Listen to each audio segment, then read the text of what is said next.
Everybody gets a vote. The shipping clerk gets to tell the CEO what to do, when to do it, and all that stuff. That's not how it works. Well, you could do it that way if you wanted to, but I'll tell you that that's not a good way to do it. So we educate them on what structure looks like. We demystify some of these things and these notions. And so part of it is helping them to see what the possibility is, and then working with them as they conceive of. Because the problem that's out there right now, especially in the co-op world, is when they ask what does it look like, the answer always comes back, depends. Because it really depends on what they want to do based on their needs, the passions of the owner, the employees, what have you. The second piece that is super critical, the first one is advocating, getting the word out for these resources. Second one is there is an educational component. The senior leadership who are now taking over an employee-owned operation might be really good at business, but they don't necessarily know employee ownership from that perspective. And so whether it's peer groups that are out there, whether it's other training. Now, keep in mind, these are very professional, can be very professional individuals that don't want to be seen as being dummies when it comes to this. So you've got to do it in a way that leverages their knowledge, they're learning from each other. So peer groups are an excellent way to do that. And then secondarily, the employees have to learn what it's like to be an employee owner. We heard that before. And it's not just get together in a group and let's have these trust building exercises. I mean, it can be that, but it's got to be more than that, right? What programs are these companies putting in place so that the employees rise to the top and are willing to take on that new mantle? You know, we're working with one firm that has a group that is their employee representative. I can't remember, they have a term that they use for it, but they know that they're not getting the penetration within their firm that they need to. And so what we've done is we're building a program around those individuals to go back into their respective departments, into their respective teams, and then take leadership and then bring others forward. So it's not just the top-down approach from the senior management, but it's got to come from the ground as well. And everybody's got to understand the benefit of employee ownership. If you hold out, especially in an ESOP, that it's this future retirement plan, for many people that's too far in the future. They cannot connect to that.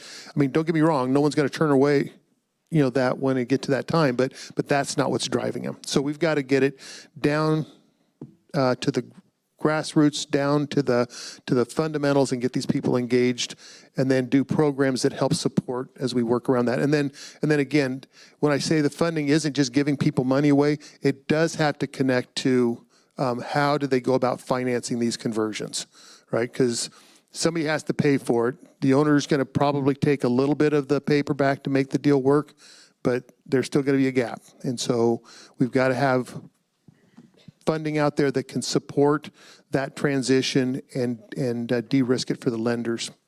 Yeah, and Paul, I want to stick with you, and maybe on that last note, what is the role for private sector investors or philanthropy to support employee ownership? Anything you want to flag there?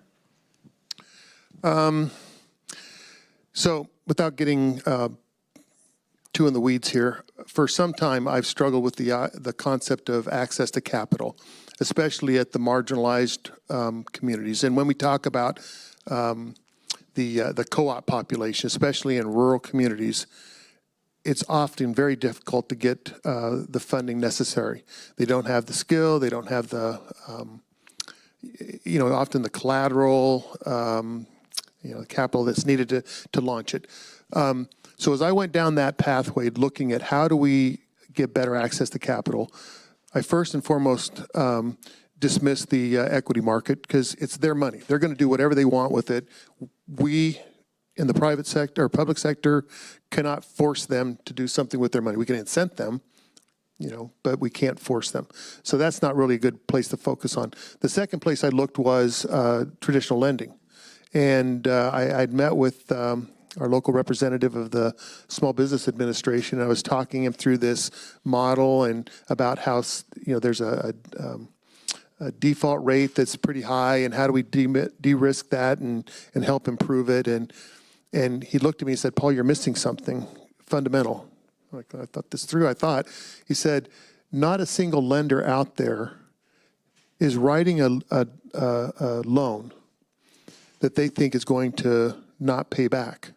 If they thought that they were going to get paid back on it, they wouldn't write it. They wouldn't go through with it, right? So right from the get-go, every single deal that goes across their table, they're convinced is going to make them money. Turns out that that's not the case, right? And so they're not going to change their risk profiles. They've got shareholders, they've got regulators in the government. They're going to be hesitant.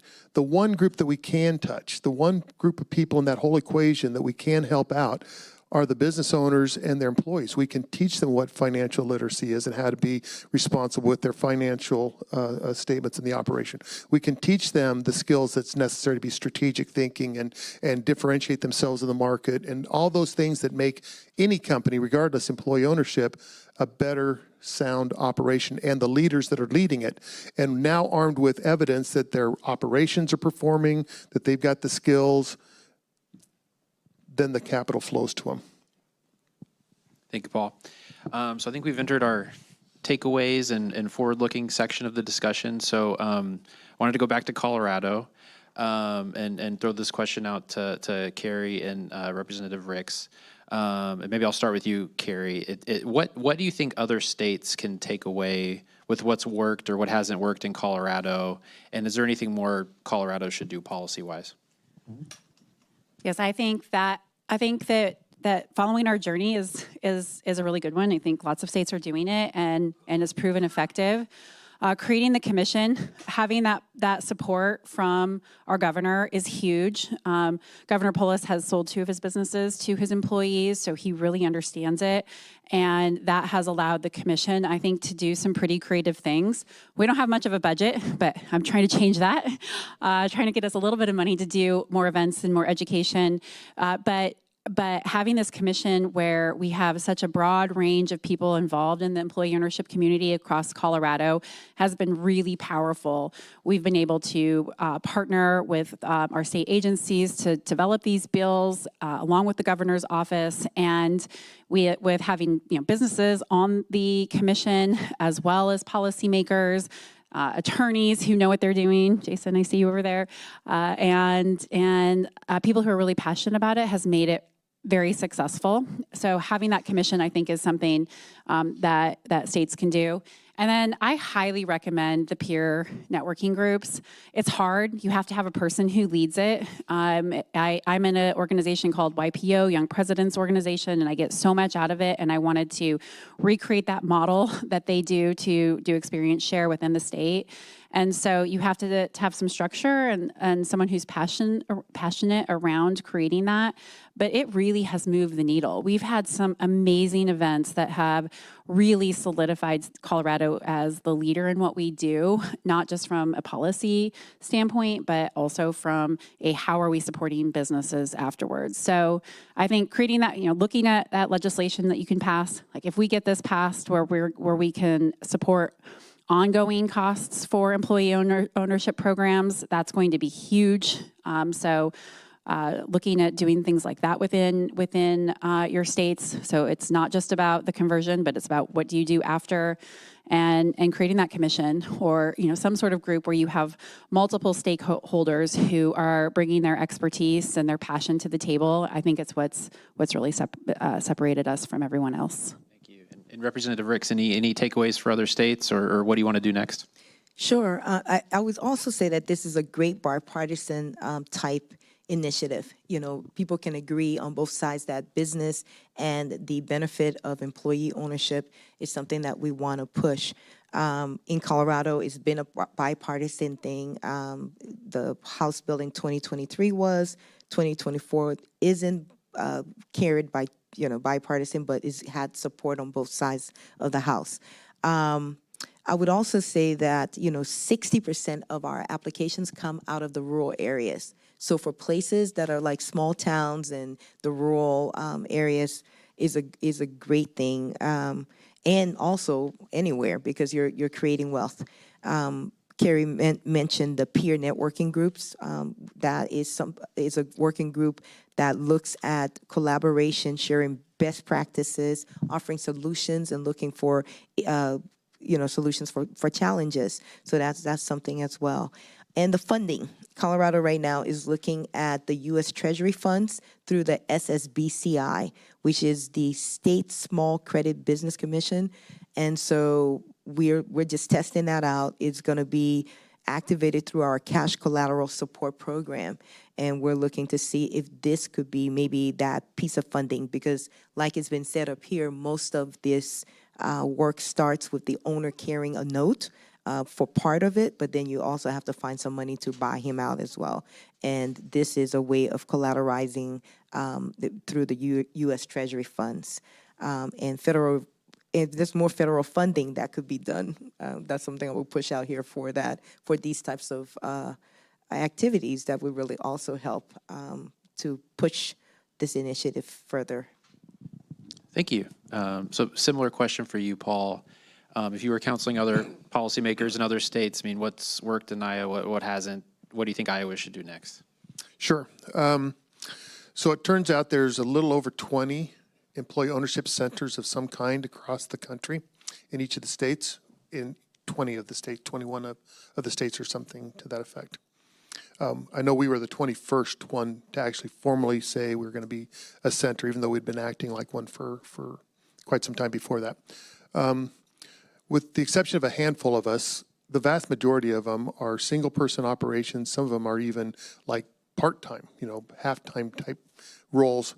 And if you want to make a splash, you cannot just put a toe in the water and then hope and pray that that's good. So there needs to be a concerted effort across the board in the states to find a partner who has the connection and the reach within their state. It's already involved in some degree doing that, and working with that audience, the types of small businesses. And then you've got to fund them. You got to give them the resource. We're not talking about pour tons and tons of money, but there's got to be enough there that can support the staffing, can support the marketing efforts, can support the events and networking that's required to make this thing a reality. I know that there's some consideration here at the federal level in the Works Act that's got people pretty excited about it. Don't want to get into the politics of where it is and why it's where it is, but things like that can really be helpful to kind of kickstart it. And then what we are finding, much the same way that the ESOP community is very passionate and promoting the word out themselves, amongst centers, we need to be sharing resources, and that's why we think organizations like Rutgers does a wonderful job sharing their resources with the community, as do other states. Colorado certainly has taken a lead as well. And so being there to answer questions, guide, leverage one another so that it's not a heavy lift on any one person or one organization, but collectively made easier for everybody. So getting the word out. I told you at the beginning that we had this fundamental funding that was set aside to help change the number of ESOPs, and it didn't. And the one thing that they missed and didn't take into account is they didn't put the funding behind any program to get the word out and to support the businesses. And in the absence of that, just dollars or tax credits on a page aren't sufficient to make the kind of impact that we're hoping to make. Well, thank you. That was really helpful. And then, Senator Padden, so you've taken this really huge step in Washington State, and I want to ask you, what should federal policymakers be doing or learning from what you've recently done? Well, we would be very happy if we could get a revolving loan program started, and like I said, that's something we're working on to be supportive. But also, I mean, forums like this, we had a forum with our Spokane Valley Chamber of Commerce where we had a couple of ESOP CEOs speak and let other folks know about it, and especially now that we have part of the infrastructure. But I think if we can get the revolving loan on the federal side, that's kind of one other piece of the puzzle that'll greatly increase the number of ESOPs in our state. And if I might just make one comment what Paul had earlier on employee education. one of the CEOs of a grocery chain, he would go to the various stores. I think they have 17 stores. And he said some of the senior management would be a little upset with him because he would be talking to all the employees. And he said, well, that's my constituency. Those are the people that keep me in my position, you know. So that was good. And then on another, I was shopping once at Winco, which is an ESOP, and going through the line and the checker, I asked her, I said, hey, how do you like being an owner? And she said, well, I don't know. It's only been a year or so. I think it's going to work out. And the person right behind me said, oh, if you're the owner, can you take tomorrow off? You know, but of course, it doesn't work that way. But the education is there, and it's such a tremendous model. I'm very excited that I think it's going to grow and grow, not only in our state, but across the country. And I guess I'll throw the same question out to the rest of the panel, Carrie, Representative Ricks, Paul. Anything else that you would like to see happening at a federal level that could support this? So I want to give a shout out to the Employee Ownership Exchange Network and Steve Thorkin and the work he's doing and others like that. So having a strong association at that level that kind of brings people together. I know that that's not public sector, but that's essential to getting the word out. And then again, so that not everybody has to start at ground zero. There's resources. We don't have to have everybody creating their own videos on what employee ownership is and what co-ops are. And through that network, we're able to tap into white papers, videos, other content. And now Carrie is known to me. We might invite her to be on a webinar with some of our guests that can hear the stories firsthand from people like that are passionate. They lived it. And if somebody has a question about what to do or what to avoid, that's where you get the best answers, right? And the other thing too, and I'm not sure how we do this at a federal level, but we've got to get the professional service providers, the accountants, the attorneys, consultants, wealth advisors, the people that are in a position to influence the business owners when they're thinking about that transition, to understand what ownership, employee ownership is. Elsewise, it's too easy for them, and too often they take the easy route out, which is, you don't want to do that. It's too complicated, it doesn't meet your needs, and dismiss it. And they do it in great part because they don't understand it. And if they were to pursue it, they'd have to explain to their client that that's not an area of expertise for them. So somehow we've got to get them up to speed, understanding that so that it's not just a public sector pushing it, but everybody is trying to get that tide to rise. So there's kind of a whole ecosystem education issue. So on that note, I think we're ready to open it up for questions from the audience. I have a question about the state of Washington, but first I wanted to share first in Illinois, in Chicago, they started an initiative called Manufacturing Renaissance. And it's exactly what you were talking about, to try and provide all that support services for a business, to these small businesses to be able to perform better, and then so on. A question about incentives that you've been asking, thank you, would be tax incentives, and specifically to the state of Washington, because we have some clients there. There was a new tax that was going in place, sort of a luxury tax of an extra 7% on capital gains. So to what extent, when you're looking at this, is sort of the tax a motivator, or being able to avoid taxes to the selling shareholder important in their decision? Yeah, in our state, the way it's going to work is it's a B&O tax, so it's on gross. So they get a credit against the B&O tax that they pay, so they have a reduction in that tax. It really won't have anything to do with the capital gains, which, by the way, that's going to be voted on this fall. There's an initiative that got the signatures, so we'll see if that stays there or not. But B&O tax, which of course you pay whether you're making any money or not on just your volume. So that was what was chosen to give the tax credit. can just also, I think in this, I mean, it's a mechanism to be able to help offset that. So for me, I didn't get to participate in this because we became an ESOP after the legislation was passed. But to me, it's more of a mechanism to be able to help offset the cost. So I know everybody looks at taxes differently. The way that I would have looked at it as, okay, this helps de-risk it rather than it being a motivator to pay less taxes. It's really, okay, good, this is how I can help fund this ESOP. So personally, when I talk about the legislation that we've passed in Colorado, that's what I talk about it as. It's not a reduction in taxes, it's a way for you to help fund setting up your ESOP. Hi, I'm Corey Rosen, and I'm with the National Center for Employee Ownership. Thank you for the work you're doing. And there's a lot of people in this audience who I hope are thinking, our state should do that. So I'm hoping that you will do something to get your state to do that. So what I'm looking for from the panel is if somebody here wants to say, oh, I'd like my state to do what Washington or Colorado did, how do you do that? What do you do as a citizen to make that happen?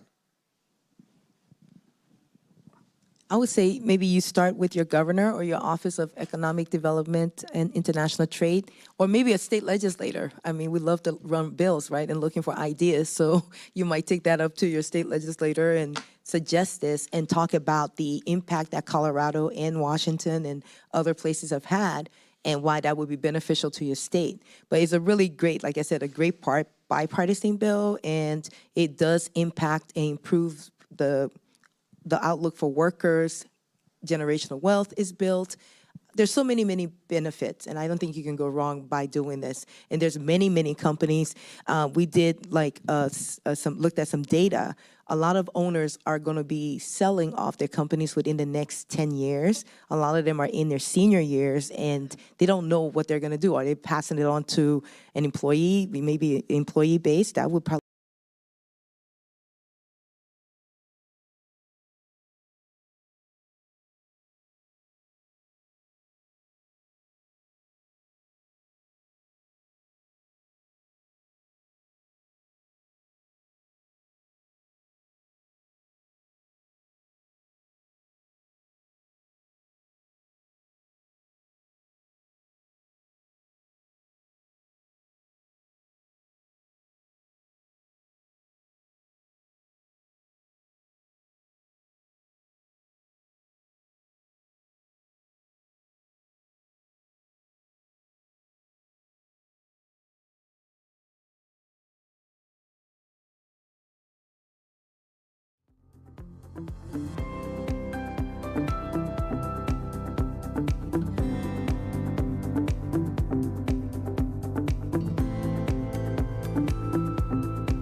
Okay. Welcome back, everybody. We're going to get started with our next panel. So I'm going to invite everybody to please take your seats so we can get going. We have a terrific panel coming up.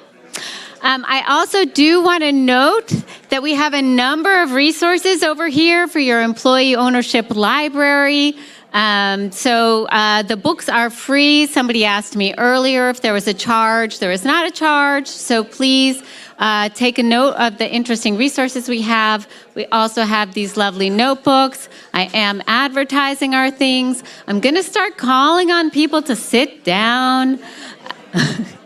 But please do sit down, because we really have a great panel. So Adria, Melissa Hoover, that's you. Could you please help people sit down? Thank you. Great. Thank you very much. Because I really want everybody to hear this next panel. They're terrific. So I'm very excited about it. I mentioned the resources. This next panel is about ESOPs in rural areas. Joseph Blasi, Doug Cruz, and Jack Moriarty have a new brief available for the first time at this forum that looks specifically at ESOPs in rural areas. It's among the things available to you. And the analysis shows over 1,600 ESOPs in rural areas covering about 300,000 workers, which is significant. But there is clearly room and opportunity for growth for more ESOPs, cooperatives, and employee ownership trusts in rural areas. Employee ownership trusts, employee share ownership can be particularly valuable in rural areas to address challenges of business closures and associated job loss. And can contribute to job creation, economic development, and community wealth building. So how do we use the tools of ownership to help more rural communities address the challenges they face and build the economic future they want? That's what we're going to discuss next. We have an amazing panel to discuss that. So I'm going to briefly introduce them to you.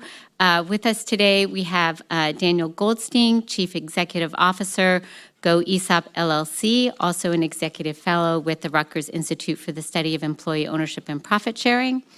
Molly Hemstreet, founder and co-executive director, the Industrial Commons, another executive fellow with Rutgers. Jenny Levy, executive vice president, People, Community, and Environment, Hypertherm. Michael Williams, CFO, Black & Veatch. And it's my pleasure to introduce Jeff Guo, co-host and reporter for Planet Money and NPR, as the moderator for this event. On Planet Money, Jeff tackles a range of complicated topics and issues affecting our economy, breaks them down into engaging and compelling stories. Previously, Jeff covered economics and policy for the Washington Post. He has a bachelor's degree in math and economics from MIT and a JD from Yale Law School. So thank you so much for being here, Jeff, and let me turn it over to you. Well, thank you so much for having us. I'm really excited about this panel today. At Planet Money, we love trying to figure out what makes markets work, and also, more importantly, who they work for. And I feel like we have a fantastic lineup of guests today to help us understand, how can we make markets work for people and for more people, and also for the communities that they live in. And so I'm very excited about this. I think let's get started by, I want each of our panelists to tell us a little bit about their story and the way in which the context of their communities, how that all operates. So maybe Molly, we could start with you. You're based in Morganton, North Carolina, and to tell us your story and also the story of your company in context with your community. Wonderful, thank you, Jeff. Can everyone hear okay? Okay, great. So again, Molly Hemstreet, and I am from Morganton, North Carolina, which is beautiful southern Appalachia. You've probably heard of Charlotte and Asheville. You might not have heard of Morganton, but we're between the two of those, as many rural communities are. We're between two places that people know. It's where I was born, it's where I was raised, and where I continue to raise my family. I think it's a really wonderful place to be, and I'm sure as we talk about rural communities today, we'll be talking about place, because that is so much of what is meaningful to us and why we choose to stay in our communities and build our companies there.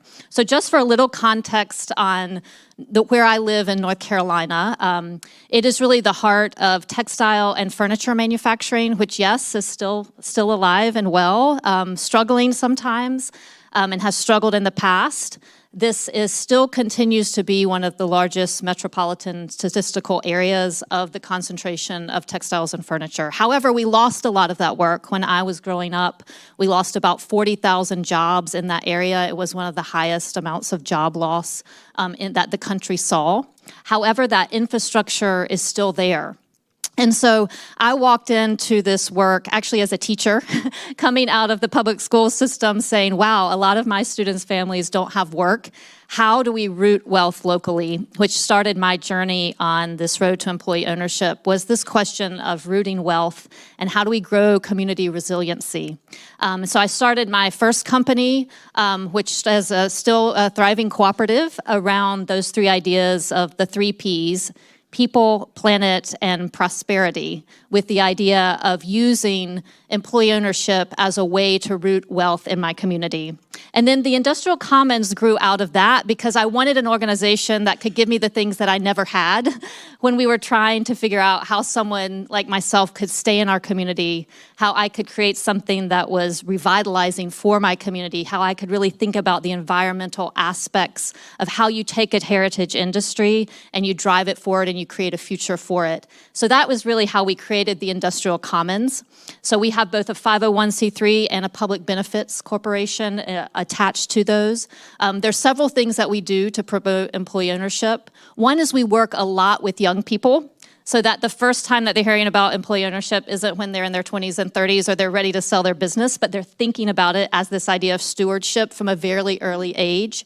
We also incubate some strategic companies that are part of the value chain, because a lot of what we're doing is building sustainability in the textile industry. And then we also look at, as we've all talked about, the silver tsunami, how do we build a saturation of employee-owned companies that are strategically placed through value chains in our region. Molly, I feel like you're giving away the whole panel. I feel like you're giving away all our Pass it along. secrets. We're gonna get to all of that. Great. I'm very excited about that.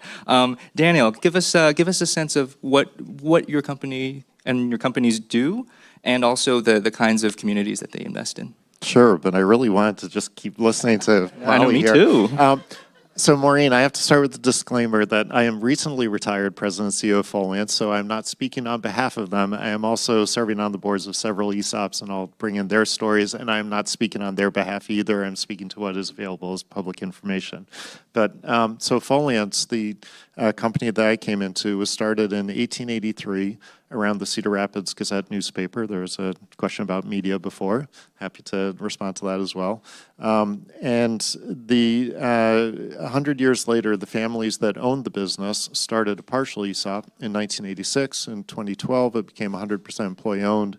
In 2015, they sold their 62-year-old broadcast business, which meant that the business was back to being primarily a print newspaper as far as revenue was concerned, and that was not a good path forward for the next 130 years.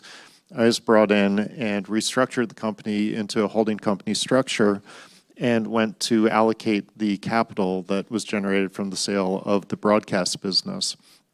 And this was in Cedar Rapids, Iowa, and I acquired an ambulance manufacturing company in Sumner, Iowa. Small town of 2,100 with 180 employees.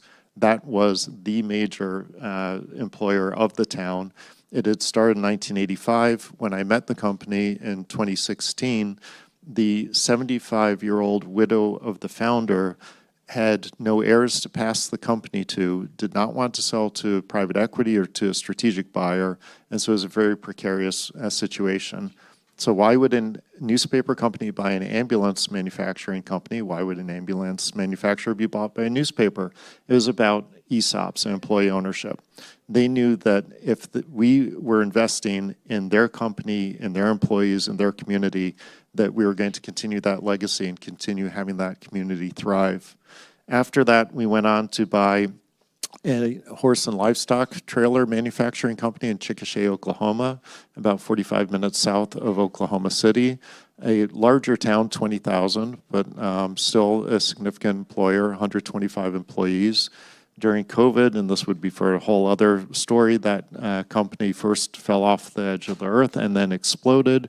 We expanded the company greatly on site and then opened a second location in Manhattan, Kansas, a much larger community, 50,000 people. But these are pretty small communities. These are very important to the livelihood of the employees, their families, to the communities.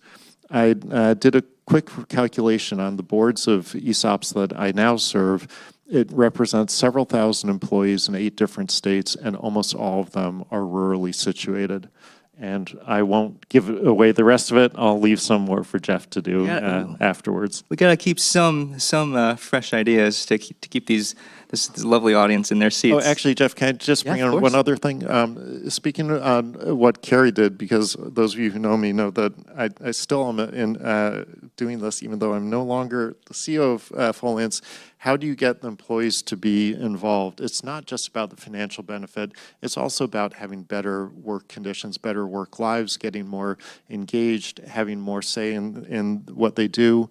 And what I came up with at Foliance was, and I'll read it to you, it's the license to act. It's what Carrie and others you're going to hear talk about today. How do you get employees to act as owners, to think as owners, because they are owners? And there's a difference between being the owner and being an employee owner. It's about shared value and having some influence on that shared value. But as you heard earlier, you're not the owner. You're not liable for the bank debt, for the covenants and all that. And we can get into that later too. Fantastic. So for those of you keeping track, Molly, Textiles, North Carolina. We got Daniel. A variety of different things, including newspapers and ambulances. Based in and around Iowa. Michael, let's turn to you and your company and tell us more about that. Sure. First, pleasure to be here to talk about a topic that I'm very passionate about and is for our company as well. So I'm the CFO of Black & Veatch, and we are 100% employee-owned global engineering, procurement, consulting, and construction company.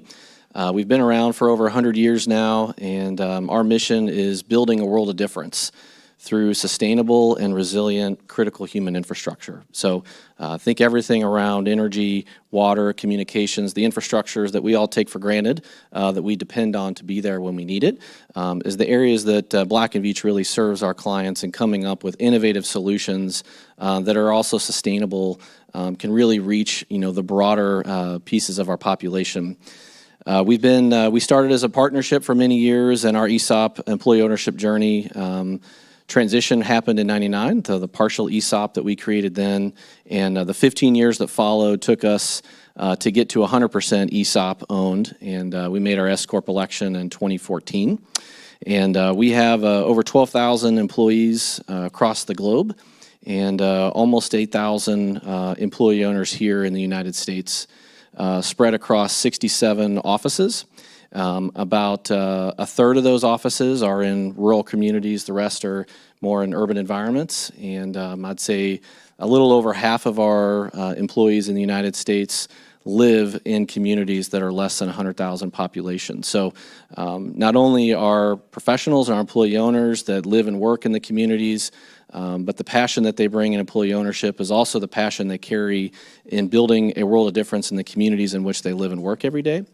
But also the work that we're doing really crosses a lot of rural communities across the United States in the work that we're doing and really helping put innovative solutions in place so people can have clean drinking water. We know what to do with our wastewater. How do we capture and solve some of these megatrends that are facing really humanity? From a water scarcity perspective, the energy transition that we're going through that you all hear about all the time, electrification and the impact that that has in our aging infrastructure in the United States. And the same issues that have in our urban environments are the same issues that our rural communities are facing as well. And a lot of our clients really touch both, and it's really, really important. And employee ownership, the shared value, the shared accountability that we all have to really share in the success that we create for our clients, but also for each other, really is the critical element, I think, that makes Black & Veatch so special. And makes the employee ownership model such a special thing to be a part of. And Michael, just to double check, you said construction, you said engineering, consulting, nothing related to horses or ambulances? No horses or ambulances. Just double checking. Currently. Just double checking. Let's turn to Jenny, who is based in New Hampshire. And before you get started, I just kind of wanted to ask, did you get to see the eclipse yesterday? I was on an airplane coming here, so I left Totality in order to join all of us for this. So we appreciate your sacrifice. Tell us a little bit more about Hypertherm. Hypertherm, we are located in Hanover, New Hampshire. We were founded in 1968, and that's still where our headquarters are. I'm honored to be representing 2,000 associate owners of Hypertherm Associates. We, at our essence, make machines that cut metal, and the people who use our machines then are building infrastructure, equipment, all kinds of farm equipment and things like that around the world. We also have locations in the United States, in the state of Washington, Minnesota, and New York. But again, our headquarters and by far our largest location is in New Hampshire. Our town has 8,000 people in it. The town next door to us has 12,000 people, and our associates are coming from 4 counties in our area, both in Vermont and New Hampshire, because we're right on the border. And together, those are about 220,000 people that live in those 4 counties across a very large swath of land. So rural, yes, we are. We're the 3rd largest employer in our region. And I think that actually is very connected to the fact that we're an ESOP. The largest is a hospital system, Dartmouth Health. The second is Dartmouth College. And then, believe it or not, the third is Hypertherm, again, with 2,000 people. So we became an ESOP in 2001, partial ESOP, about 30%. And then we became 100% ESOP in 2013. And we also have some international associates who are in kind of a mirrored system to that as well. Amazing.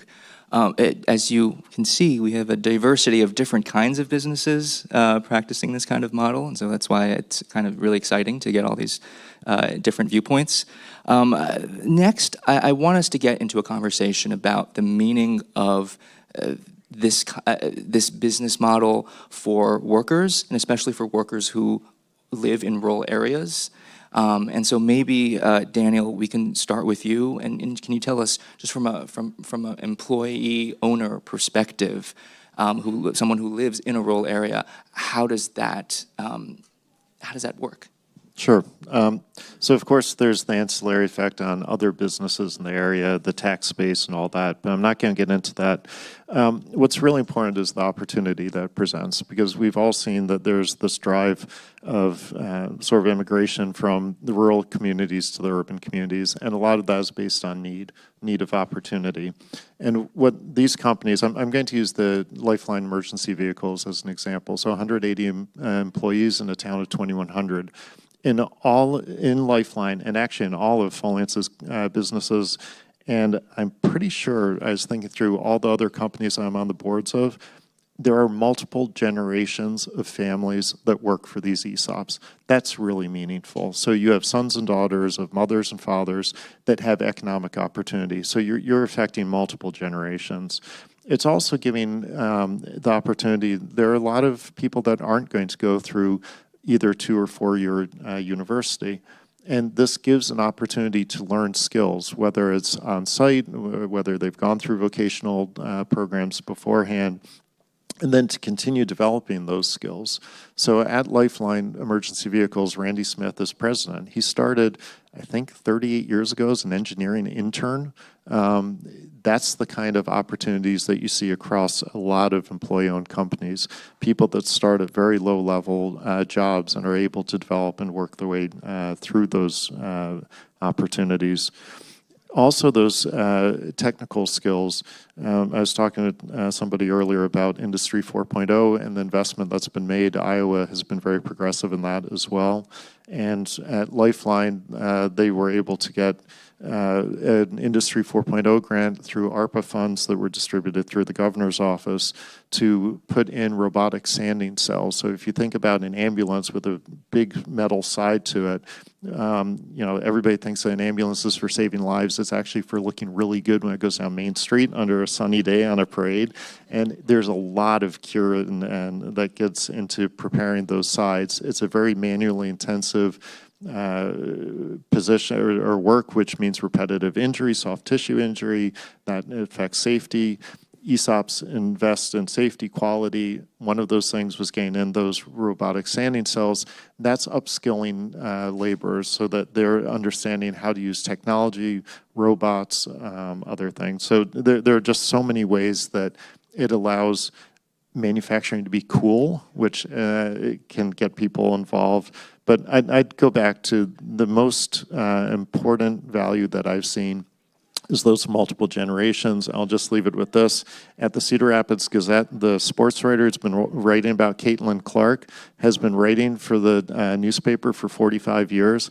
His father was employed by the newspaper for 45 years. It wasn't linear, so 90 years end to end, but that's just two people of one family in one of the companies I'm representing. And I think what you're saying is really an important point to emphasize, which is the sense of rootedness that can be generated by this kind of model. And so I want to direct that question over to you, Molly, as well. Can you speak to that sense of rootedness and in the place where you work? Sure, and what we often talk about is building an ecosystem. So, and where a lot of us are talking about manufacturing, which a lot of rural communities are doing, and manufacturing is very important. It tends to have a multiplier effect of 3. For every job you create in manufacturing, you're creating 3 other jobs that are impacted in the supply chain. So it's very important economically that manufacturing can stay rooted in rural communities. So in terms of an ecosystem, I think it's really interesting to look at our ecosystem. So the second largest employer in our community is a weaving mill, Valdez Weavers. I think it's the second largest ESOP in the state of North Carolina. They have been there for 115 years. Started by Italian immigrants. They have been there for generations. People have, for generations have worked with them. But what we're starting also are these smaller companies that can rely on them, use their mentorship, and create a whole ecosystem of a company of 50 workers like ours, which is a cooperative of 50 employee-owned, 50 employee owners, to up to 900 workers that are in these the weaving mill. So you start to see truly the fabric of communities that can start to weave together. Pardon my textile puns, they're just rife when you're talking about ecosystems, but they come together and can really build generationally over time. One of the things we do too is a lot of emphasis on a younger generation. So we are also doing apprenticeship programs. We're also looking at a high number of what we have, which are called opportunity youth. These are disinvested youth. These are youths between the ages of 18 and 24. They're not in school. They're not enrolled in, they're not in the workforce. And almost 1 in 5 students are young people in our community are one of these disinvested or opportunity youth. So we are really working hard to encourage those folks to move into employee ownership in these models because it is very incentivizing. And that is really hugely helpful as an incentive to get young people in the door. I want to follow up on that. So how is that experience for the younger workers? How is that different from working at, say, like a retail chain or a big box store? So we don't necessarily talk about, hey, you're walking into an employee-owned company. That's not our banner headline. That's not the pitch. That's not what we sell. We sell, this is a great place to work. You're going to have flexibility in your schedule.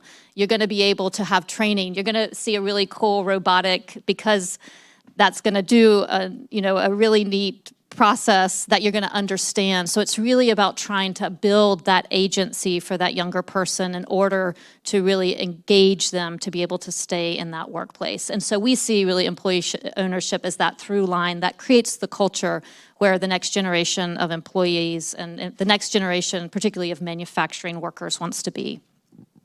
Amazing. Michael and Jenny, I kind of want to open it up a little bit. Could you both just help us understand the kind of wealth building power of ESOPs and the way in which sort of resources and the way that they're allocated, affect the people who work there?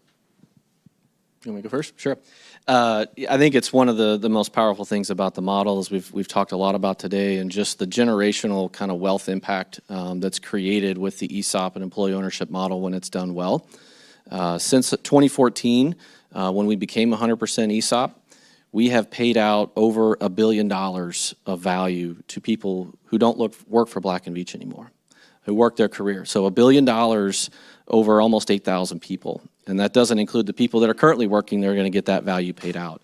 Pretty remarkable when you think about the value that's getting paid out. And as studies would show, and many of you know, the value of retirement for working for an ESOP, would say it's more than double what it is for working for a non-ESOP. And the same holds true at Black & Veatch. When we know how much funds are in our retirement program and how much funds are tied up in our ESOP, it's about double. So that really rings true for us, and that connection, the generational impact that creates, and the connection that brings all of our employees together. We have many employees that celebrate 40, 45. We had 2 that hit 55 years with Black & Veatch, still passionate about the company, and we have a lot of generations where people continue to come, and their sons, grandkids even, are working for Black & Veatch, and it's a truly special thing to be part of and be able to share that wealth with that many people. Amazing. For us, I think, and for most, our goal is that people can retire with 10 to 11x their final salary as part of their retirement target. And we encourage them to have a 401k, which we also have as kind of a key parallel to this is also. With that, we see people doing exactly that in a way that people have not seen ever in their family generations. Their wealth is often connected to shared resources. Farming resources is very common in our history, in our area. Shared resources that you share with your community and your extended family in terms of extending to help each other during emergencies. You suddenly then have someone in that system that is retiring with $1 million, $800,000, and a number that is unseen ever in their entire family history. So that has tremendous impact. It has impact upon retirement. So we had someone, her name was Peggy, when she retired, she ordered a stretch limo and she had a tiara and she got picked up on her last day and went through the sunroof and waved to everybody, and they did circles around the entire building. Peggy had never been in a limo. That was her vision of retirement, and that's what it meant to her. And then they drove her back to her small town where she lives, and she was just the queen for the day. And that's how she celebrated her retirement. But more, I think, is the stability along the way that I think probably we see in a much bigger, kind of more enduring way, which is that we have a no layoff philosophy. That is very unusual, especially in rural areas. Profit sharing is super common, so we all have that as well. But those stories are more impactful, where someone, we have one associate, Jesse, who said that in his high school, the sheriff came twice to his parents to kick them out of their house because of foreclosures. And then his son just went off to college, and he's able to pay for that first year and a half. He's got that lined up for his son, and he's going to figure that out. So those stories, I think, of that sense of pride, that sense of connection, that sense of stability, yes, that's wealth, but I think there's a lot more to it than that as well for rural communities, for sure. Yeah, I think that's a great point. I think that connection and bigger purpose that we all have being a part of an employee ownership company transcends itself into the communities in which we work. So a big part of our mission is how do we really build a world of difference and do that and empower our employee owners to go do that in their local communities and find causes that they're passionate about. And we have a foundation where we will match donations that our employee owners make to charities and community organizations that they're passionate about. So that's a big part of what we do, and having a lot of efforts to go and have wherever our employee owners are, empower them to come up with their own causes and go serve the community and give back is also a big part of our mission. I want to open it up to all 4 of you. Are there any particular anecdotes or stories from workers that made you think, oh wow, like this is working? Yeah, I mean, I'm sure we all probably have a laundry list of them, but Let's do a quick lightning round. Maybe each of you, if you have any particular stories you wanted to share. I mean, one that immediately comes to mind, I think, in how our employee owners really act as a family to support each other. Back in 2022, when we had the Hurricane Ian that went through Florida, and we have a lot of professionals kind of all around the state of Florida, but we had over a dozen of our employee owners that band together that were not in the path of destruction. They band together and they drove all around the state of Florida to every single employee owner that had impacted by this and brought them supplies, gave them support, and really were there for them with the cleanup efforts. And they did that on their own doing. And to me, that really speaks a lot to the employee ownership culture and the buy-in, the ownership that they have, not only in the long-term success of the company that they're an owner of, but also their fellow employee owners and how they really want to invest in them and seeing their success as well. That, to me, is the mark of why that culture is so different than any other company.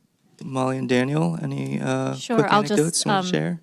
I'll share the story of Walter, who was is the manager of the company that I started, Opportunity Threads, was working 3 jobs until he came to be able to be at Opportunity Threads. He has now successfully run what is now the largest upcycling facility. If we get to talk about the circular economy, we'll talk a little bit about that. He's sent his daughter to college, and now out of this cooperative, there's now a high school fund that other workers can now apply to be sure that their children, many of them did not get to go to college, will be able to achieve a 2 or 4 year degree. So that idea of passing it on, that idea of not just ownership but stewardship, I think is something that we're all really speaking to here.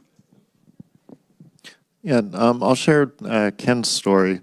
Every year when I would do a roadshow to do the annual share reveal, I'd bring along somebody who's non-management because nobody really wants to hear from the CEO. They want to hear from one of their own. So it was Ken's 40th year working for the company, and he said, well, why do you want me to go along? I said, because Ken, you've been here for 40 years. I think people are going to have something, they want to hear what you have to say. Half of our people weren't even born when you started working here. And so what was great about inviting these non-management people is that they'd come up with things that would teach me an incredible amount. So we've heard today already that one of the things that is a problem is that young people, they don't really care about retirement. So how do you get them interested in this? And so while Ken is probably never going to retire, but is heading towards retirement, he came up with something brilliant, which I had never thought about. And he showed some pictures of his family and going on vacations and following his son to baseball and all that. And he said, sure, it's great that we've got this retirement benefit that we're accruing. But what I realized is I wouldn't have been able to do all these things every year this year because I need that retirement fund. And if I had to take that out of my paycheck, I wouldn't have the money that I'd have to take care of my family in the current year. And it really resonated with the younger employees because they were getting it. Oh, okay, so that's actually a benefit that I'm getting today. And while that's not as great as supporting all the others, I just wanted to share that is a very powerful story because it allows people to have better family lives. And so that's really an example of how employee ownership works.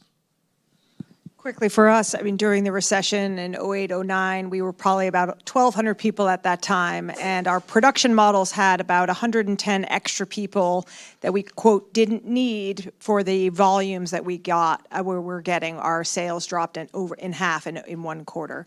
And what does ownership look like? It is people then mowing the lawns, doing our own custodial cleaning, doing all of our painting. We have a lot of skill sets coming from, again, rural backgrounds, plumbing, doing everything that was needed. So we pulled back on our contracts and no one complained. People were ecstatic to be just in their job with their benefits, producing whatever they could to help the company and offset our costs and basically allow us to endure through that crisis, which we did. And when the volumes came back, they came back faster than they left. We had everybody employed, and they were able to start work on Monday. There was no retraining. There was no put the signs back up, beg people to come back. We were fully ready to take advantage of the upswing, better than our competitors. So our lead times were like this. We were meeting needs in the market in a way that other people couldn't because, again, our no layoff philosophy allowed us to endure through that. And Jenny, I want to follow up on that because I want us to now zoom out and talk about and understand how, get a little bit more macro and understand how these kinds of businesses affect the community, not just workers, but sometimes that is through workers, right? And I want to understand, you know, the policies that you all have put in place, such as the no layoff policy and other kinds of job flexibility policies. How has that affected the workers, but also the texture of their communities and their relationships to each other and to the, you know, their neighbors and their schools and their PTA overlords? I think one way that we've done that is through, so for example, you talked as well about volunteering. So we have a paid volunteering benefit of 40 hours for everybody. And so we serve 33,000 hours in our community. That is a tremendous amount of free work out, especially in rural communities. People can choose how they do that, when and how they want to do that. So that is Little League coaching, that is delivering Meals on Wheels, which I love to do, that is painting houses for low-income homeowners. It looks completely like our 2,000 associates because everyone has a different way they want to serve or a different skill set they want to bring. Our rural community is greatly bolstered by 33,000 hours of labor that's coming out into the community and those nonprofits. We similarly have a foundation that we're supporting, again, nonprofits in those areas. We also host STEM tours for our rural school districts. So in a single school year, we'll host 1,000 students in our doors where we want them to see what it looks like to be an advanced manufacturer. What do robots look like? What does Six Sigma look like? What does lean manufacturing look like? What does that job path and career path look like? And we see that really having a big impact. And can I ask, why do you do that? Like, who is making that decision, and how are those decisions made to do those kinds of investments? It's a good question. When you're employee-owned, you have 2,000 people with needs and insights that they bring to their work and all decisions. Our leaders are also owners, so you're all working together, and you really realize that a company is only as strong as its community, and the community is only as strong as the company can be in it. And so how we treat people in our community has a huge impact. As I mentioned in my opening, we're the third largest employer. There are many other employers that could be larger than us, but in downturns, what happens is they move job categories elsewhere. In downturns or in new ownership transitions, the next thing you know, the entire building in Claremont is gone. Everyone in it is no longer working there. But so it's that, I think that connectedness, it's both rural living, but also ownership and being a worker. And we have empowerment to how to make those decisions as well. Yeah, I want to ask the same question of you, Michael, because I feel like the scale of your companies is humongous, right? But you're also dispersed among all these different communities. So help us understand how this works on a bigger scale as well. Yeah, it certainly brings different challenges, right? We can't get our whole company together in one room. But we have not only the broader culture of our organization that we have, but we have an ambassador network of employee owners that have their own culture locally that create that sort of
and the ability of the workforce to be responsive.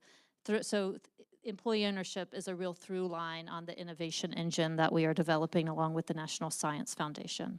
I want to follow up on that because, there's this thing that economists like to talk about. It's called learning by doing. And one of the arguments for reshoring, right, is that there's a lot of innovation that happens on the factory floor, that when you send it overseas, you don't get to reap the benefits of that. Your competitors do, or your subcontractors do.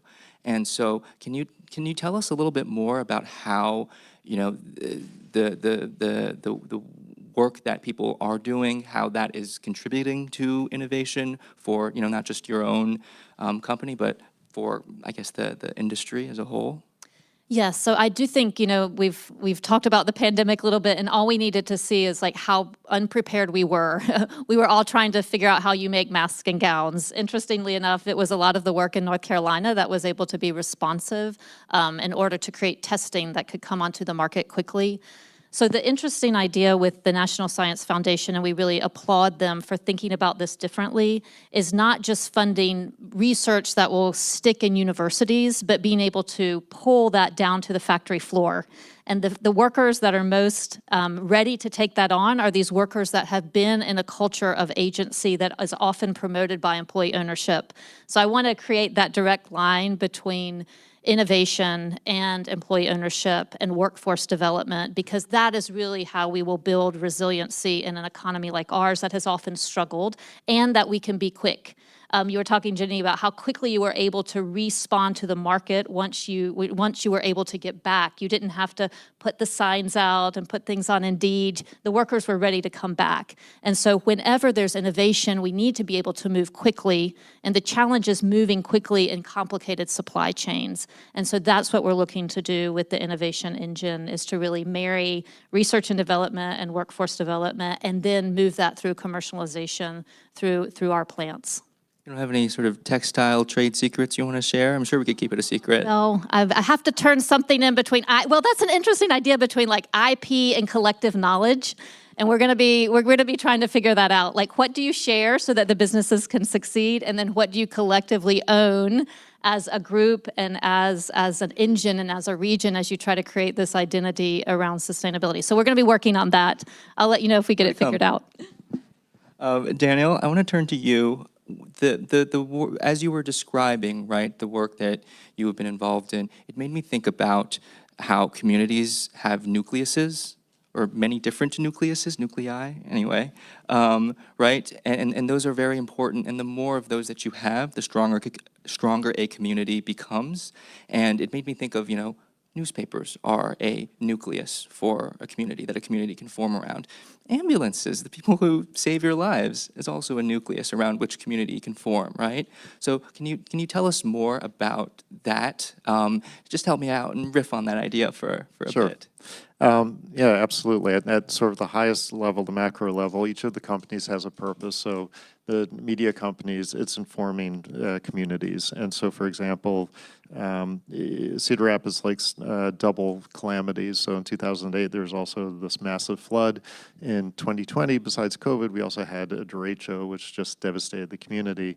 And the newspaper immediately responded by getting homework and other information out, because there was no broadcast media. People didn't have electricity, they didn't have internet. And so that's one way they get out into the community. We've heard about very generous corporate giving to charities and philanthropy, and also giving of time. That's building community. The purpose of ambulance, obviously, saving people's lives. Of the trailer company, it's creating family memories. But again, I want to bring it down to sort of the individual level, because what I heard from a lot of during COVID is that the companies were probably the safest place where the workers were in their lives, with all the uncertainty that was out in their community and their life. And there's also the personal growth that the employee owners go through, which does spill out into the community, because then they bring that as better parents, better partners, better leaders in the community. I'll share one quick story. It was an employee at our Oklahoma trailer manufacturing plant who said that he had gotten an offer in Oklahoma City that was $1 or $2 more, and they sat down and walked through, okay, how much is your transportation cost? How much time are you going to be away from your family? What's the benefit of the employee ownership, which you haven't calculated into this? And at the end, he was sort of deflated and said, okay, yeah, I get it. It's better economically, but I'm just not doing what I want to be doing here. I want to be advancing. And Ben, the president, looked at his attendance policy and said, you're not showing up every day. And he went home, and he came back the next day, and he went to Ben and said, can I talk to you? And he said, I looked myself in the mirror, and I said, I need to be a better version of myself. So I'm going to make that commitment to do that. He's now a lead. He's going to be a supervisor soon. He's said that he's become a better husband, a better father, and don't overlook those things, because most people in rural communities are not getting that kind of development. And they are getting that in ESOPs, because ESOPs do care about developing their employees. So that's a really important connection as well. That was an amazing story. So thank you for sharing that with us. I want to make sure we have time for questions at the end for this illustrious group to pepper you with follow-ups. But before we get to that, this is DC, so we have to talk policy at some point. Can't just be anecdotes, even though I'd love to live in that world. So I want us to, why don't we go down the row, and in 60 seconds or less, could you all give me a sense of what are concrete policy solutions that can, that would benefit this kind of model, just drawing on your experiences? Yeah, I think first and foremost, I think continued preservation and protection of the S-Corp ESOP model, I think is one of the most important things to do, and all the benefits that brings ESOP companies, I think, is very critical to the sustainability long-term of ESOPs being able to exist into perpetuity and continue to create this generational flywheel of wealth. So that's an important one, and all of the legislation that may inadvertently sweep in S-Corp ESOPs, I think is important to just to keep that top of mind. So I think that's definitely one that we have to keep educating and spreading the message.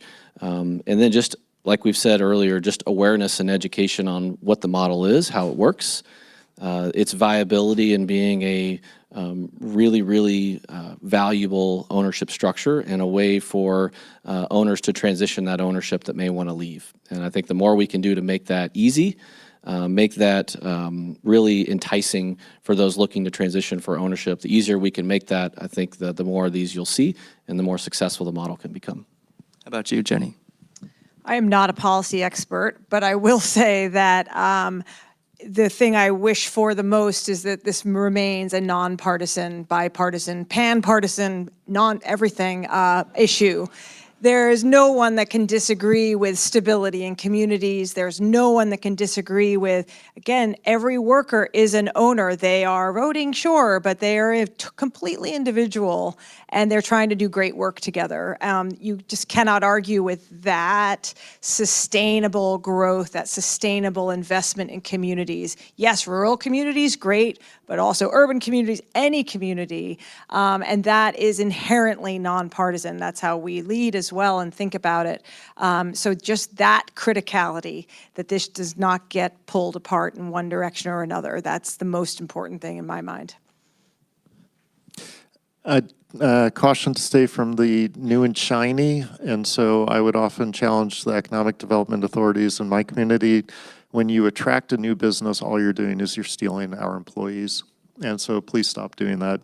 What you need to do is give the economic incentives to gain and maintain competitiveness of existing businesses.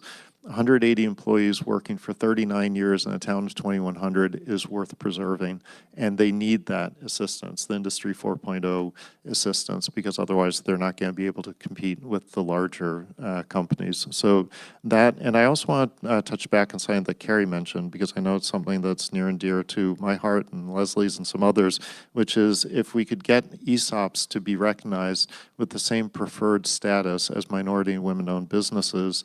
It's locally owned, it's addressing income and wealth inequality, it is addressing a lot of issues that we just need to get ESOPs to have better recognition as that preferred spend.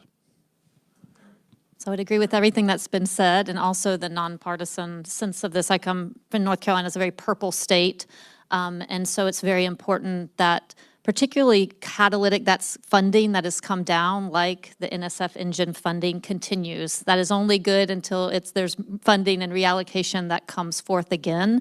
We can really make our region transformational over a 10-year swath with this resources coming in, but we need that money to be allocated again and again. That will allow communities like ours that have been persistent poverty communities really hopefully have an opportunity to get out of these boom and bust cycles. And so I think continuing the funding for many of these programs that we're seeing get traction, that have, employee ownership models and lines through them, but also climate resiliency models. And I am really thankful for our Republican Senator Tom Tillis, who has supported us through all of that. We need to keep it nonpartisan, and for the funding that has worked, we need to keep it flowing into our communities. Amazing. Well, thank you all so much. I feel like it's time for questions. We have about 15 minutes before we release you all to get your calories, your delicious calories. So we can maybe start with a question from our virtual audience, since we haven't gone there yet. Fantastic. Sometimes there's this narrative out there that ESOPs create this trade-off between contributions to the ESOP and raising wages.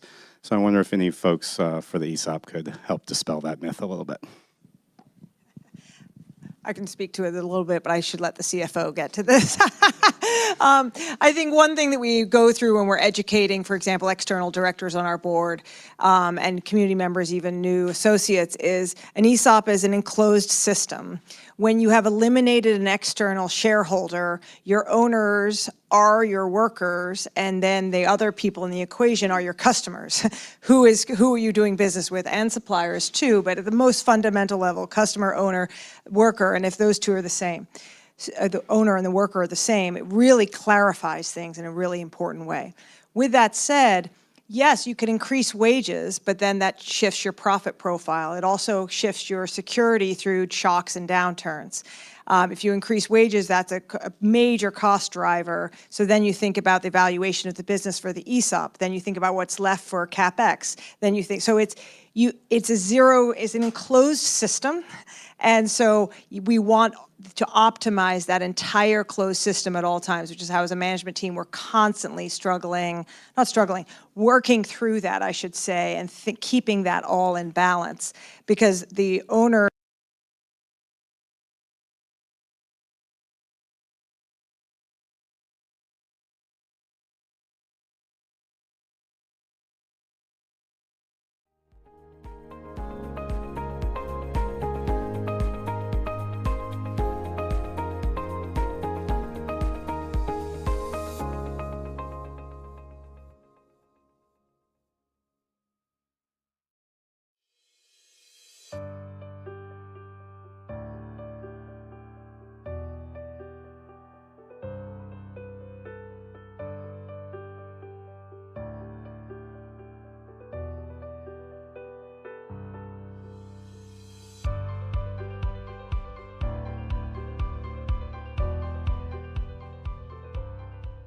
working your career at an ESOP?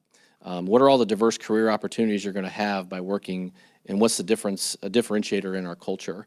Are the things that really draw and attract people here? It's not just the wages, but certainly it all is impactful, because the cost of wages impacts, the price we have to charge our customers, who are also constrained on their capital that they have to put out there, but also impacts profitability, which drives the value of all of our ownership accounts. So it all has to work in concert. But certainly we aim to be competitive in the labor market that we have.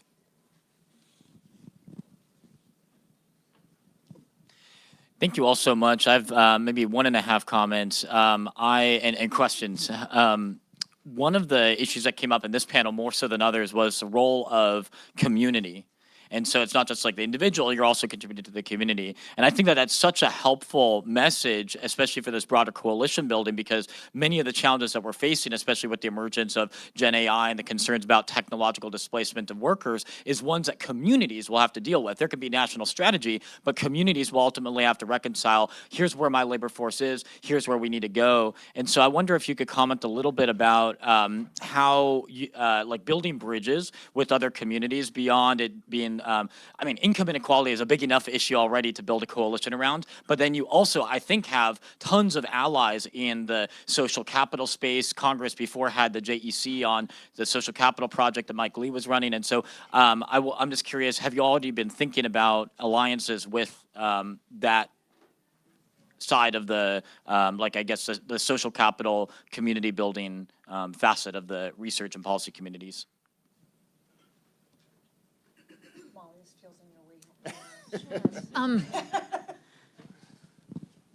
I mean, maybe, so for me, I think sectorally, like I think about the sector that we're in. And so for us, it's really thinking about how do we build a strong sector? And that has a lot of tentacles, from the businesses themselves to the private sector, to the public sector, to the governor, down to the, you know, the manufacturing networks, to the alliances. This is why the language around ecosystem fits so much better for me. And so the first thing that I was thinking about when I was listening to your question is like, what I think is so important about ESOPs and cooperatives is this idea of governance, that we are relearning democracy in our workplaces. I think you said that. We're relearning being in school. We're relearning what it means to train it. We're relearning what that means in our workplaces. And that's what we ultimately have, is we learn how to be on a board. We learn how to have our voice heard. We learn how to have our voice heard and then not get what we want, which is more important, you know, particularly in places right now. So I think there's something about the deep level of participation in the companies that we're building and the ecosystems that we're building, and their cross communication is what really where the strengths of social capital comes from. And I like, again, just the ecosystem words, and this is really the work that we did early on with the Aspen Institute about the multiple forms of wealth. So really seeing social capital as a form of wealth that we need to hold deeply and map out and understand and pass on within our ecosystems. And when you have the generationality of wealth, then you start to have the generationality also of those social ecosystems and that social capital as well. So that's my shot at it, but we'll see. I'll add again, bring it down to the personal level, something that follows on from what you said, Molly. So the learning and development that we offered at Foliance, a lot of it is just around simple communication. And so giving positive feedback, detailed feedback, appreciative inquiry, open-ended questions, things like this. In manufacturing, it's just, there are more men than women, so there are more men that go through this. And we were doing this 2-day session to start it off. And so part of the homework was use some of this. Well, where are you going to use it? You're going to go home. And so every time we get these stories of these guys that would go home and start asking open-ended questions or giving good communication back to their wives, and their wives saying, "Who are you?" And so it's funny, but it's developing different traits that are brought out into the community. And so I think all of us encourage that community activity. I would encourage our executives to take board positions, whether it's on nonprofit or for-profit companies, to get more executive development. You see ESOPs always out in the community doing community cleanup, supporting charities, matching donations, all of that. So it does become a fabric of the community. I'll maybe add one very small, quick example. So, to get to the social capital part, we found that we needed to be, and we're committed to being, a recovery-friendly workplace. And that's because we had an associate die from overdose. We have so many grandparents raising grandchildren due to losing their children to substance misuse. And that, I think, at a fundamental level, is a company recognizing that you need to change your contract with workers, and you need to change how you think about where people have been and what they're bringing to you, and then also how to manage. You were talking about absences earlier. You know, well, why are you absent? What does your LADAC say? How do we work through this? Where are you in your recovery journey? So that you are very aware. Again, no surprise, New Hampshire and Vermont, we have a major opioid misuse crisis. and unfortunately it's on the rise again. But I think a company, you need to think about that in your social contract as well. It's not just an extraction mindset, it's a partnership, as you say, a kind of a building shared value and social capital. It's just one example of that as you were asking that. Great question. Hi. So not all ESOPs are created equal. There are obviously different percentages of ownerships within various ESOP structures. Do you find that there are differences in the way they operate depending on that percentage of ownership? Do they act, feel, react similarly or differently if it's 20% or if it's 100% from your experiences?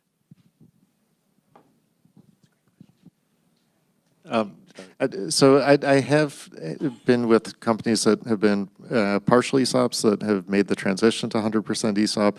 And I say that it really comes down to the education and not the percentage.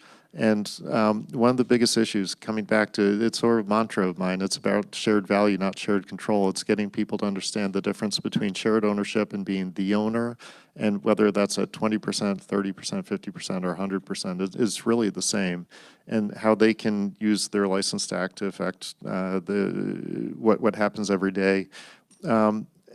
Certainly when it's 100%, it's a more credible sort of thesis to say you are the only owner and not that you're sharing it with somebody else, and not getting into the mechanics of S distributions and dividends and other things that sort of mess up the calculation. So it makes it a clearer picture, but I think it really just comes down to that education and the communication with the employees as employee owners and what it means to be an employee owner.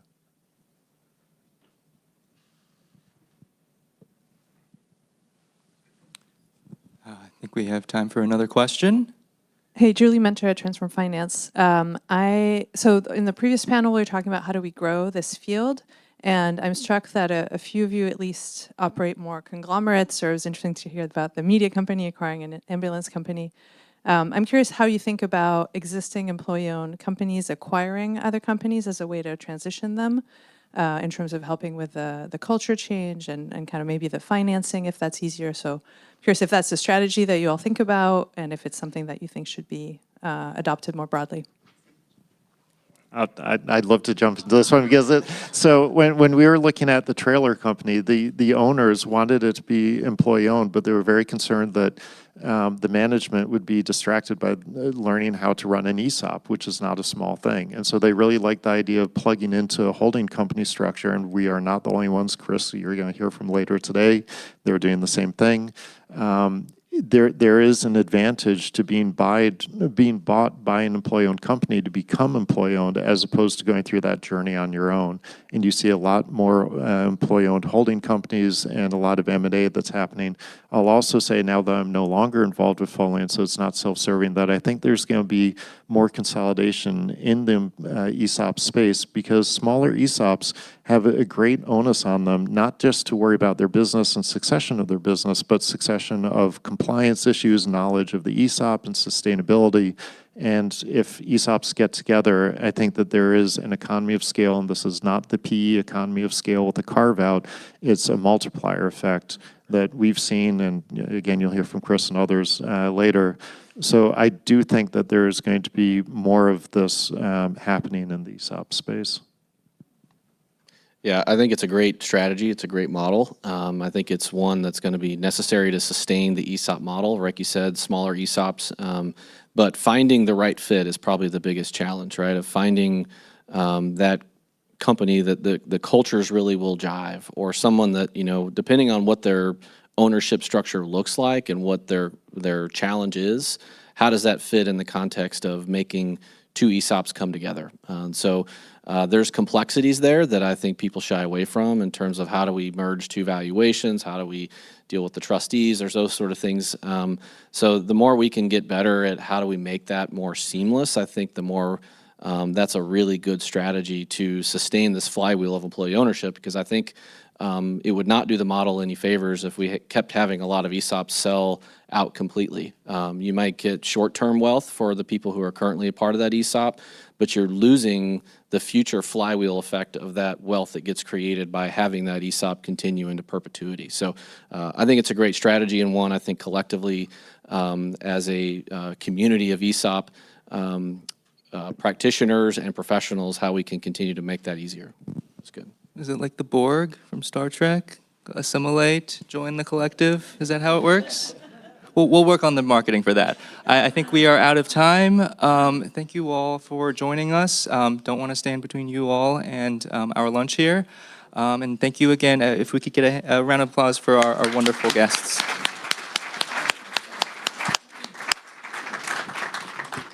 And I just want to say, come back at 2 o'clock. Enjoy your lunch and enjoy your conversations with each other. Thank you, guys.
Employee Ownership and Profit Sharing at the Rutgers University School of Management and Labor Relations, and we are so pleased to be co-hosting this second annual Employee Ownership Ideas Forum together with our really incredible partners at the Aspen Institute Economic Opportunities Program. Having participated in some of the planning conversations, it was just extraordinary this morning to listen to the richness of the morning panels. I am excited to continue, and I think we'll probably pick up on some themes that have already been surfaced so far today with this next session on employee ownership in strategic industries and supply chain resilience. And we have with us here today a really extraordinary panel of company leaders, all leaders of employee-owned companies, who I'll introduce in just a moment. But this sort of idea of the relationship between employee ownership and the importance of strategic industry and supply chain resilience, those ideas are critically important, but they're kind of underexplored, what the specific relationship is between employee ownership and these very important concepts. We've learned as a society over the last several years, the consequences of supply chain fragility for our public health, for our economic functioning, for our national security. And I think there's a growing convergence of an understanding of the absolute importance of our investing societally in our critical industries and protecting supply chain resilience. And each of these extraordinary panelists will help us kind of learn about the role of employee ownership in the context of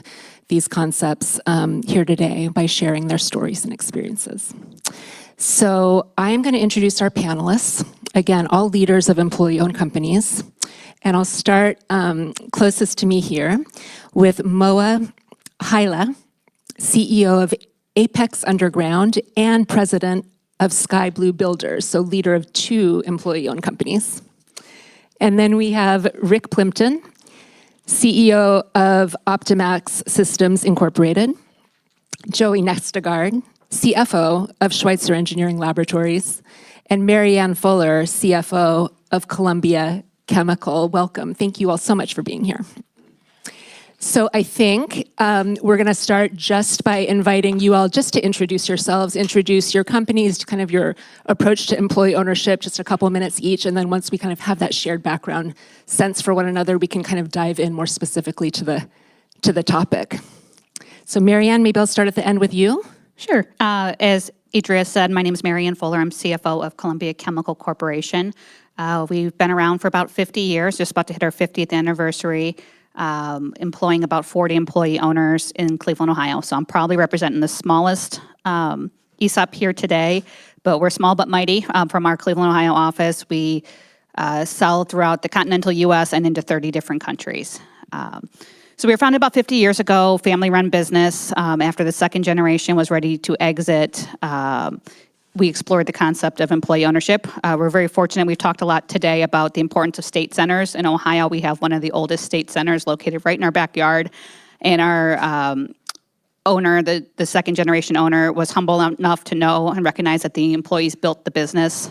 He may have been fortunate enough to lead it, but it was built on the employees' hard work. So we started our ESOP transition 20 years ago this year as a partial ESOP, and now we've been 100% ESOP since 2011. Columbia Chemical manufactures chemistry that is sold to plating shops to coat metal, primarily steel, but getting more into aluminum as the market shifts a little bit. Primary function is for rust prevention, but also to give it a specified appearance. We do about 50% of our business within the automotive industry. Our customers plate the interior and exterior parts of cars, things like headrests, seatbelt buckles, brake calipers, general fasteners that go on the car. We're considered a tier 2, tier 3 supplier, but we do get the privilege of working directly with some of the automotive manufacturers because our industries run on specifications and approvals. So we have direct contact with all the major automotive industry leaders. The rest of our business ends up in medical equipment, agricultural equipment, furniture, appliances, anything basically metal that you want to stop from rusting. Marianne, thank you. Joey, continue down the way. Hi, my name is Joey Nesgard. I'm the CFO of Schweitzer Engineering Laboratories. We're based in Pullman, Washington. We have about 6,500 employees in about 100 offices around the world. About 5,000 of those are in the U.S., 4,400 or so are in the ESOP. This is our 40th year and our 25th year of being an ESOP and 15 years of being 100% employee-owned. We make products for all utilities and large producers and consumers of power all over the world. Hi, Rick Plimpton. Thank you for inviting me to be here today. I'm the CEO at Optimax. We manufacture precision optics for research and industry.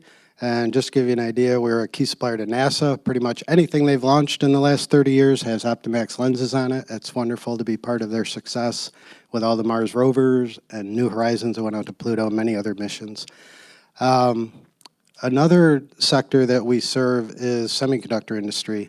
About 40% of our revenue is historically making optics for semiconductor machines and inspection tools.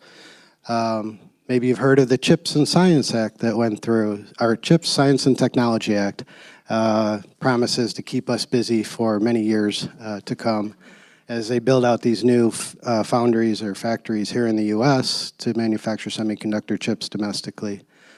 Our journey into an EO, we actually did EOT, an Employee Ownership Trust. It started about 10 years ago when my partner and I were trying to figure out what succession plan was going to look like for us, because he's 10 years older than me, so he's 70 and I'm 60 years old now. And when we were looking at what are the important things about transitioning leadership at Optimax, we wanted to make sure that we didn't disturb the culture too much. We've created a culture of open book management. For 30 years, we've been sharing profits with our employees, and we didn't want to see that get disrupted. We wanted to make sure that leadership remained local, and that whatever we chose for succession planning at least laid the foundation for decades of prosperity, and we chose 100 years as our objective. Who knows what the world's going to look like in 100 years. But we ended up with developing a perpetual purpose trust, and I'll talk a little bit more about some of the tenets of that and some of the important things that we put in place. Let me test. Oh, you can hear me. Thank you for having me here. Mo Wahaila, president of Sky Blue Builders and CEO of Apex Underground, because having one job sucks. I am extremely humbled and honored to be here. I am ownership. I'm an example of it. And the reason I say that is my story, I'm originally from East Africa, escaped war, came here on December 18th, 1981, left a world that was of brown earth and brown people. I landed in Denver, Colorado, December 18th, 1981. You figured it out, right? And so to come to this country and have this opportunity, and I think President Obama said it best when he said, "Only is my story possible in America." And so to have this opportunity to be here with you guys today is just truly amazing and humbling. To the opportunity for ownership, I got to learn that early on in my corporate career with stock ownership, strike price, and all those kind of things that I had no idea about growing up, right? Because I just didn't have that opportunity to learn about the stock market. My parents were immigrants working 2 to 3 jobs each to try to make it work for us. And so I am the example of the possibility of ownership. And so when I started Sky Blue Builders back in 2009, I knew that my goal was to eventually have the employees have that same opportunity to own a piece of the company.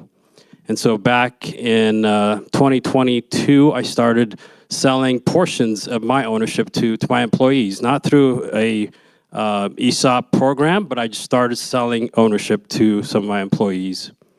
And then I read about Apis and Heritage Capital converting Apex Underground to ESOP owned. And this was on the Denver Post. What caught my attention was there's this firm, Apex and Heritage Capital, that was a social impact private equity firm, which is kind of an oxymoron, but I was like, okay, let me test these guys out. So I reached out to them, and after meeting with them on what they were doing, I was very impressed. The impact ownership has in this country is profound. And so between Sky Blue Builders and Apex, we have 140 or so employees, but I always multiply it times 4, right? So that's 550 people that we're impacting, because you're talking about families. So a CEO, it's not just one employee. You think of them as 4. And so that impact is huge. And somebody mentioned earlier the wealth that provides and the generational wealth that it can have. It's profound. And so just between Apex and Sky Blue Builders, that's 560 lives we're going to be impacting for not just years to come, but generations to come. So again, thank you for having me here. I appreciate the opportunity to speak to you today. Well, thank you for sharing. Let's start digging into the question of kind of supply chain resilience and critical industry. And Joey, I'm going to start with you. We've all heard horror stories about the risks involved with weak supply chains, with fragile supply chains. Can you talk a bit about your experiences with supply chains, resilience, and how employee ownership kind of fits into how you think about it? Sure. So we make products for the electric power industry. So if you think about the last few years, there was some industries that just couldn't make product, and that was not an acceptable answer for us because our products keep the lights on and protect the power system. So for years, we've been trying to onshore as much as we could. Our products are complex. They use their electronic devices, computers, if you will, to protect the power system. So coming out of the pandemic, we started to see lead times expand. So we've always used inventory as our friend, which is counter to most business school perspectives. But we also realized that we couldn't wait for suppliers to give us parts. So at one point, we had about half of our R&D group. Instead of doing innovative things, they stopped what they were doing and designed out components we couldn't get for things that we could, just so we could make sure that we could continue to ship and delight and serve our customers. And we didn't have to push people or rally everybody, because we have something called Friday Lunch. We have people all over the world, but we have lunch every Friday where we talk about how we're doing. Every new employee gets introduced. I do a financial update and a lot of these things, and we could talk about, hey, this is what's happening in the company. We need to act, and people worked weekends and holidays to do the right thing for our customers. And we started to vertically integrate probably 15 years ago. Heavily. We built a printed circuit board factory with employee owner dollars, not taxpayer dollars, in the United States, so that we wouldn't have to buy things from China. So we've tried everything, and we'll continue to look at ways we can bring things onshore or closer to home. And we're organizing people to do those things and have been for some time. Really interesting. Thank you. And I think that what you just said about the flexibility and the willingness of your employees to kind of lean in at that critical moment, it echoed and resonated with some folks on the earlier panel said just before lunch, with Molly Hemstreet and Jenny from Hypertherm talking about the way that employee ownership can provoke that kind of employee commitment and willing to be flexible and to really lean in. And we used Friday Lunch to acknowledge those people and thank them for the sacrifice, and we've had people go up and help in manufacturing, to go up and work through backlogs so that we continue to meet supply chain challenges. It's been pretty remarkable. Nice, thank you. Mary Ann, you've had some experience with the challenge of meeting the needs of customers during the pandemic. Would you share a little bit about that and how employee ownership factors in? Sure. So you know the arcade game when you're a kid where the little mole pops out and you whack it and you feel really good about yourself for about half of a second, and then another one pops out, another one. That was kind of our experience throughout the supply chain. Kidding aside, we dealt with price increases, we dealt with stockouts, we dealt with being put on allocation where we normally need 20 drums a month and the supplier has 2 allocated to us, and we dealt with just where they just decided critical raw materials were no longer being manufactured. So it was 2 years of fun for us, but we had a similar approach to what Joey was saying. We compete on customer service, and one of the key components of that is our speed of shipping, where the industry standard's a week or more. Ours is 48 hours or less. Often we gain new business because somebody else can't ship something. It's a high cost of changing in our industry, but when somebody's backed into a corner, they do what they got to do, and that's where we gain business. So we often ship in 48 hours or even same day, next day to keep customers up and running. So prior to the pandemic, similar to what Joey was just saying, we had to look at our supply chain and build our model around that. So we looked for domestic sources that were close by, had a 1 or 2 day transit time. We're willing to keep material on the floor, multiple sources. We really got to know our suppliers, and we leaned on that during the pandemic to get us through. It was certainly a challenging time. I think employee ownership played a big part in that. That effort, which started in 18 and 19, was employee-led from the bottom up. It wasn't a corporate initiative. It was our employees recognizing that the company is built on the customer service, and that comes with the transparency and accountability that ESOPs create. So I think that helped. Doesn't mean there wasn't hiccups during the pandemic. Even with the best preparation, it was whacking that mole all day long. The departments really came together. When you have a normally run company, you have people looking at their own 10 feet in front of them. But when you have 40 employees getting in a room and fighting fires together, you can solve problems. Things just went so much smoother because we were employee-owned, definitely. Thank you. So Rick, you mentioned supplying NASA. You work on some pretty sensitive optics technology, and I know that your company also provides very high quality, good jobs. Can you speak about the Employee Ownership Trust and how it supports both? Yeah, so I'm just a foundation. I'm from Rochester, New York. It's a home of Kodak and Xerox. There's a lot of small businesses in our region that have really innovative technology that they've used to create value in the marketplace. And it's not unusual for big conglomerates to come in and try to buy up these little companies to take the technology that they're interested in. And with Optimax, we were founded in '91. In a very small way, we're kind of carrying on that legacy of Kodak and Bausch & Lomb of manufacturing precision optics here in America. And we didn't want some multinational conglomerate to acquire our company and just totally, take what they want. And oftentimes the local Rochester company just gets shut down and we lose hundreds of good jobs in our community. Today, Optimax employs almost 500 employees. And like I said, a lot of what we make is used in the semiconductor market. So let me kind of use that as the basis for talking about supply chain. We're a key supplier to these big corporations that are in the semiconductor market.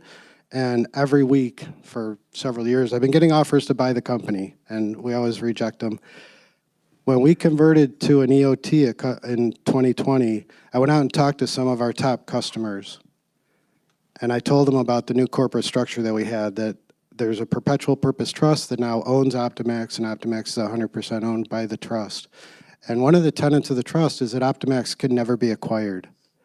And I really didn't know how they were going to react to that, but the beautiful thing is many of them reacted very positively because they were fearful of when Optimax was going to be acquired and how that was going to compromise their supply chain.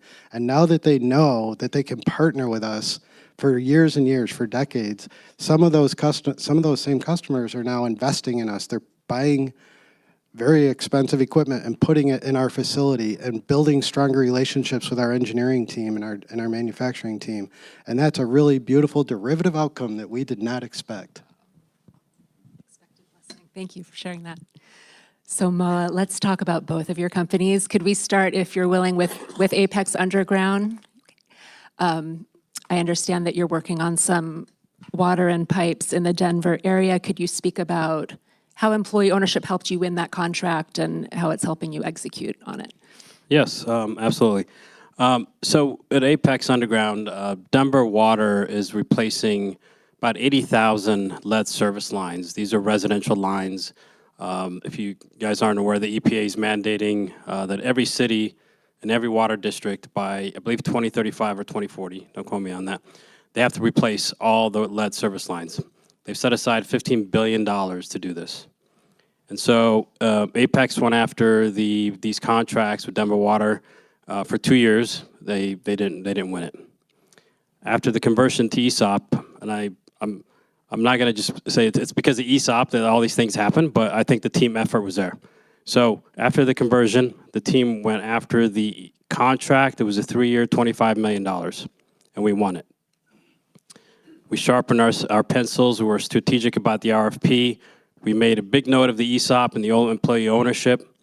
And so all of a sudden, we were going to double or almost double our revenue in 1 year because of this contract. Our HR team, all of our folks, we had to hire 25 people within 2 months, get them trained. So you can imagine the level of effort that takes. I have never seen anything like this.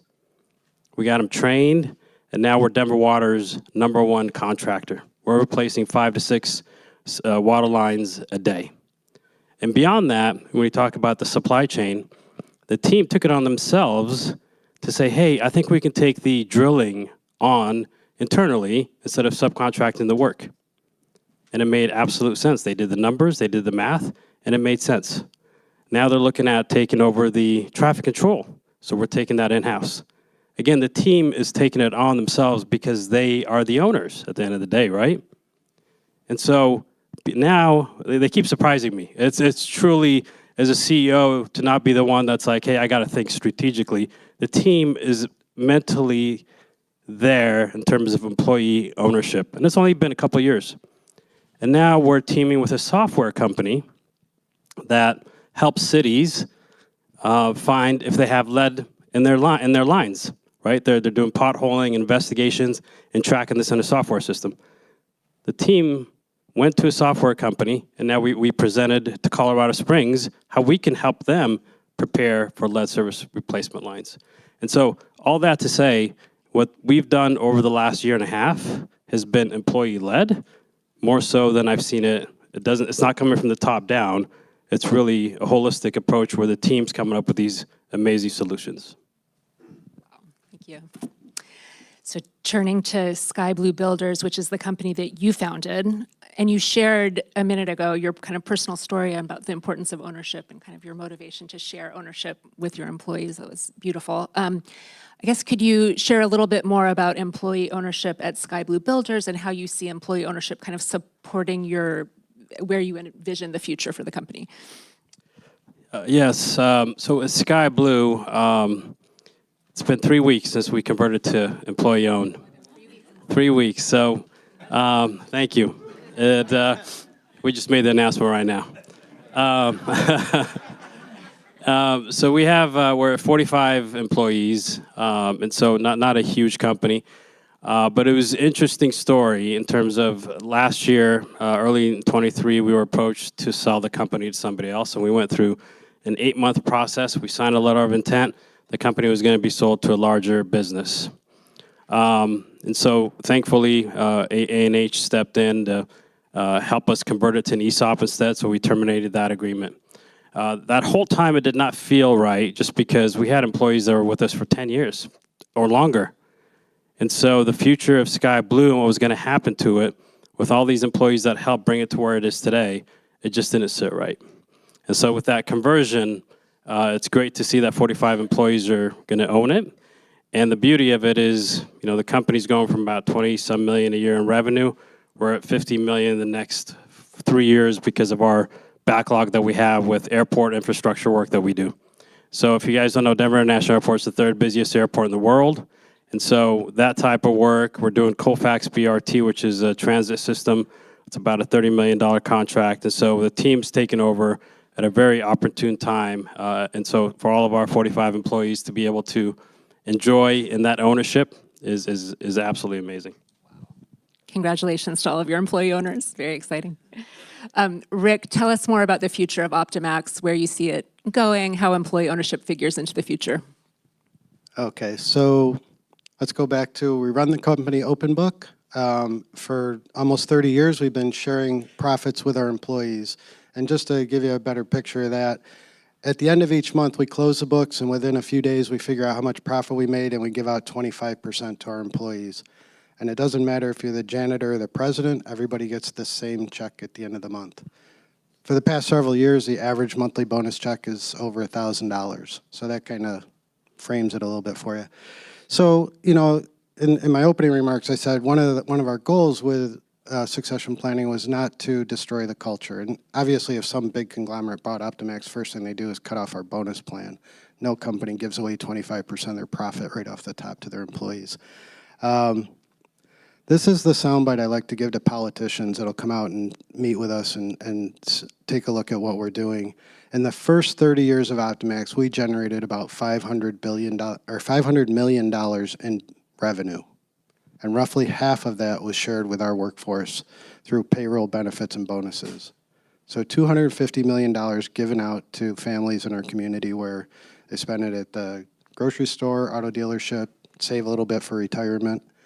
With the growth path that we're on, even a conservative growth path over the next 30 years, Optimax will generate over $5 billion in revenue, where $2.5 billion of that is shared with our workforce, creating financial security for the families that we support and strengthening our community. And if we can get even 10 more companies in our community to go the EOT route or ESOP, either way, it's a different, EO, there's different ways to solve the problem or to create a solution for the organization. I don't believe there's a silver bullet that works for everybody or for every company, but to have these hybrid solutions that can be used to strengthen communities across America, I think is an evolution in capitalism that's much needed here in America. Joey, you're next. I know Schweitzer is succeeding, thriving, growing. Tell us what lessons you think there are in terms of employee ownership playing a role in a company's innovation and growth path. I was smiling when you guys were talking. We're a small company. So I started 22 years ago, and we had 550 employees. And through purely organic growth, we have 6,500. When we became an ESOP in 1994, we had about 25 to 30 employees. So, it just feels growth, right? And so we do everything from inventing, designing, manufacturing, selling, supporting our products. So we have engineers, we have direct labor folks, and we talk about innovation from all of those aspects, and including things like you were talking about the employees. They come up with the ideas that spark things. We've been doing all of these vertical integration activities, and it's usually because somebody has an interest in making something that we buy from somebody else that maybe it's hard to get, or it's low quality, or it's from a faraway land and it doesn't need to be. And another thing, we use what's called world-class manufacturing principles, and it empowers the people on the production floor, those closest to the work, to solve problems, try new things, not be afraid to fail, small reversible experiments. And those are the things our head of our factory says it's heartwarming when you walk out on the floor and something has changed from the last time you went out there and nobody asked your permission to do it. They try it, it works. And it's ended up, we now have 5-day lead times to make high quality, high tech products at a low mix, high mix, low volume in the United States. So it's those sorts of things when you empower people, truly makes a huge difference. Thank you. Marianne, I know you're in a tough industry where there's been a lot of sell-off. Can you talk about how you've maintained your independence? Share some of that story. Sure. So our industry has been consolidating in recent years. There's a couple major players that have taken the initiative to buy out a lot of the smaller companies. We've taken the strategy of staying in ESOP. It's definitely where we expect to be in the next 100 years. But one of the interesting acquisitions that occurred probably about 2 years ago, the largest player decided to buy out a fairly good-sized company, but one that kind of competed on customer service. It's not quite ingrained in their culture the way it is at Columbia Chemical, where it's our core values and kind of our competitive advantage. But they did have a customer focus. And this particular acquisition, they did it so that they can buy out a monopoly. I mentioned our automotive sector runs on approvals. Well, one way to get more work through approvals is to buy out the other person on the approvals. And now you have a monopoly. But it doesn't work so well. They paid a huge premium for it. And what they found was customers weren't happy. They missed that customer service focus. So we're landing, the shakeout of it is landing us a lot of business. We had pretty aggressive growth goals to begin with, and now those are accelerating. So I'm excited to see what kind of wealth we can build in the next few years for our employee owners. We have a young workforce. I think we'll have our team in place for many years to come. And we're also looking to go on the other side and start acquiring people. I mentioned earlier wanting to shore up our supply chain. We've got a great plan in place for some vertical integration, and that we can, if we need to have that speed of service on the supply chain, part of it might be buying into joint ventures or acquiring our supply chain. So we're definitely going to look in that in the future. We've done a few small acquisitions, but we're just waiting for those to fall in place.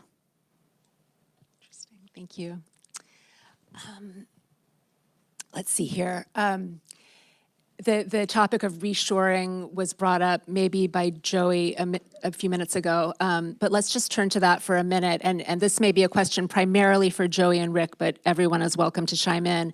Can you speak, can you speak about reshoring? In other words, kind of the idea of the importance of bringing critical industry, critical pieces of a supply chain back into the United States. And I'm curious to hear maybe first from Joey and Rick, and then also from Moa and Mariana, if you have more to add, on this topic of reshoring and its connection to employee ownership. So we've tried to use, so we take great pride in being a U.S. manufacturer, right? And our customers rely on us for products, and so we want to make sure that we can deliver. And the longer the supply chain, the harder that can be, right? And we learned many of those things during the pandemic where we thought we had done a really great job and we hadn't.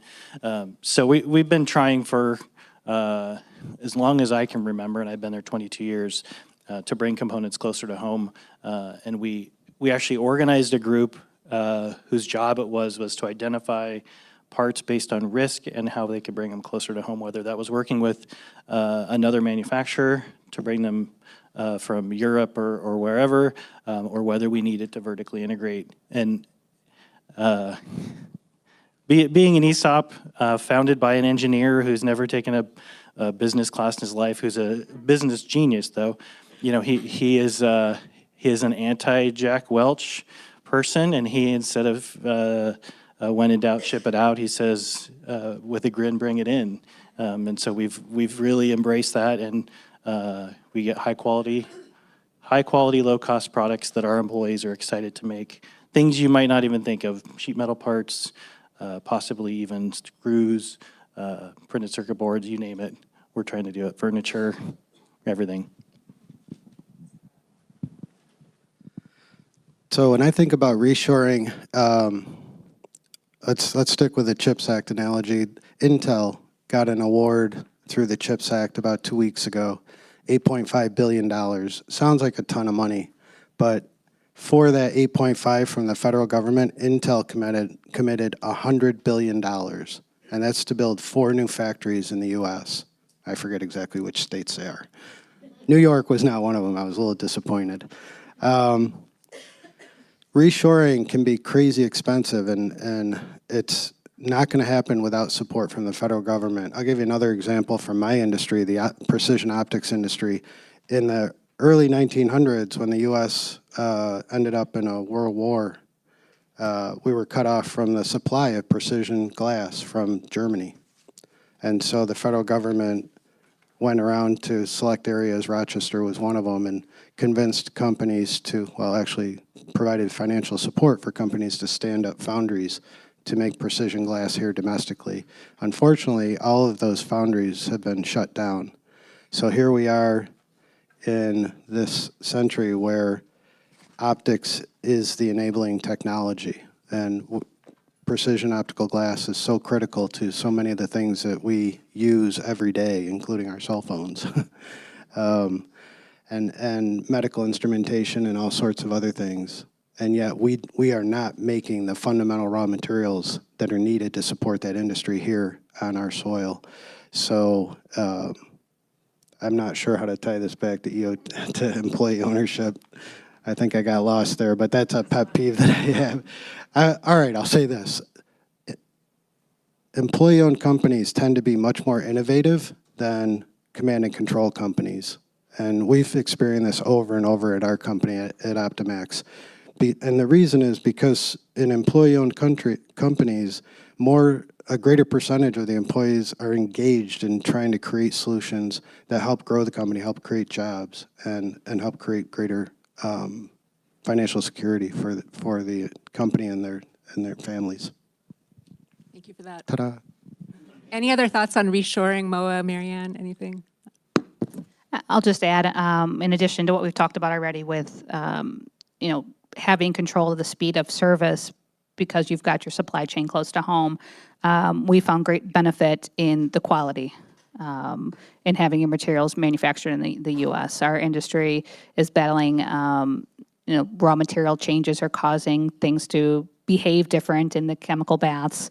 So we've actually brought in some of the reactions that we would previously buy, either from U.S. sources or even overseas from China. We actually manufacture it in-house, and we've brought that part of our supply chain in-house, done some innovative things led by our employees in terms of the reaction to not only be able to do it, but to be able to do it in an 8-hour shift and be able to create this reaction that not only meets our internal demand, but that we can also resell. So we've approached it from the quality side as an advantage as well. Interesting. Touched on this briefly already, but all of these incredible examples of kind of employee innovation, employees willing to go above and beyond and do the kind of almost impossible.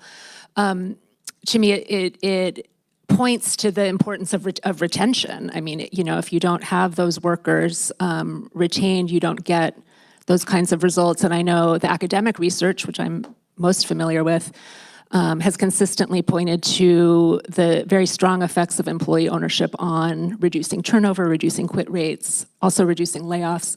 And a couple of you mentioned this briefly, but I'm curious if any of you could speak to that, to what extent do you see employee ownership, maybe not alone, but employee ownership as a piece of your overall kind of employment model playing a role in retention? Do you find that you're out-competing competitors on retention, especially in the context of the Great Resignation, et cetera?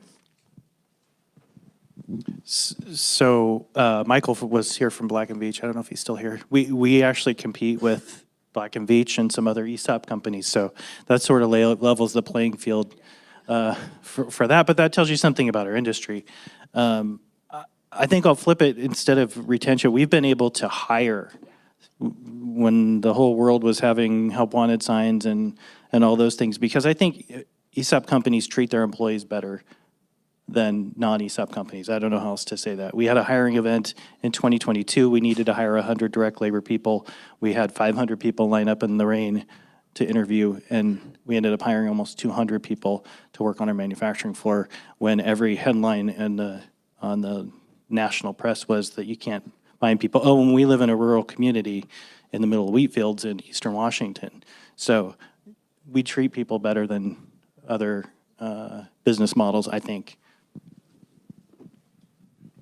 Yeah, and I'm fairly new to the ESOP world, but I can tell you from Apex, when we got that Denver Water contract, and we had to hire, I think, 25 people within 2 months and get them trained. And so you're talking about in Denver or Colorado or in the U.S. where you have low unemployment in the 3% right? And so this was in 2022, and when others were struggling to hire, Apex had no problem hiring.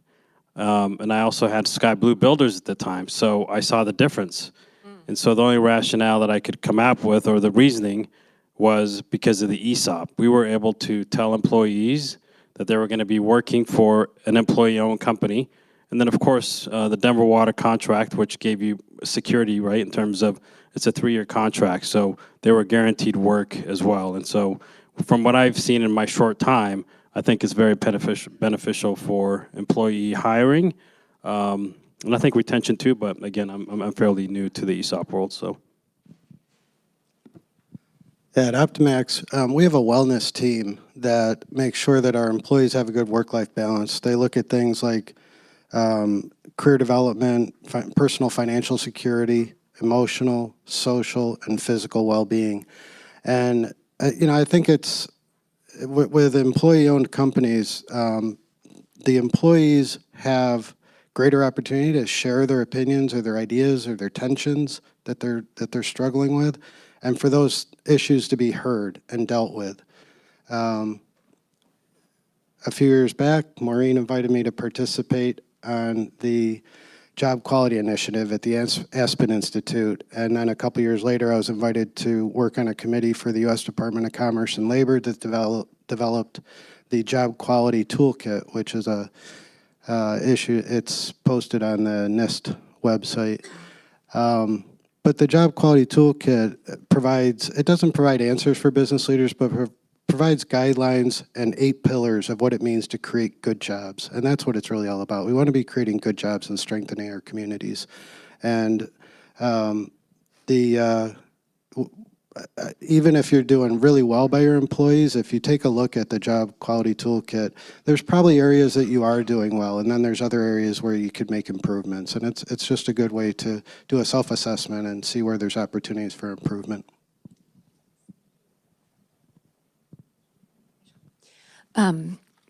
Just picking up on that, we've heard throughout the panel, each of you have kind of shared a little bit, I feel like, how employee ownership kind of fits in the context of some of your other approaches to management, to the employment relationship, even to operations, with a Friday lunch, with work-family balance, et cetera.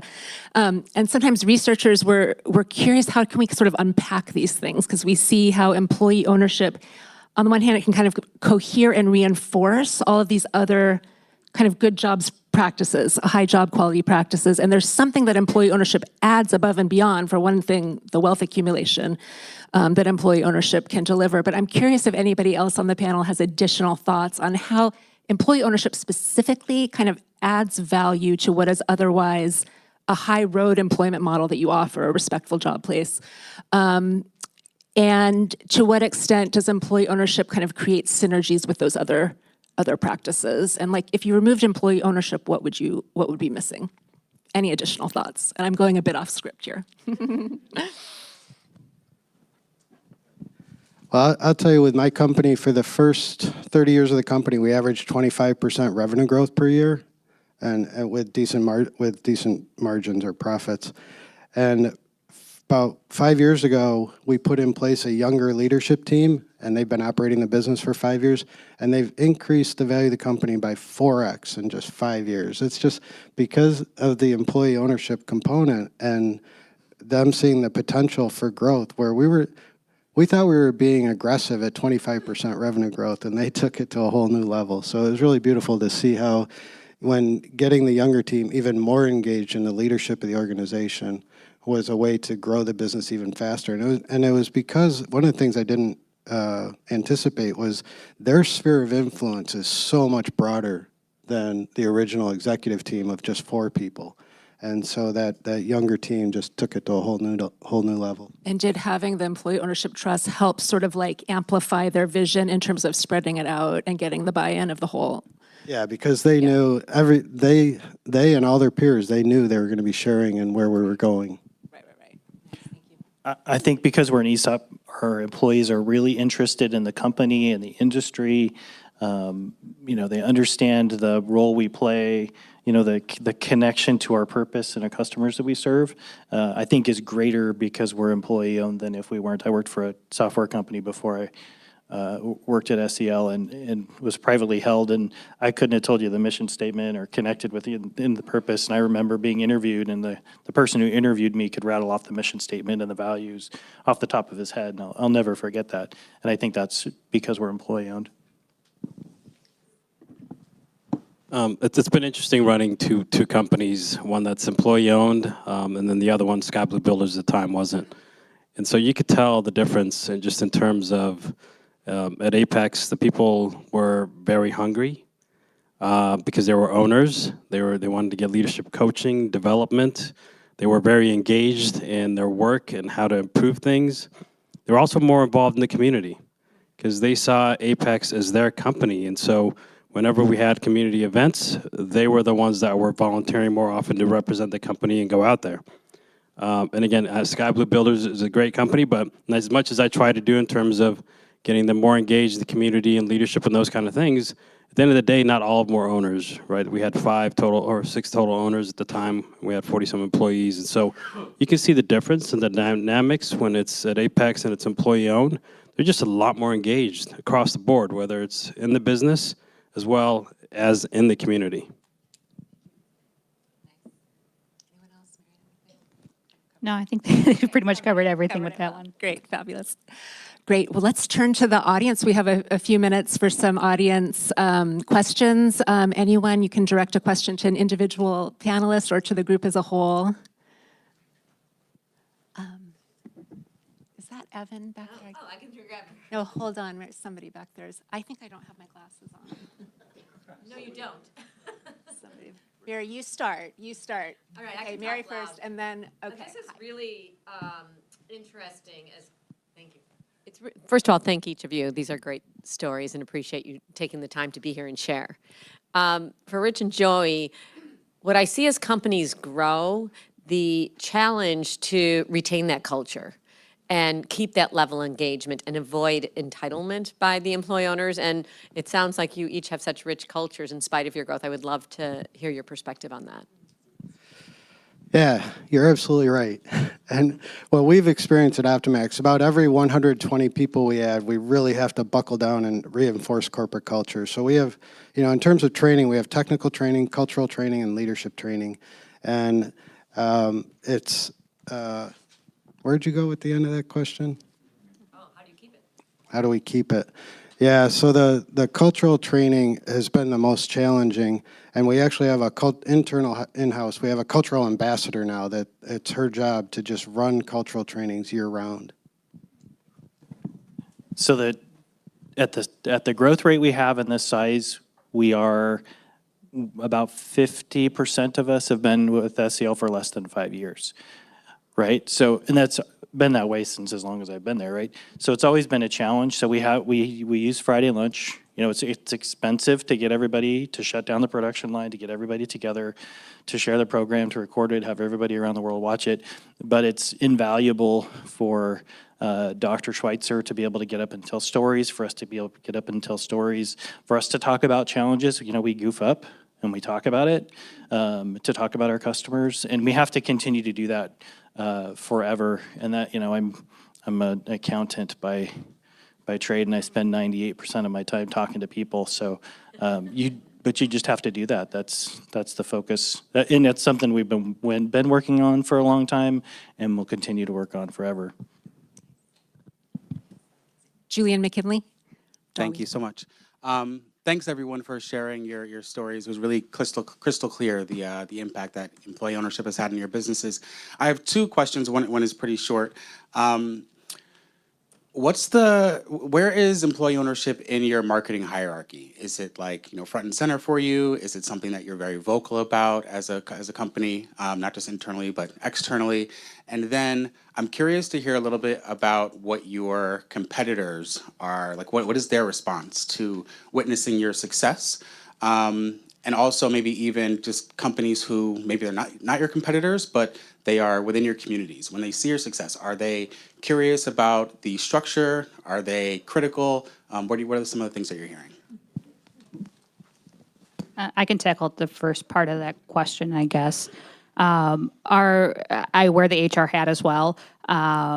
Our hiring, everything we do is tied to our company core values. We use a program called EOS, an Entrepreneurial Operating System, which works really nice with the ESOP culture. It's all about creating accountability and driving towards your growth goals.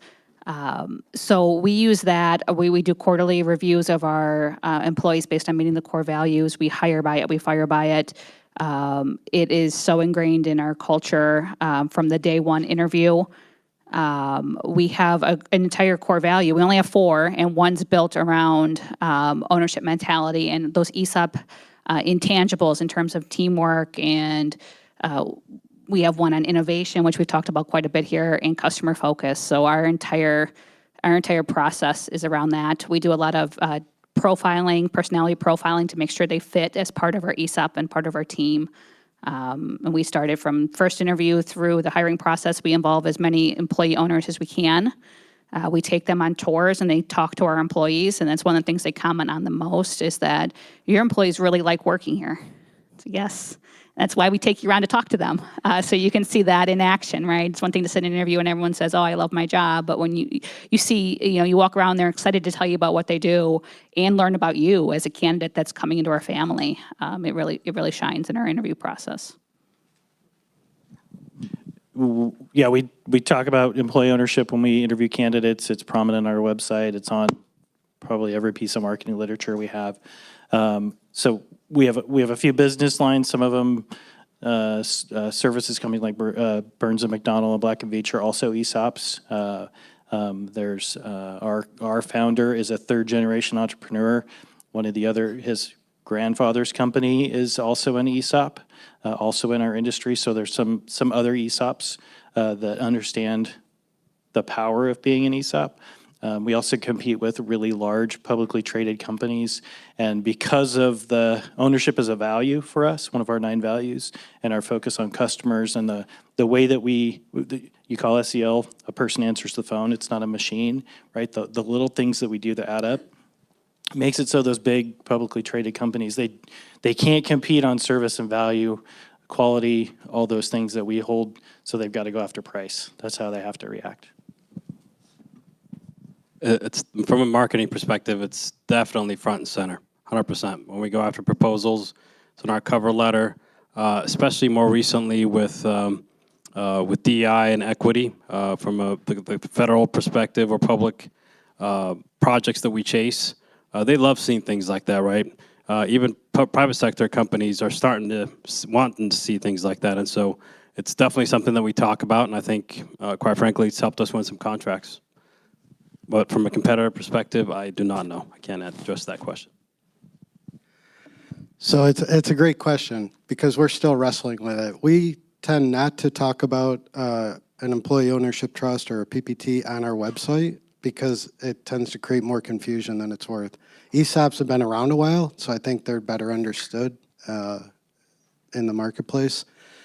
But for years, we've hired people based on their attitude as opposed to aptitude or skills, because we know we can teach the skills.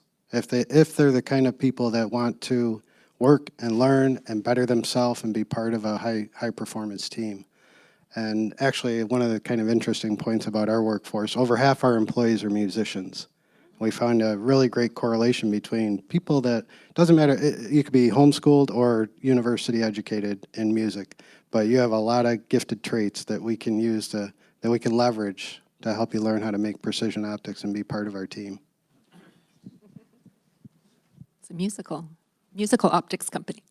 Additional questions or comments? Daniel.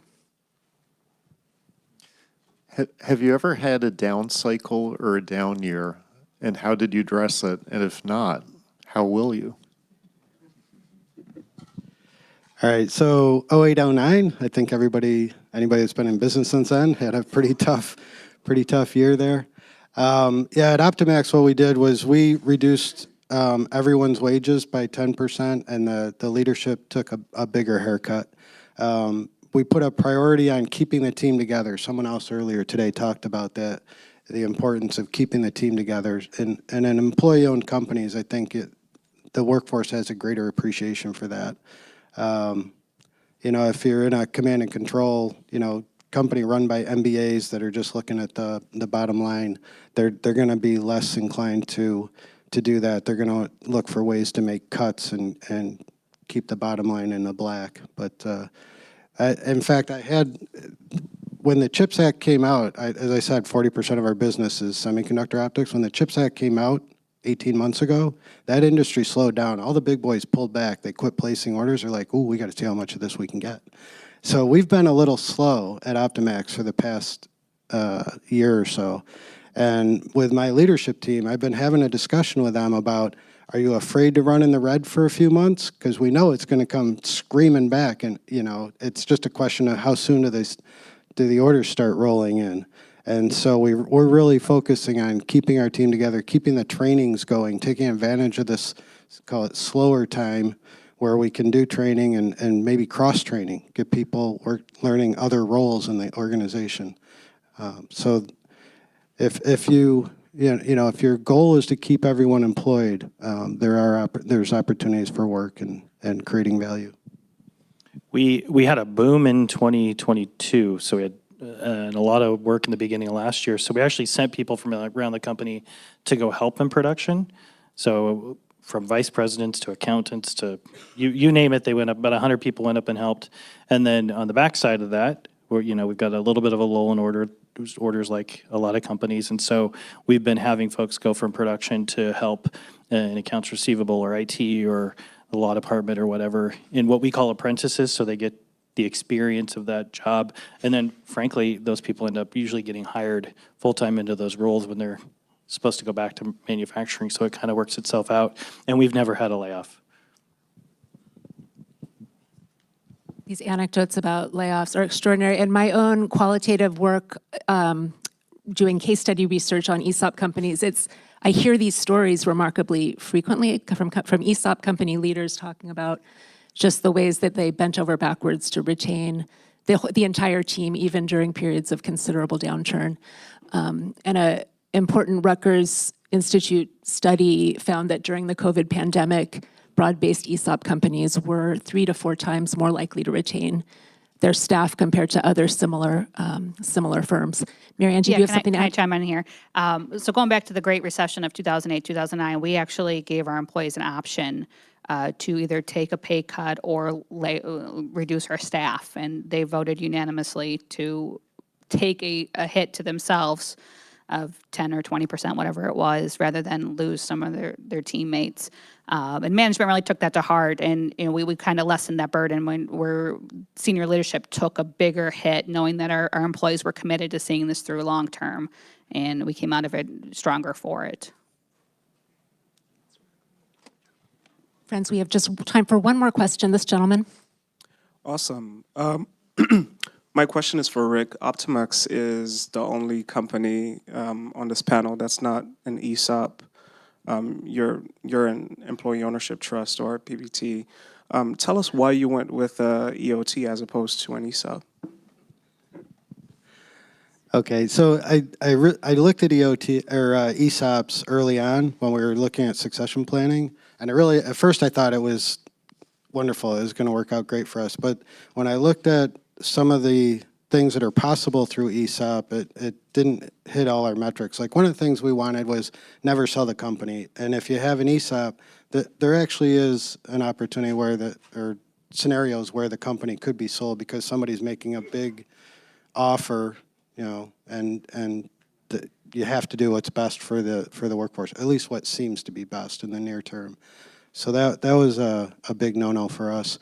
But the other thing that's true of our region, our workforce, being in Rochester, we're in the home of Kodak and Xerox, and we have thousands of families in our region where most of their retirement was in corporate stock, and they're not living the retirement they thought they were going to live because companies go through ups and downs, and it's just a reality of business. And so anytime we survey our workforce and we say, hey, do you want a piece of paper with a promise for cash later, or do you want to share the profits as we go? They always say, let's share the profits as we go. And it's kind of interesting. Along with that, we have to do a lot of financial counseling with our team members, our employees. I've had 20-somethings going out and buying $80,000 pickup trucks, and it's like, hey, guys, you got to put something aside for retirement. So we have worked with our workforce, and we have a 401k plan where anyone that works with us for their career has a path to being a millionaire or a multimillionaire.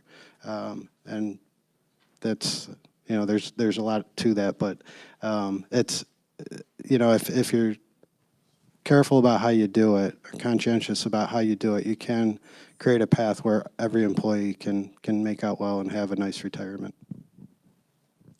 Nice. Thank you. With that, I'd like to thank could you take another few minutes? Okay. Wonderful. Another. Senator Van Hollen's going to be here in 4 minutes, friends. Let's take one more question then. Anyone having a burning question? Joseph? I can project if that's okay. So I've had two thoughts kind of listening to this. One of them is about the fact that so much offshoring happened in part because of cost, but in part because of worries about the kind of restiveness of the American workforce. And folks would be agitating for better conditions and things like that. It's not a question so much as that's something that I've just been meditating a lot on y'all's perspective on. That's been really, really interesting to see how that's an asset for you, is to provide that, and that helps your workers. I have a strategic kind of question. What's your annual planning process look like? If you could tell us a little bit about what it looks like to involve the workers, not just in how to optimize a particular contract or how to, over time, make sure that you're bringing more and more processes closer and closer to home. But as you said, things like annual targets and make sure that everyone's financially literate and keeping an eye on them, just like bread and butter stuff. But something I'm thinking a lot about, and you guys seem like excellent folks to ask. I want to tackle your first comment. So offshoring seems brilliant if you're just looking at the short term. It's a great way to drive costs down, but unfortunately you're giving away your future when you offshore skills and capabilities. It reminds me of in the early days when we were looking at succession planning. The easiest thing for a business owner to do is just clean up your financials and sell to the highest bidder. By far, the easiest succession plan. But you're giving away the future when you do that. And so for some business leaders, that's what they want to do, and that's fine. But for us, when we were looking at succession planning, we want to create a legacy, and make sure the company would keep creating jobs in our community and strengthen our community. So your second question about, so we're a company with a board, accountable to our shareholders, the trust, but we still have a management team. We prepare an annual plan, written plan. We communicate to our employees. We have Friday lunch, which is an easy mechanism for us to talk about what we're doing. We also create a 5-year plan that's part of the evaluation process, and then provide regular updates and check-ins and communication to across the company about how we're performing. So they know, in a week or this Friday or next Friday, I'll update through Q1 on how we're performed, what we're projecting, what actions we need to take. And we sort of do it in we have a monthly process that we just roll into an annual plan, so it's not really a big production for us. But we do strategic planning and that sort of thing, figuring out how we can double twice in 10 years profitably again. So at Apex, for the first time ever, we had what we call the summit. It's a full day event. First half of the day is a year in review. We talk about what we did well, how we performed, what we could have done better.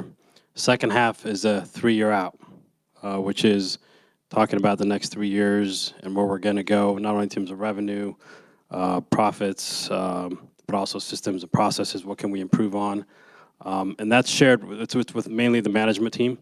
So once that's completed, then we had a half-day session with majority of the employees to give them the debrief on how we did and what we're going to do looking forward. And so it's a little more intensive than your normal, like, hey, it's just the management team, and here's what we're going to do. This is a combined team effort. Interesting. I was curious, did you have something to add, Marion? I was curious, Joey mentioned a couple of times how SCL's primary competitors, including Black & Veatch, Burns McDonnell, seem to all be ESOPs. And I'm curious about, for some of the rest of you, and thinking in the context of the silver tsunami and the importance of, silver tsunami in the manufacturing sector specifically, and in the context of our conversation of supply chain resilience. Curious about, do any of the rest of you see a similar pattern? Do you see more interest in employee ownership? Do you see key competitors adopting our employee ownership? Or are you really sort of the thought leaders in this area? And do you see some potential for developing increased interest among your peers? So for our industry, no, our competition is not going ESOP. I mentioned we focus on customer service, whereas a lot of the competition does not. It's private equity and large conglomerates. But we are seeing is, and maybe this is just our natural desire to partner with them, but a lot more of our suppliers are ESOP, or at least partial ESOPs. And that could just be, ESOPs gravitate to each other, similar philosophies and ways of thinking. And and partnering, but we have seen that quite a few of our suppliers are now ESOPs. The thing that I've noticed, the trend that I've noticed is pre-pandemic, we came through decades of too many workers, not enough jobs, right? And then in the pandemic, the pendulum shifted. And now we're in an era where there's too many jobs, not enough workers, and that's not going to change. So the trend that I am seeing is that companies that are creating good jobs are having the most success at recruitment and retention. And that's going to be a challenge for several years. Interesting. Oh, anything to add in your universe in Denver? Yeah, I think there's a lot in construction, but it's not your typical ESOP. You have to buy into the ownership, and so we are seeing more of it in Denver, though. Wonderful. Friends, thank you for such a rich conversation. Much gratitude, shed much light. Thank you, audience. Maureen Conway.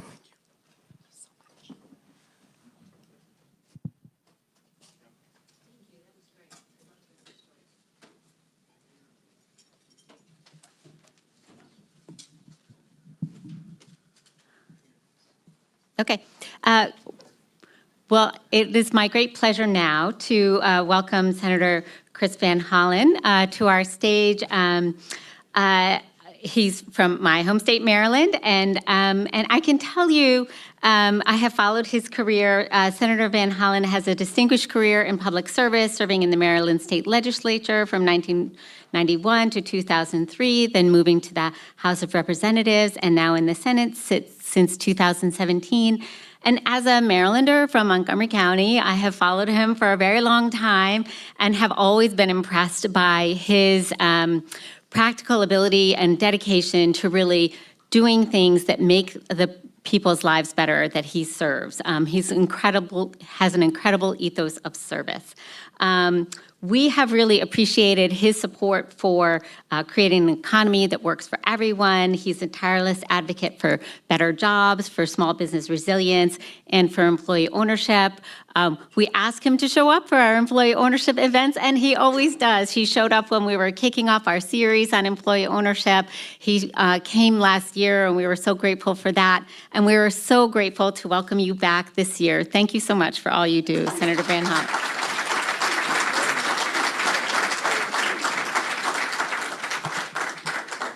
Well, thank you so much, and it goes to show you should always have one of your favorite constituents introduce you. So thank you so much for your leadership, and it's wonderful to be back with all of you, and it's great to see a room full of people who are very focused on trying to take some practical steps to make sure that we can build an economy that works for every American. I want to thank many of the organizations that we've worked with over the years as we try to get this legislation over the finish line.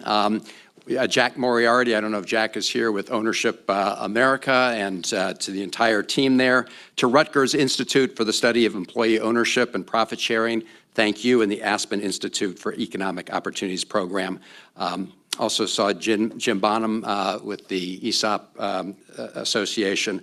But to all of you who've been part of this effort, thank you. And I don't know who else you've heard from the Senate or the House, but I do want to thank my colleagues in the House who have been working with us on this legislation, and also want to take this opportunity just to thank my partner, friend, and colleague from Maryland, Senator Cardin, who, of course, was chair of the Small Business Committee for a very long time, and really worked to try to create more incentives for employee ownership.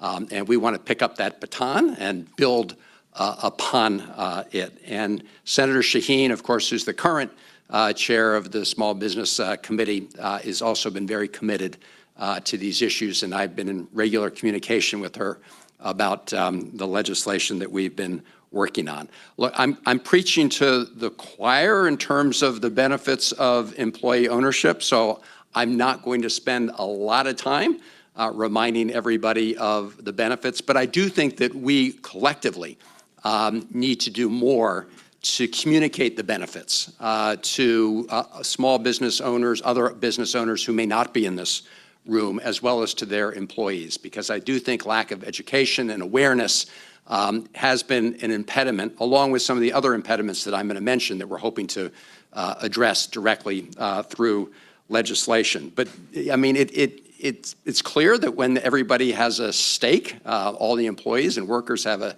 stake in the outcome of an enterprise, that they will be more dedicated to the effort and will benefit more from the overall effort. And that does mean that when a business hits the skids potentially and has some tough times, everybody sort of comes together, recognizes everybody needs to make sacrifices. But when a business or an enterprise is doing well, everybody benefits collectively, and workers obviously not just in the form of a paycheck, but in terms of growing their wealth as the wealth of the enterprise grows. And that, of course, is the fundamental idea here of trying to expand employee ownership, to try to make sure that workers get the fruits of their labor, not just in terms of that weekly paycheck, but the value that's built up over a period of time. So despite all these benefits, the reason we're here is because we want to expand the circle. I mean, for example, in Maryland, only a very small portion of Maryland companies are employee-owned. The most recent data that I've looked at from this year shows Maryland is home to 99 ESOPs and just over 27,000 plan participants. This is out of a state of almost 8 million people, lots of small businesses, middle-sized businesses, and other businesses. So clearly we have a lot of work to do to address these issues and make sure that we can accomplish our goals. And if you look collectively at small businesses in the country, we are facing, as all of you know, and you probably talked about it, the silver tsunami, where so many of these business owners are near retirement age. And so the question is whether they're going to have an opportunity and mechanisms to pass those businesses on to their employees, or whether some outside entity will swoop in and purchase that particular business. I mean, it could be a private equity fund, it could be a company that's overseas that's hunting for successful small businesses in the United States. And I think we understand that we're all better off if those employees can take over the ownership of the company, and not just for themselves and not just for sustaining those businesses, but for the communities that they live in, because they are attached to communities. They're part of the local athletic leagues. They're part of the PTAs. They have a stake in a community, whereas some fund from outside does not have that same attachment to making sure that the community will benefit as those small businesses are transition from one owner to another. And so that was the entire idea and purpose behind the Employee Equity Investment Act. It's a bipartisan bill. My co-sponsor, chief co-sponsor, Senator Rubio, and in the House, it's also bipartisan. And it's not just the two of us. There are other Republicans and Democrats who have co-sponsored this legislation. And the goal is to overcome some of those hurdles that I mentioned by providing loan guarantees to investment funds that are devoted to expanding employee ownership. And those investment funds would finance and facilitate the process of selling a company to its employees, and also sustain and expand existing employee-owned firms at no additional cost to the taxpayer, the way it's structured. So if a business goes up for sale, these funds could pitch the employee ownership as an option for businesses that may not have heard of the concept. So it gives these entities a stake in trying to address that education issue. As you all know, employee stock ownership plans and worker-owned cooperatives can be complicated. And these funds would also bring with them some of the expertise that can help navigate these transactions. And I want to thank the Department of Labor. We've worked with them to try to better streamline some of those processes even now. but we all know we've got a lot of work to do. And of course, they would bring capital, which is a huge barrier, probably the biggest upfront barrier to employee ownership. Currently, it is the selling owner who self-finances existing employee ownership transactions, meaning that the owner has to wait 5, 10 years, maybe longer, to receive full payment. And so if you've got an option, as a retiring owner, to take, a lump sum all at once, obviously that's easier, even if you're an owner that wants to pass on the business to your employees. So we want to make this easier. And I also want to make sure, and everyone here understands, that we would adopt a set of very strict rules that we collaboratively have developed with you and others, stakeholders and employee organizations to make sure that workers come first. We do want to make sure that there are very clear standards in place so that when we have one of these transactions, the best interests of the workers do come first. So this is an exciting bipartisan initiative. We are exploring different routes to legislative success. As we speak, the route we've got it structured in the bill right now goes through the Small Business Administration. There may be other federal agencies where this might ultimately find its home. We're exploring those ideas really as we speak. But the goal remains the same regardless of what federal agency it would travel through.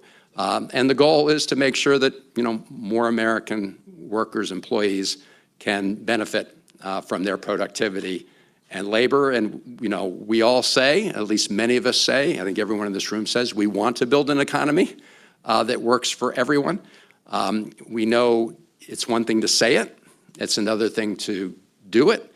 And this is a path to doing it. It doesn't get us, as fast, where we want as fast as we may want to go, but we need to start here. And by creating the incentives and aligning the incentives with employee ownership, I think we can take some very important steps to accomplishing those goals. So again, thank all of you who are part of this movement. We want to work very hard with you and partner with you to get it done. The good news, as I said, and is bipartisan, and that will, I think, help us along the way. So I appreciate the opportunity to say a few words, and most of all, appreciate all that you're doing. So thank you.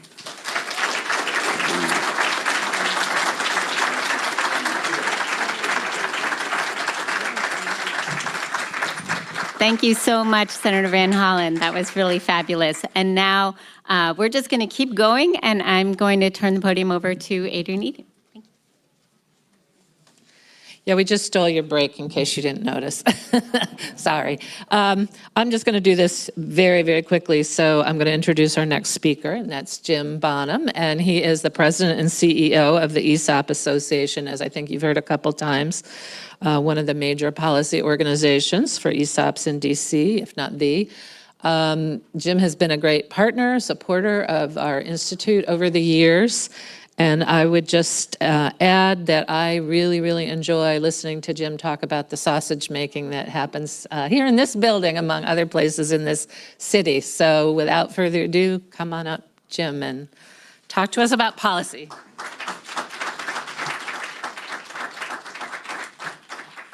Thank you. I'm going to try to rip through this fairly quickly as best I can, although I can sometimes be a little bit wordy because I'm going to be watching the back of the room there waiting for Senator Sanders to come in, and I know as soon as he walks in, I better be out the door.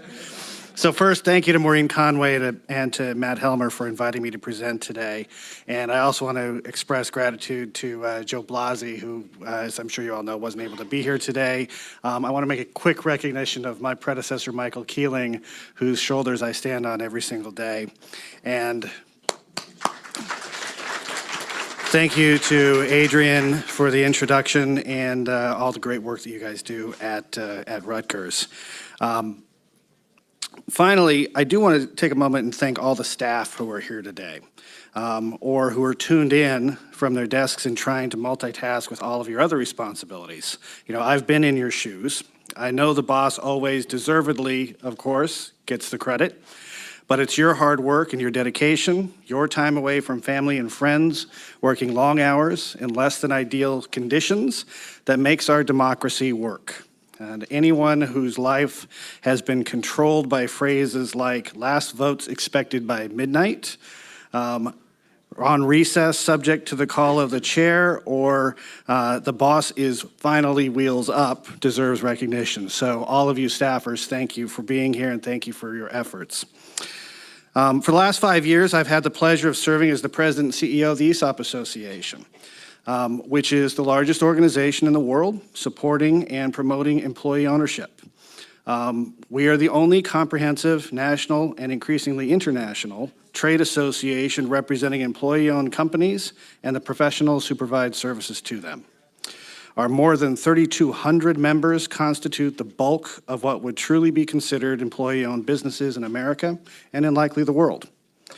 Over the next 10 years alone, we are on pace to spend more than $125 million in support and promotion of employee owners and the expansion of employee ownership. I also have the pleasure to serve as the president of the Employee Ownership Foundation, a 501c3 nonprofit dedicated to the growth and expansion of employee ownership. Through the EOF, we support public awareness, scholarship, research, and international collaboration and thought leadership. We are now the primary sponsor and co-organizer of the annual Oxford University Symposium on Employee Ownership. For example, last year alone, we were able to bring together at Oxford the top leaders from government, industry, and nonprofits from 22 different nations to help formulate a global agenda to make employee ownership more widely available internationally. And I was asked to speak today and provide an update on public policy initiatives in Washington. But I'd like to start by providing some context for all of us to better appreciate what needs to be done in order to accomplish our dual goal, and that's the growth of employee ownership in America. We're here today inside the U.S. Capitol because we need to promote and enact government policies that will result in more American workers having the opportunity to make more than just salaries and wages. There's a tremendous disconnect in our country between those who do the work and those who gain the wealth produced by that work. That disconnect is largely the result of a concentration of ownership of wealth-producing assets. And I ask you to think about that for just a moment. The concept is quite simple.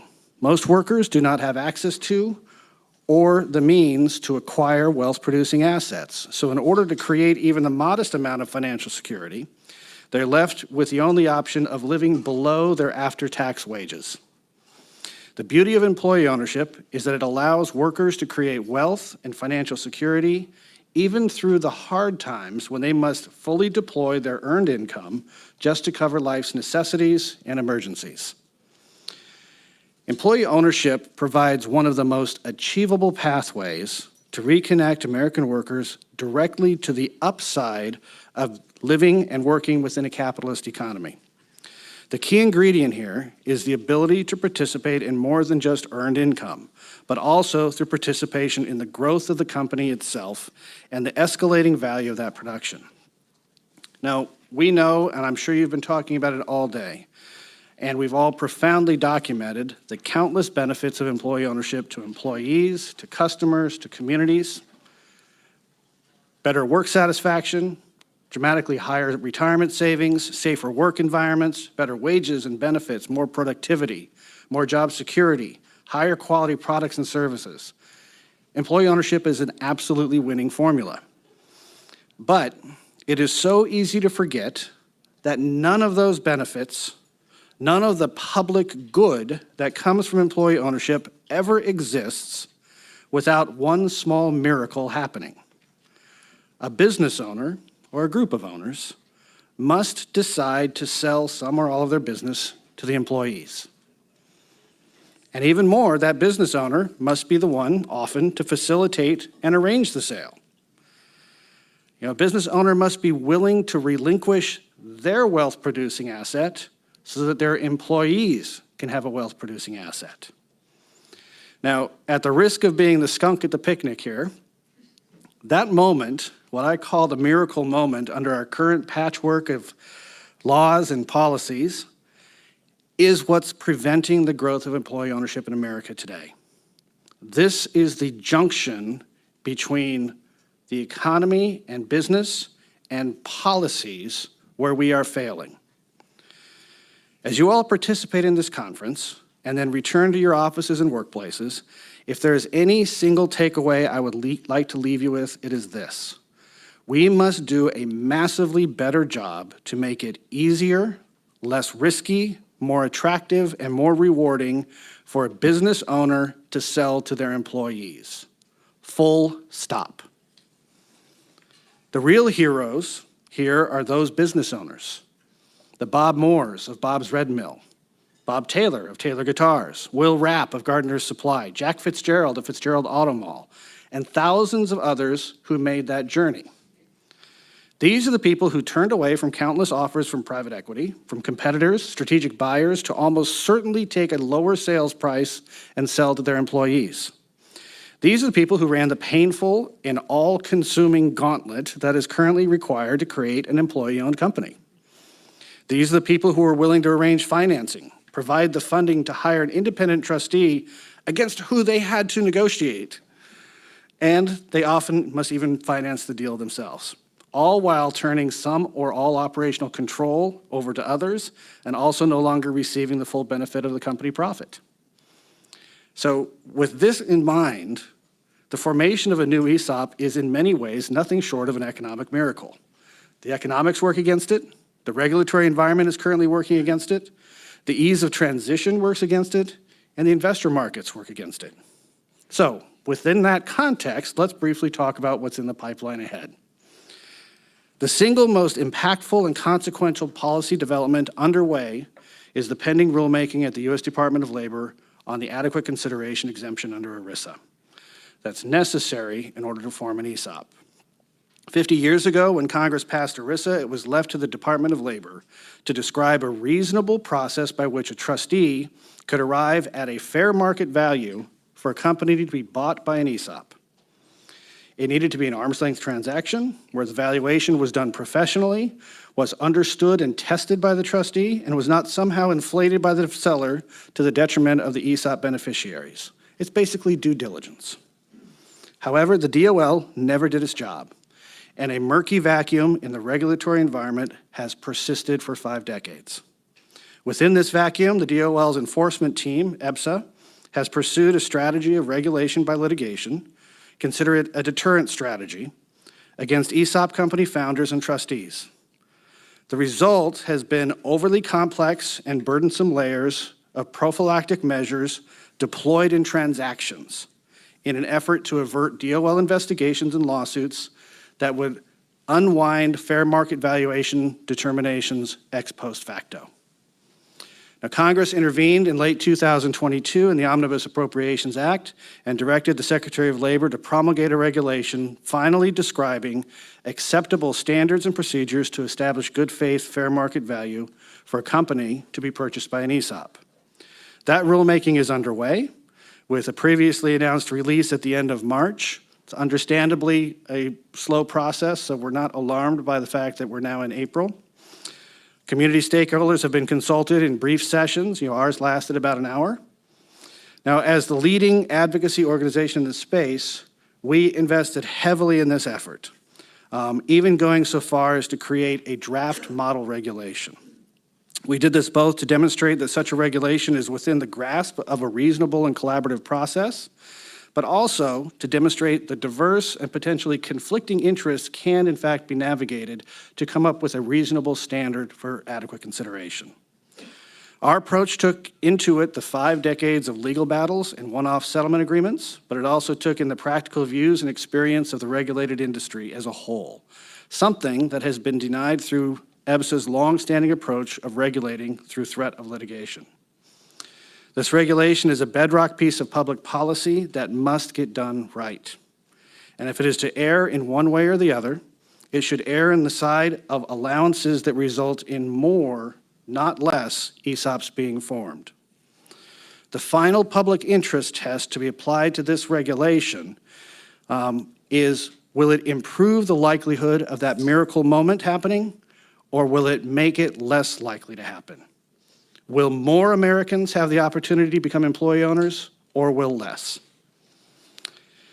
Now, additionally, within that same Omnibus Appropriations Act, Congress passed a version of the Work Act, which creates within the Department of Labor an employee ownership initiative and authorizes $50 million in program funds over 5 years. Once established and staffed up, this office will be responsible for establishing state-level programs eligible for grant funding and an application process for those funds to be awarded.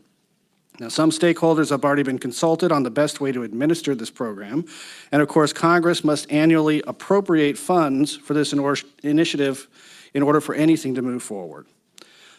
TEA has strongly supported this initiative, written by Senator Sanders and assisted in the recruitment of a bipartisan co-sponsor with Senator Moran from Kansas, in the hope that it will catalyze more awareness and, more importantly, the establishment of state-sponsored programs to promote employee ownership. And as a result, create a multiplier of resources through the combination of state programs and funding with federal programs and funding. Now, as the annual appropriations process moves forward, hopefully it will move forward in the more or less regular order moving forward, securing that funding pipeline will be critical and is a major focus of energy. It is important because it can provide a source of education and awareness for those business owners. But again, awareness is not the only problem. In my view, it is actually just an entry-level issue. The real problem is the difficulty, complexity, and risk associated with selling a business to employees that most often results in a seller getting less than they would from any other buyer. Beyond the Work Act, there are 2 bills pending in the Congress worthy of note. First, as we just heard from Senator Van Hollen, the Employee Equity Investment Act of 2023, sponsored by Senator Van Hollen and Senator Rubio and several others.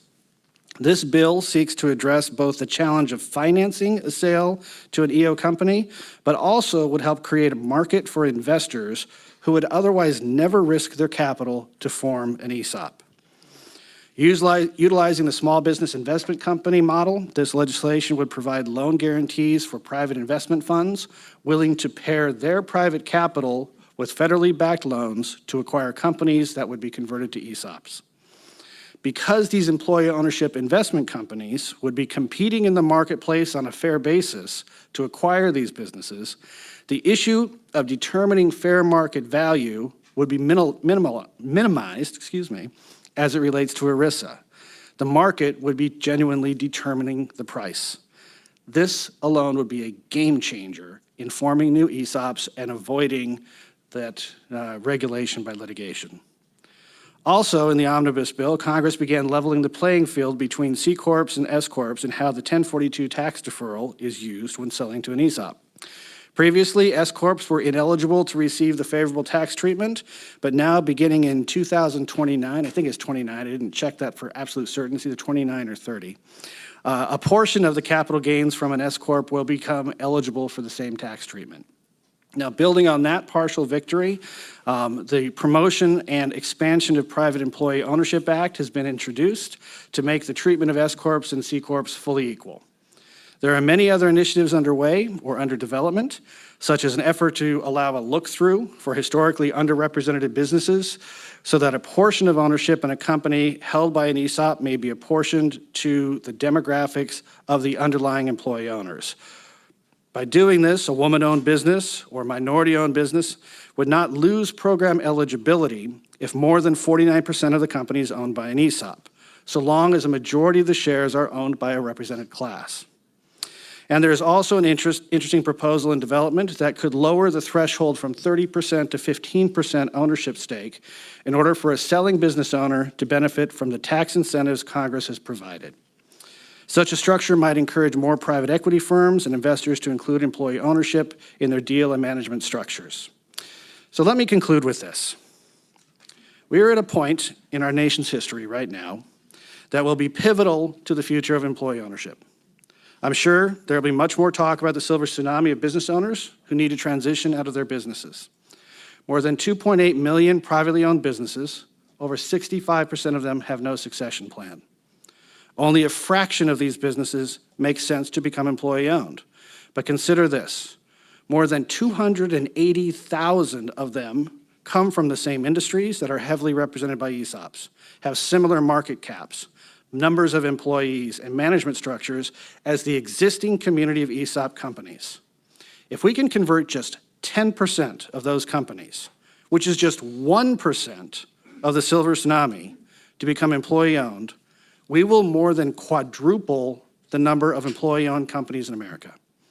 Think about that, just 1% of the businesses. That is an achievable number if we focus our energies on that miracle moment, a business owner deciding to sell to their employees, and a process that makes it possible. Thank you all for having me here today, and thank you for all of your work.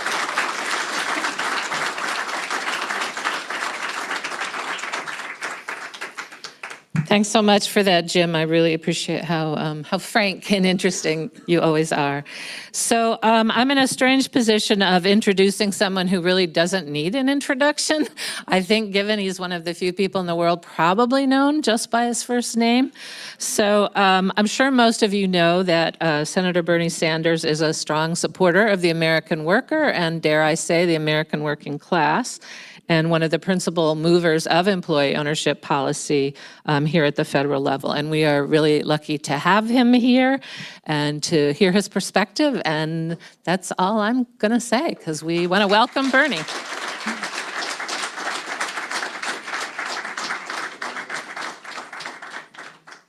See, my problem is I never get introduced. Everyone knows him. What do you have to say? Actually, this is not a new issue for me. When I was mayor of the city of Burlington, we did unusual things. And one of the things we did was hold a meeting on employee ownership, because this concept has been something I've supported for my whole life. And I was amazed. I remember it like it was yesterday. City Hall was packed with people on an issue that city government had nothing to do with. And that told me the resonance of this issue. I don't have to tell anybody in this room that we're living in strange and difficult times. One of the issues that we don't talk much about, although I did write a book on it, is the growth of oligarchy in America. And the fact not only that we have an unprecedented level of income and wealth inequality, in which 60% of our people are struggling paycheck to paycheck, while the billionaire class has never had it so good. But on top of all of that, we are seeing an unbelievable level of concentration of ownership in America. I don't know how familiar people are with that, but in sector after sector, you have a handful of companies really controlling what goes on. You have 3 Wall Street firms that have assets, control assets of over $20 trillion, are the major stockholders in something like 95% of the companies in America. So you got people on top making all of the decisions, economic decisions, and obviously with their zillions of dollars, they buy and sell. Politicians have enormous power here in Washington, D.C. and in state legislatures throughout the country. And with super PACs, you're going to see an election coming up which will essentially be funded by billionaires and their super PACs. So enormous power on the part of people on top. And ordinary people, I think, increasingly feel A, government is not representing their needs, and B, they feel kind of powerless. They feel powerless politically, and they, in many cases, feel powerless on their job. We, in America today, have a decline in, especially in certain parts of the country, in life expectancy. And what the doctors tell us is that one of the reasons for that is what they call diseases of despair. People are turning to drugs, they're turning to alcohol, they're overweight, they're turning to suicide in some cases. People feel fairly helpless. And what I have noticed in my state of Vermont, where we established an employee ownership center many, many years ago, and are doing better than most states in establishing employee ownership and ESOPs, is that when you walk into those businesses, there really is a different tone. People are not cogs in the machine. They feel part of the process. Absenteeism is lower, productivity is better. People feel better about their jobs. They're not going to work because just because they have to earn a paycheck. They're going to work because, they enjoy it and they're part of the process. So I am a strong, strong believer in employee ownership. When you own your own company, you're not going to be moving it abroad for cheap labor. When you own your own company, you're not going to be arbitrarily fired. You're not going to be powerless. So when we talk about democracy, it's not only, the right to vote every 4 years. It really has to do with what goes on 24 hours a day. Democracy means having some control over your life when you work. And that's what employee ownership means to me. So this is an issue we have been working on. Vermont is, along with a few other states, one of the leaders in the country in moving in that direction. Here in Washington, we're also making some progress. A couple of years ago, Congress passed legislation that I introduced to deal just with the issue that the previous speaker was talking about, is that all over this country, you have people who started businesses, they may have 40, 50, 60 workers, they're retiring. Everything being equal, they would just as soon leave the company to their employees if they could, if they had the tax benefits, if they knew how to do it. And that is what our legislation provides for. It would educate retiring business owners and workers about the benefits of employee ownership. It is known as the Work Act, and it was modeled on the highly successful employee ownership centers that are established in Vermont and Ohio. Our job now, having gotten the bill authorized, around here everything gets authorized, a little bit harder to get it funded. So we are working hard now to make sure that it is funding. But we can't stop there. We will soon be introducing legislation to create a U.S. employee ownership bank to provide low-interest loans, loan guarantees, and other financial assistance to employees to purchase a business through an ESOP or worker-owned cooperative. By expanding employee ownership and participation, we can create stronger companies throughout the country, prevent job loss, and improve working conditions for the working class of this country. So this is kind of the work you're doing, not to get you too nervous, it's a little bit revolutionary. It suggests that people don't have to just work for other people. They can actually own the places that they work in, they can have control over them, be part of the decision-making process. It is a big deal, actually. So I want to thank all of you for the work you're doing, and we look forward to working with you in the future. Thank you very much.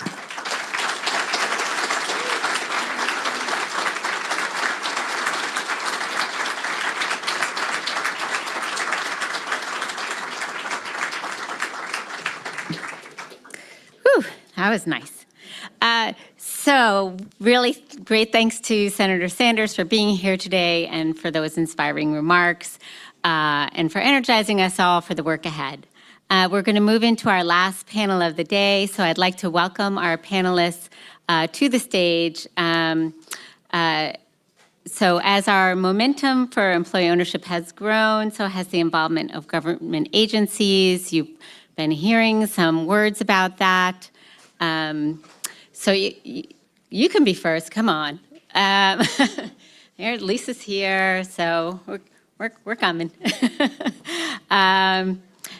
So we're gonna be talking with some agencies today. Some are relatively new to this work. Some agencies have been in this work for a long time. So let's see, I'm missing one.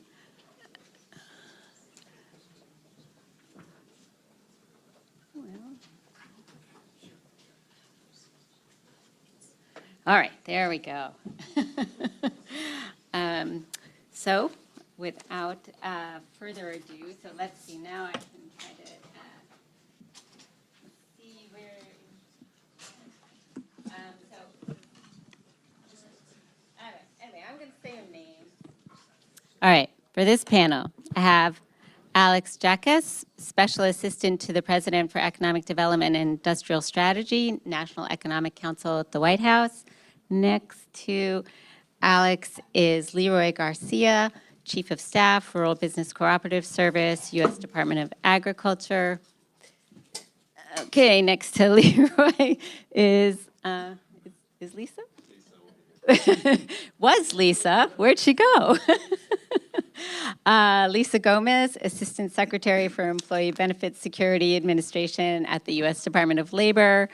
And at the very end there, we have David Brown, Director of Policy, Office of the Administrator, U.S. Small Business Administration. Shoo.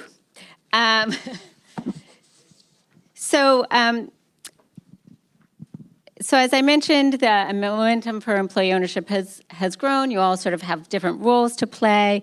And so just to kind of get us started, I'm hoping each of you can briefly introduce yourself, talk about your role, and what has drawn you to work on employee ownership. And I think I'll just I'll just go in the order that I wrote in the guide, so I'm not going to catch anybody off guard. So Lisa, I'm going to start with you. Sure. Wasn't sure if it was on or not. Hi, everyone. I'm Lisa Gomez, and I am the Assistant Secretary of the Employee Benefits Security Administration within the Department of Labor. And we, as we'll discuss more today, have been charged at the Department of Labor and are really excited about this new opportunity to be implementing certain provisions of the Work Act, as Senator Sanders mentioned, and as you've heard today. And with respect to the promotion and education about different worker ownership models for both employees and employers, and also, as was mentioned, to promulgate formal guidance with respect to the valuation of employer stock. So we're really excited about those things and happy to be here today. Oh, and Alex? Hi there, Alex Jaquez. I'm Special Assistant to the President for Economic Development and Industrial Strategy at the White House National Economic Council. One day they will give us shorter titles. We can get through these quicker. But what drew me to worker ownership as an issue and bringing it over to the NEC and the administration is I used to work for Senator Sanders, and hard to spend some time with him without hearing his personal passion for the issue and without being coerced into working on it in some way. I covered economic policy and labor policy for him on the 2020 presidential campaign as well as on the budget committee. Worked on the Work Act and Employee Ownership Bank and a number of other initiatives and proposals, and was thrilled as we worked through the what the artist formerly known as the Build Back Better Act and the many iterations and names that went through it on some of the initiatives and proposals we were able to put forward. Not all of them succeeded, but really getting the Work Act through and Insecure and in the appropes or the omnibus at the end of the year was really a watershed for those of us who've been working on it for quite some time now. And so very excited over here at the NEC to help work on implementing as well as coordinate some of the other activities we have in the employee and worker ownership space. Great, thank you. David? Thank you, Maureen. Thank you, Aspen, for putting this all together. It's an honor to be here on behalf of Administrator Guzman, talk about the SBA's role in promoting worker ownership. I'm Director of Policy and Planning at SBA. So my job is to work on whatever the administrator asks me to work on. And that includes our capital programs, in many cases, also contracting and counseling programs that we offer to small businesses. What motivated me in this policy area? For me, it starts as a personal issue. I grew up in Atlanta. My Aunt Marcy, I was very close to. She was an entrepreneurial woman. She had her own business making sandwiches and delivering them to hair salons, and then moved out of the city to Peachtree City, Georgia, and couldn't maintain her business anymore, but got a job working at Publix, grocery store. Publix is the largest ESOP in the US. I think it still is, in any case. She had so much pride in that job, working at Publix. One, because she could exercise her creativity in choosing recipes and making them for people to sample in the store, but also because she owned a part of the business. And she had great pride in that job that she worked in at the end of her career for over 10 years. And that really stuck with me. later in life, I was working at a think tank, Third Way, considered a center-left think tank. Was very excited about the buzz around ESOPs and employer ownership, and got to work with Professor Blasi on a paper that he authored for Third Way. And that brings me to another point, which is the appeal of this area across the political spectrum. Senator Sanders is a champion, the center-left think tank is, and when I worked on the Hill, there was plenty of bipartisan legislation being drafted around the idea as well. Finally, I'll just mention one other idea, and this isn't anything new or additional to what Senator Sanders had to say at the opening, but competition. President Biden, Administrator Guzman reflects all the time the importance of not allowing too much consolidation to occur in any industry. And as we have small business owners across the country thinking about how they're going to exit, we want to prevent that consolidation, allow them to sell, keep businesses independent, local, locally owned and controlled, and what better way to do that than through employee ownership. Great, thank you. Leroy? Great, thank you. Good afternoon. As mentioned, my name is Leroy Garcia, and I have the proud honor of serving as the Chief of Staff for Rural Business Cooperative Services.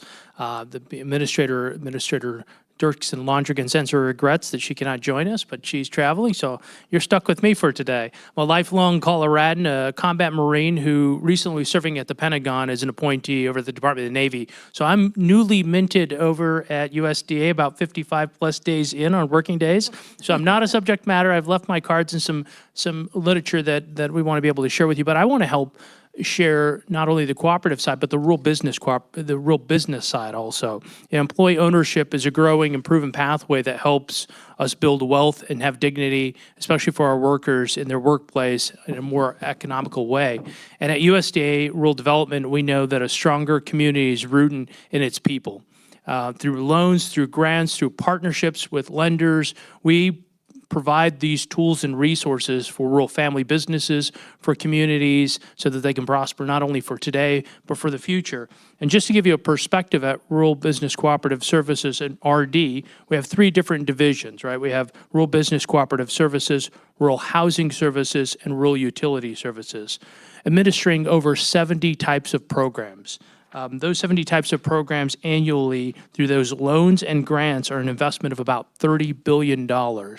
And that puts our portfolio currently at over $230 billion of investment. And so I share that because at Rural Business Cooperative Services, we work with the public and the private partners to connect rural residents and valuable resources by supporting businesses and helping rural America prosper. We know that if rural America is prospering, America is prospering. And so I look forward to talking to you a little bit more today as we uncover this. Great, thank you.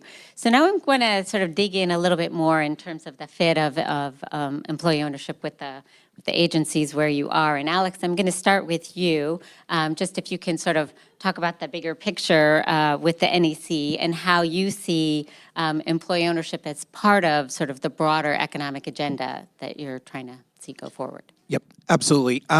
So when I came over to the NEC and started checking around to see who was working on employee ownership, it didn't quite fit neatly in any of our verticals, right? It's partially a small business issue, it's a competition issue, it's an industrial policy issue, it's a labor issue, it's a tax and retirement issue.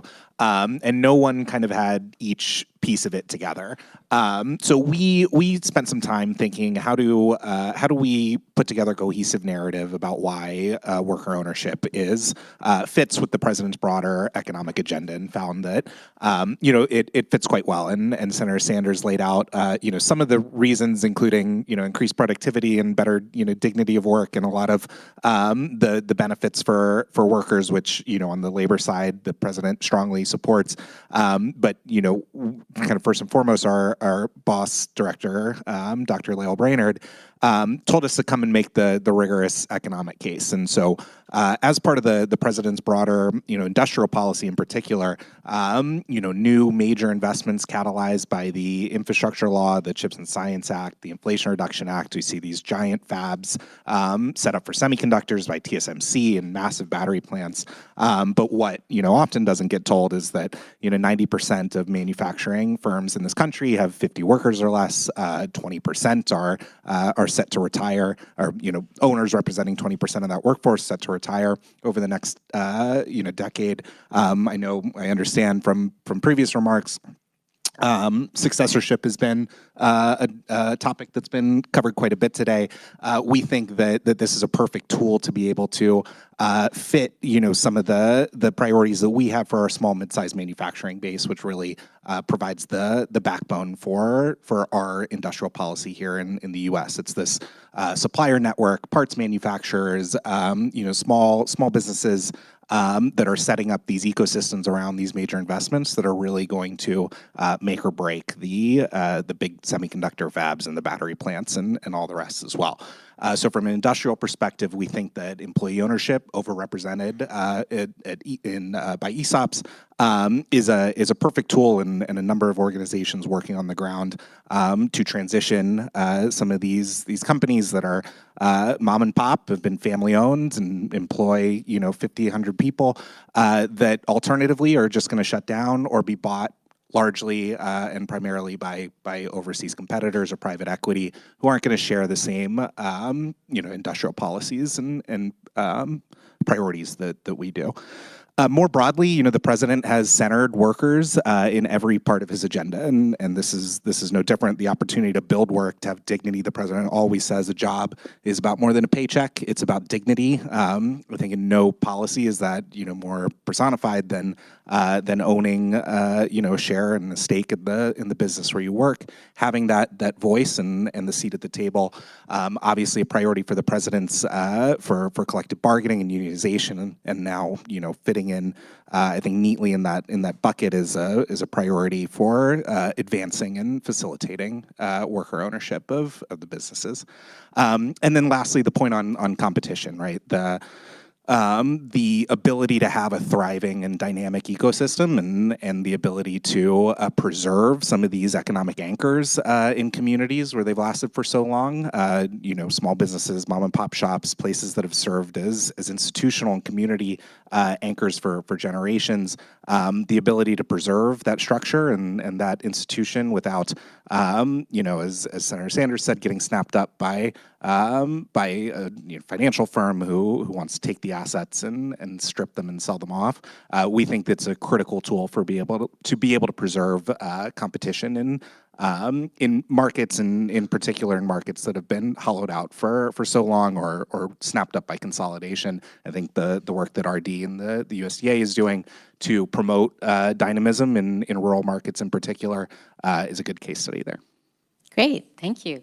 Covered a lot of territory there. Lisa, the office you lead has sort of a long history with employee ownership, but you're also sort of absorbing some new areas of work. So maybe you could talk a little bit about the traditional role your office has played with employee ownership, but also the new role the office will be assuming as part of the Work Act, and how all of that fits with DOL's broader mission. Sure, thanks, Maureen.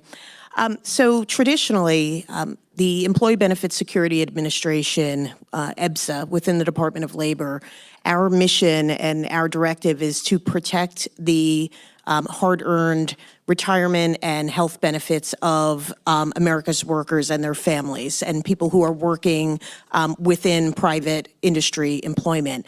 And so within that role, prior to the Work Act coming in, our interaction and our relationship with ESOPs was pretty limited because, as you all well know, ESOPs are a form of retirement plan.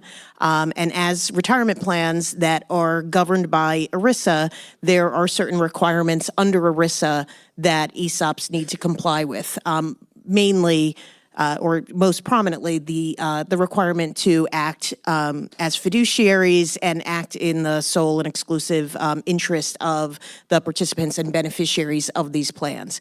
And so for all of the time leading up to the Work Act, which expanded our work in this area, our interaction was really limited to enforcement with respect to ESOPs that might not have been complying with these requirements, doing investigations and seeking corrective action where necessary. So we were really limited and working really just in the enforcement space.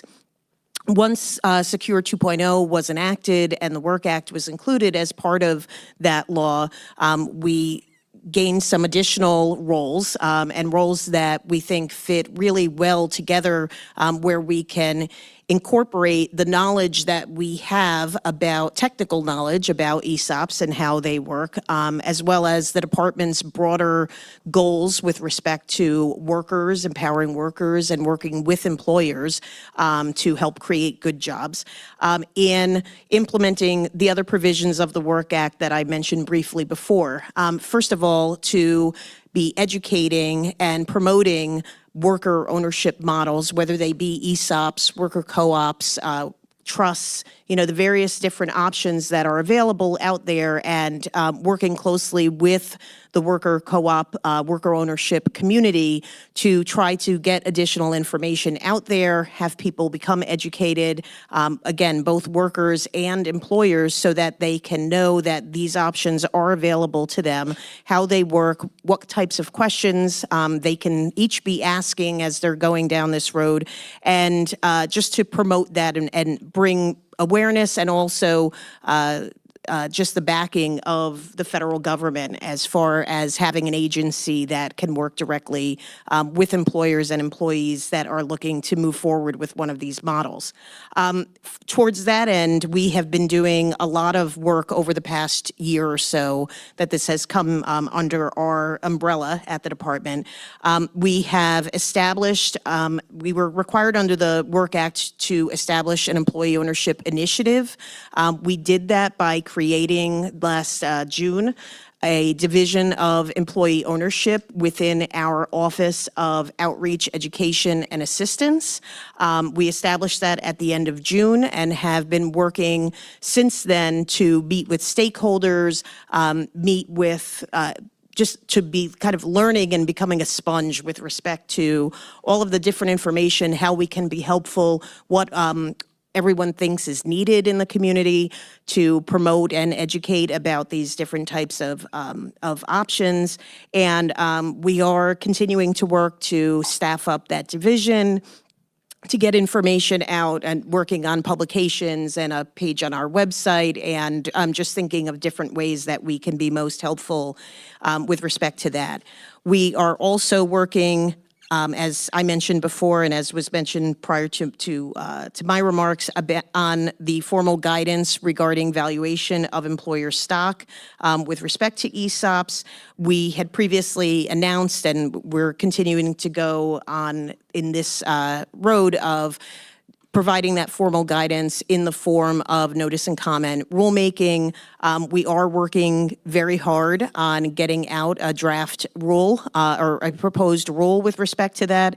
It does, as some of you may know, I am new to federal government. I worked 30 years in private practice prior to coming here. And prior to coming here, I would have said, why does it take so long to put out one of these rules, And, the ESOP Association already wrote it for you. I mean, what's taking so long? But it takes a lot longer than anybody would know for it to take to do these things. And we are really trying to work at incorporating everything that we have heard and we have learned, not only in the enforcement arena, but also from all of the different stakeholders that we've talked to along the way. And obviously, once we put out that rule, it will be a proposed rule for notice and further comments, and we look forward to working on that and hearing from everyone in that regard.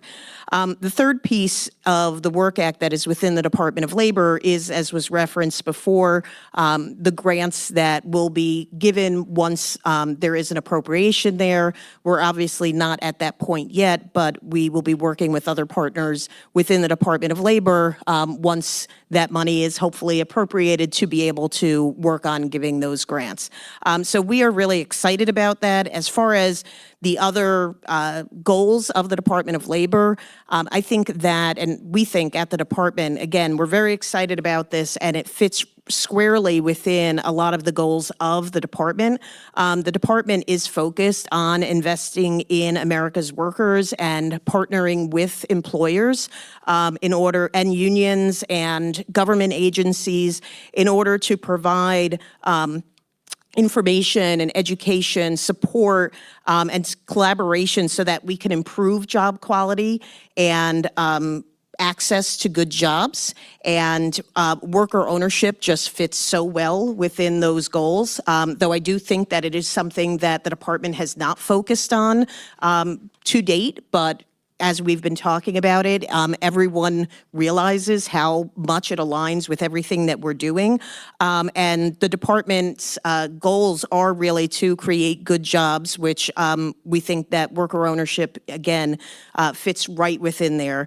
Empowering workers and strengthening their voices, which I think there could be no greater way to empower workers and promote worker voice than with so many of these different worker ownership models. And so we're excited about that.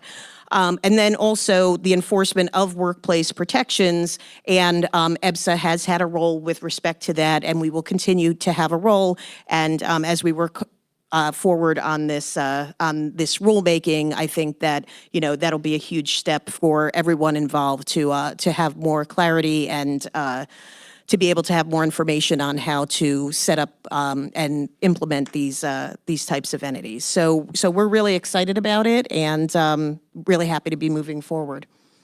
Great. Thank you so much for sharing all of that.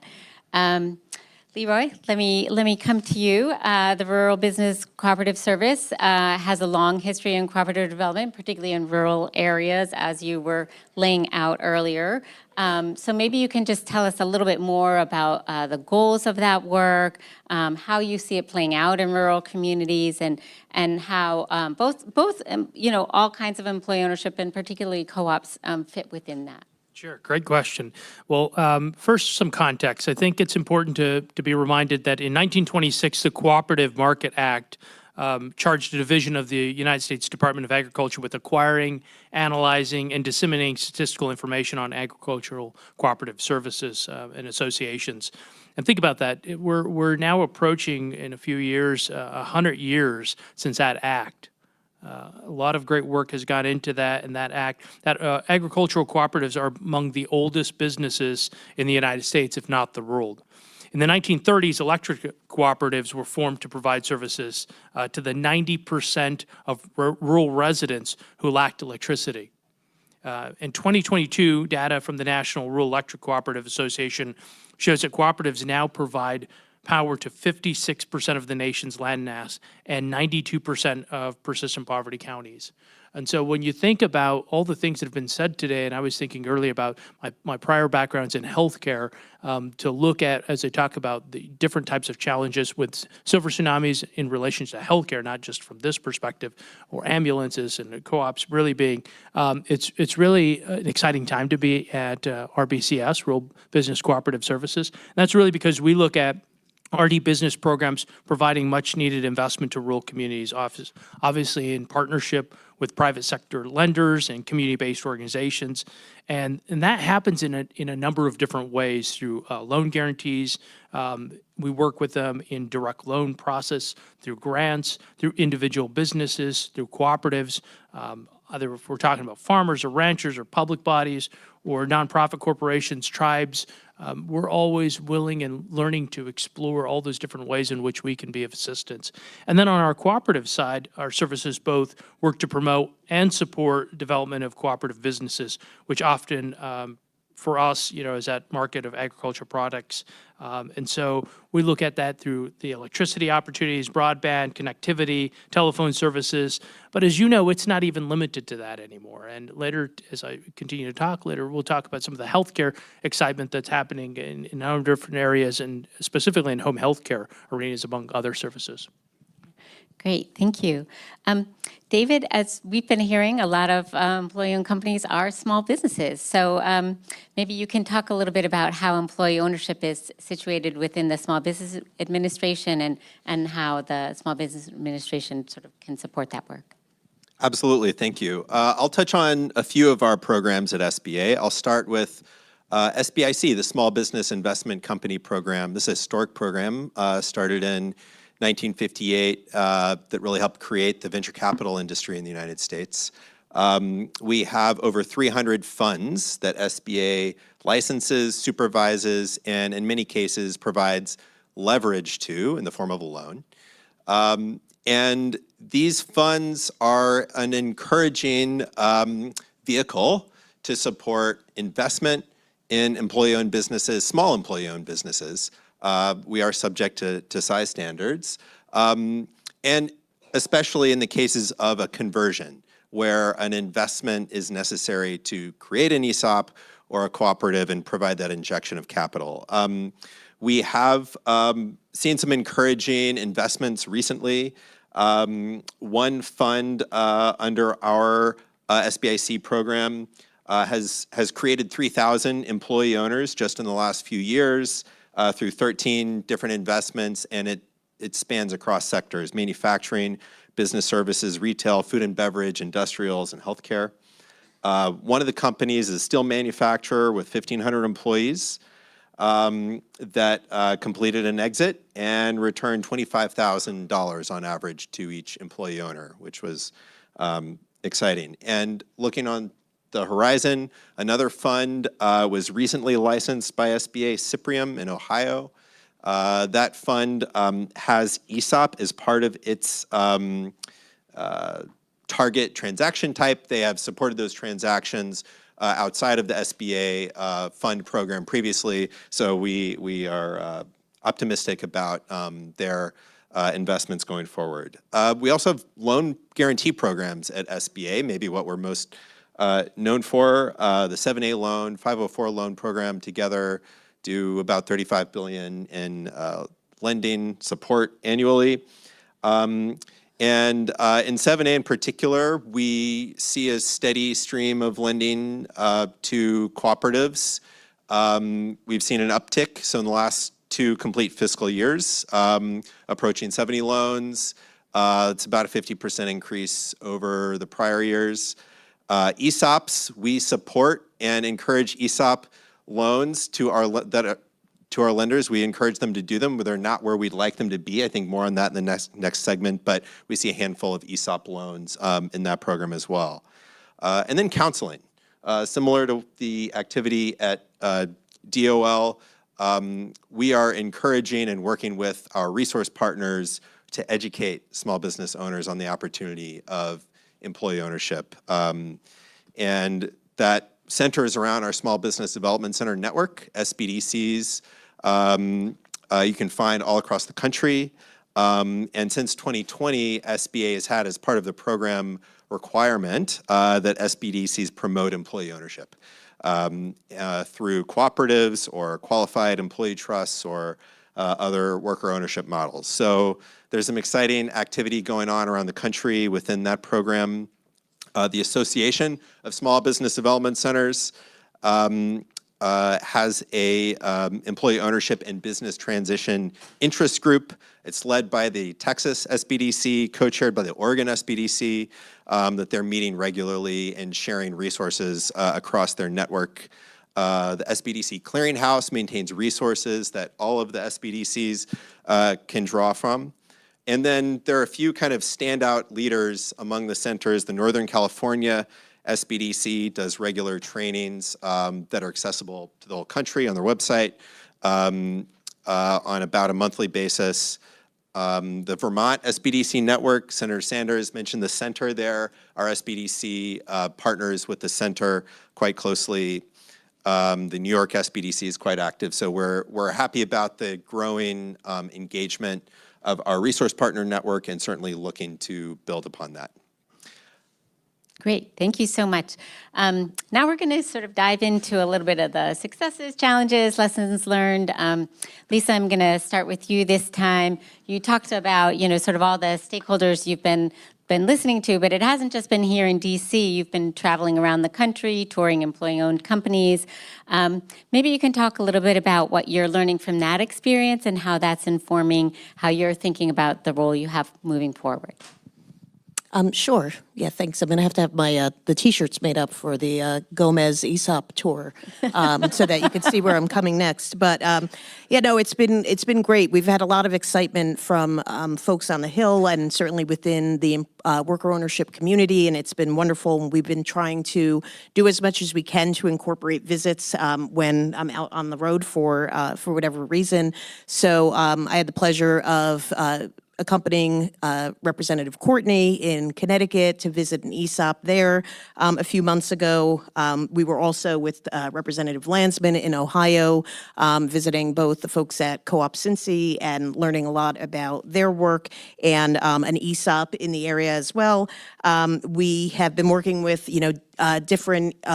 different ESOP organizations to find out places that we can go, people we can visit and learn from. And so we visited an ESOP in the Dallas, Texas area. We also are going, or I'm going next week to Kansas City and to Kansas, Overland Park, and we have a number of visits set up there. So, and I am, have no shame in chasing down Senator Von Hollen and Senator Sanders and asking for, to accompany them to different locations. But it's not just to, travel around. It's been really wonderful to visit these different organizations and to learn that really no ESOP, no worker co-op is the same. Everyone is very different based on industry, based on location, based on just the people who are there, the workers who are there, the employers who are there. Just in the few that I have met so far, either in person or in speaking with them in virtual calls, everyone is kind of looking for the same thing, but in different ways. People may want different levels of interaction or involvement in decisions. People the different models are just interesting to look at. But one thing that I have found in every place that I've gone is, that sense of working towards a common goal and really feeling that they are a part of, that they are all working together and that the success of the company is meaningful to them. And however they got there, there have been different reasons for getting to that place. Sometimes it has been that there's been a retirement and the employees have come in to own the company in a certain way. Sometimes it's been that the company just has looked to go in that direction, and the owners who were there before continue to be there but are now working with the employees. And so it's just it's been a very interesting experience, a big learning experience for me and for all the folks in EBSA to find out more about how these different entities work, and we're very thankful for everyone who's been so generous in sharing their knowledge and their experiences and just giving us different ways to really understand and look at what's out there. But continuing to go on the not the world tour, but the nationwide tour. So. You can tackle the world next. Great. Thank you. David, I'm going to come back to you. There's been some efforts that, you were alluding to a little bit, sort of maybe not being happy with where your ESOP lenders are, but I know there's been efforts to make SBA financing and loans more accessible for employee-owned companies and for conversions. So maybe you can just talk a little bit about that and sort of where those efforts are today. Absolutely, thank you. I'll start with a rulemaking that became effective at the end of last year that we are quite optimistic about across the board in supporting small businesses and filling capital gaps for underserved small business owners, rural, minority-owned businesses, and we think there's promise for employee-owned businesses as well. So the rule is called the Affiliation and Lending Criteria Rule, became effective last year. One of the knocks historically on SBA loans, they're too complicated. Okay, you get the you get a standard interest rate, which is better than what you would get outside SBA lending. There's rules around fees. You get the guarantee, which de-risks the loan for the lender, and you get a long maturity. Those are all great things, but there are a lot of kind of rules that go along with it. So we endeavored to, under Administrator Guzman, simplify as best as possible underneath the existing statute. One of those simplifications is around the affiliation rule. When you look at, well, who really owns this business? How many owners are there? So you can decide, is this truly a small business or not? It was becoming quite cumbersome for a lot of businesses to go through that affiliation test when, on paper is quite clear as in terms of the size of the business, the amount of revenue. This is a small business. To dissect the different affiliations that you might have by control. So we're hoping that that simplification of our affiliation test means that there are a greater variety of ownership structures where you have more owners in a business, including worker owners, that can more simply get through that eligibility process for SBA loans. Another provision in that rulemaking specific to employee ownership is around partial buyout. Previously, if you're going to use an SBA loan to acquire a business, you needed to acquire a controlling stake. And that's not always the route that a business is looking to go if they're looking to convert or move towards employee ownership. They want to sell part of the business to a group of workers, start bringing up their equity share, then they should be able to use an SBA loan to do that too. So we now allow partial buyout in the SBA 7A loan program and are quite happy about that change. Looking forward, there are so many other things we can do. I especially appreciated Senator Sanders' comment about appropriations to support authorization. So double click on that comment. But I think there are a couple of pieces of legislation to point to. One that had the support of the administration. Build Back Better Act, as Alex mentioned. There was a small business title. Initially, a version that passed the House Small Business Committee had $25 billion. That would have really been a historic change in the role of SBA, including a cooperative lending program that initially was funded, I believe, at about $500 million, which really would have been transformative. Think about the size of SBA. It's about $1 billion a year agency. So it would have been a major program and investment. It was exciting to work on that legislation, and I think it's there, for maybe a future Congress to come along and take back up. I'll point to something a little more affordable also as a possibility, and that's the idea of SBA direct lending. SBA has made direct loans to small businesses, to homeowners through most of our history through our disaster program. If there's a disaster declaration, if you're a homeowner with uninsured losses or a business owner affected by that natural disaster, you can get a low interest loan, long-term loan from SBA with generous terms. It's also authorized in the Small Business Act for SBA to make direct general business loans. You're just looking to grow your business.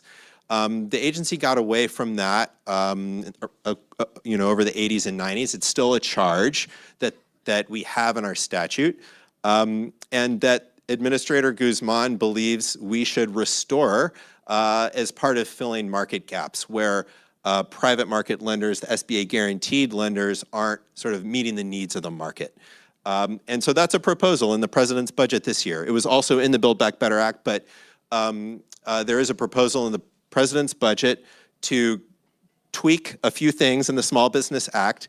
Does not require appropriation for SBA to begin making direct general business loans again to fulfill that charge and fill gaps. And I think, this is an example.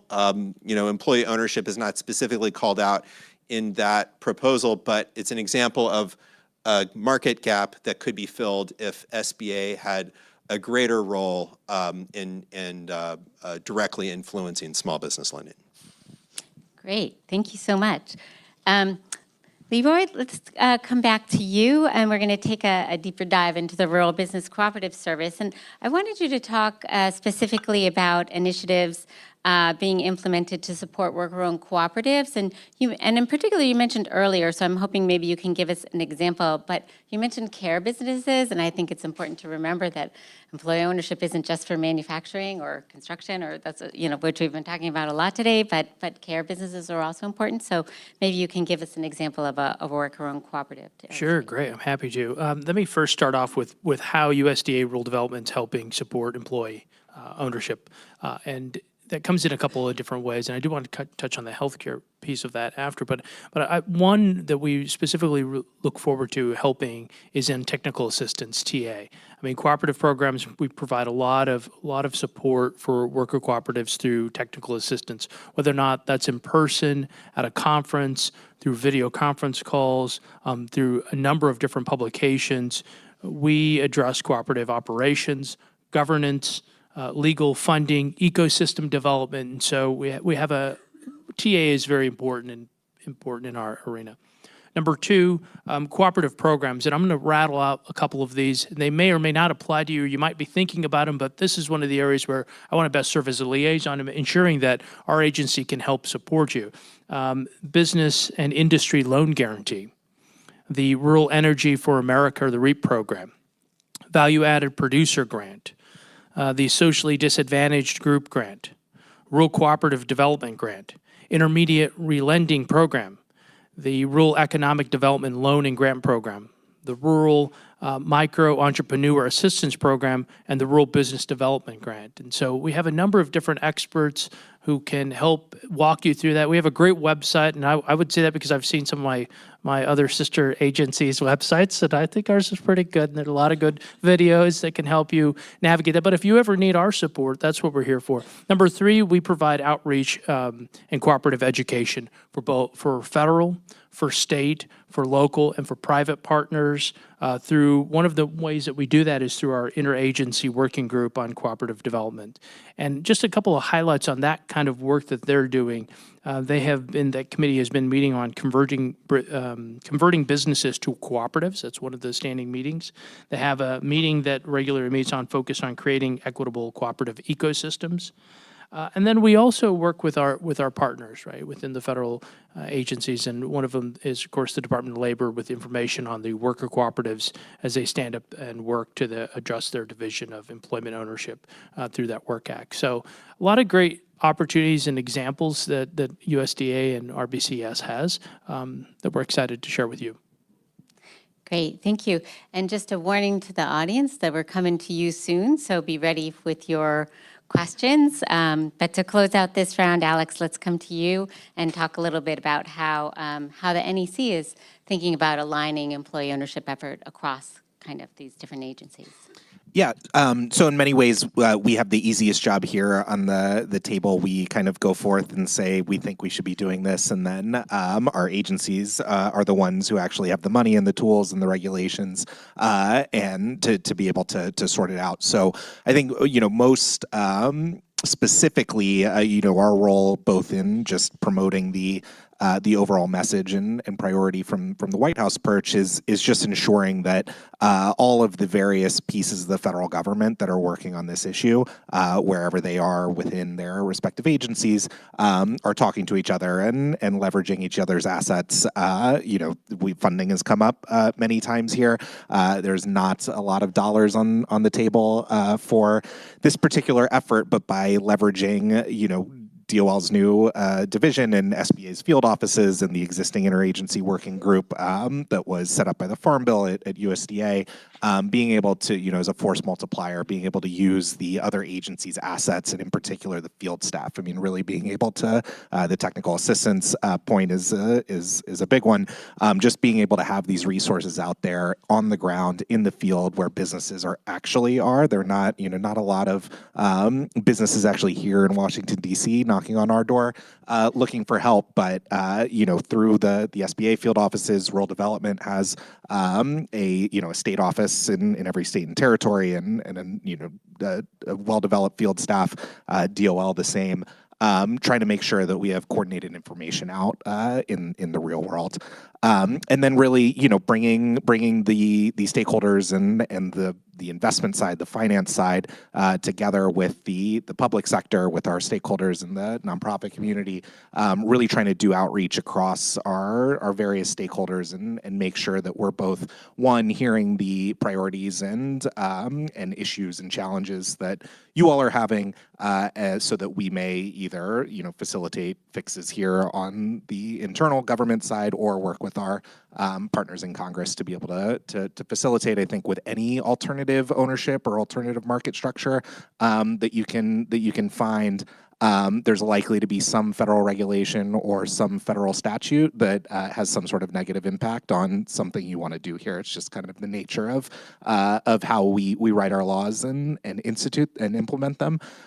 So, knocking out some of these things that David and others have talked about that require rule changes or tweaking of statutory language to be able to better serve the community.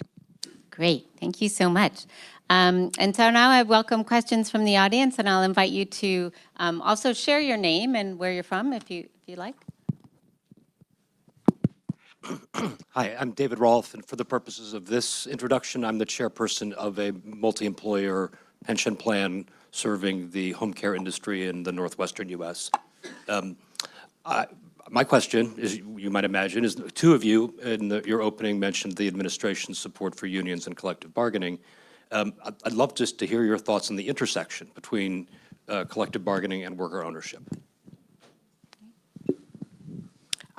I can start with that. I mean, I neglected to mention at the beginning, as far as my ties to, or my interest in employee ownership, is that for the time before I became a government employee, for 30 years I worked representing labor organizations, but primarily multi-employer funds like yours. And in doing that, became really familiar with just how jointly trusteed funds and just this cooperation, collaboration between union and management can work together to really serve the participants there, but the employees of these organizations. So, but to your question directly, I have personally, been very interested in that dynamic and in the union co-op space and where labor organizations fit into this equation. And so we have been also, as included in the stakeholders that we've consulted with, have talked with labor organizations who have had different experiences with worker co-ops. And certainly I think there are more labor organizations that might have experience working with ESOPs and either have ESOPs at companies that are collectively bargained or have sat on boards of ESOPs and have been involved in that to that extent. But also, I think that there definitely is a space for unions and for collective bargaining with respect to the worker ownership and worker co-op model.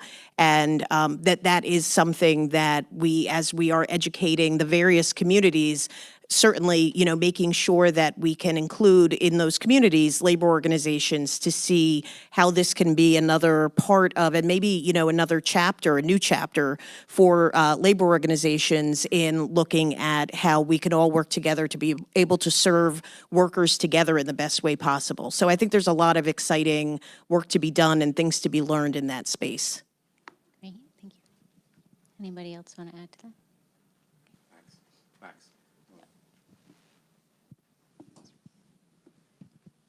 Hi, my name is Esteban Kelly, and in addition to being affiliated with Rutgers as an executive fellow, I think more importantly, I'm the executive director for the U.S. Federation of Worker Co-ops. And we've had a lot of very nuanced and technical conversations today. I want to really simplify things for a moment and ask, from the perspective of each of your agencies, if you were giving organizations like ours advice as to how to advance worker ownership. Obviously, we do a lot of advocacy, but also partner on technical questions and on research and other things. I'm assuming that you have some sense of some of the roadblocks in each of your agencies that prevent, for example, the loans from 7A loans at SBA, that there's something from each of your departments that sort of gets in the way. So if you were giving advice to this room and to me and to my members about how to approach, like what would be the strategy to kind of catalyze or unlock the resources or the programs that already exist within your agencies, what would those kind of pivot points be? And I can clarify the question if you're confused. I can start, Esteban, since you mentioned SBA. Thanks so much for your question and for the work of your center. Just to start with the 7A loan, which you mentioned, One of the barriers is that a core requirement of that program is that the borrower provide personal guarantee, which doesn't,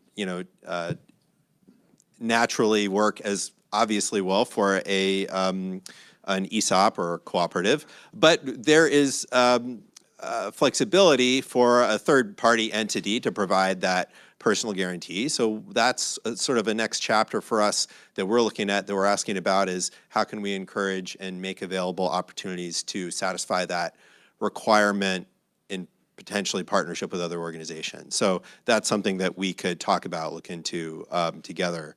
Another, just the first thing that came to mind from your question was, give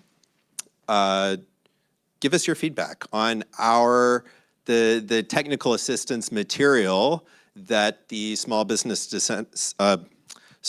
Development Center Network is offering.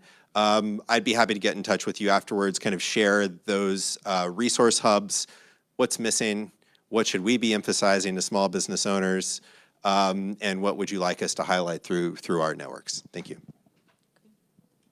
I'm happy to jump into that. Esteban, correct? Okay, Esteban, I could say with a fresh set of eyes, just only being some 50-some days into the agency, that I think we have a portfolio that's massive, right? We have a lot of great programs, we have a lot of great opportunities, a lot of technical things. I think one of the things that we have been talking a lot about, and this will make sense, is less is sometimes more. And so sometimes in the sense of oversaturation of a website, that there's a million links, you just keep getting routed here and there. It's really about these kinds of collective forums and finding the right people and or knowing the question. And I think sometimes for us, that's the challenge.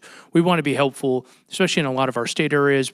As the previous speaker said, we have state directors who know those intricacies and also know the challenges that state might have or the program might have, and yet no one's been routed there first. So they're at the national level trying to navigate a system that could have kind of had a better pathway or a leg up going into the national. So I think sometimes it's first understanding what the question is or the ask. And then two, really for us, I think is, at least from the administrator's office, is really focusing and dialing on back to that less is more, those real direct communications and streamlining that so that it's easier. One of the things I failed to mention earlier is I not only want you to hear that from my side, but one of the great resources USDA has are success stories.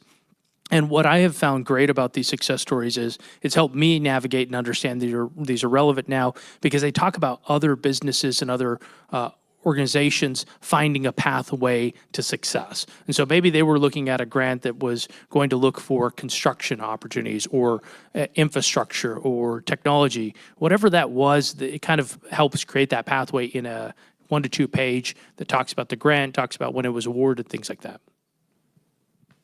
And I think just from a macro perspective, I think two things. One, and I think this has been tremendously effective for employee ownership causes. Continuing to find and present champions. Right, a lot of good ideas out there. Unfortunately, nearly none of them become law. But with champions like Senator Sanders and Senator Van Hollen, others who have been pushing this work forward for years and decades in some cases. Keep staying at it and ensuring that whenever we are going to, Senator Sanders to discuss something, we know one of the things he's going to bring up is something on employee ownership, and knowing that we're going to have to deliver something for him. So I think continue to cultivate coalitions in particular that serve the broadest array of interests and communities, and different kinds of businesses, different examples and stories that can tell the benefits and the real on the ground real world stories of why this model is both empowering and effective. I think are very helpful for making the case, particularly to the federal side.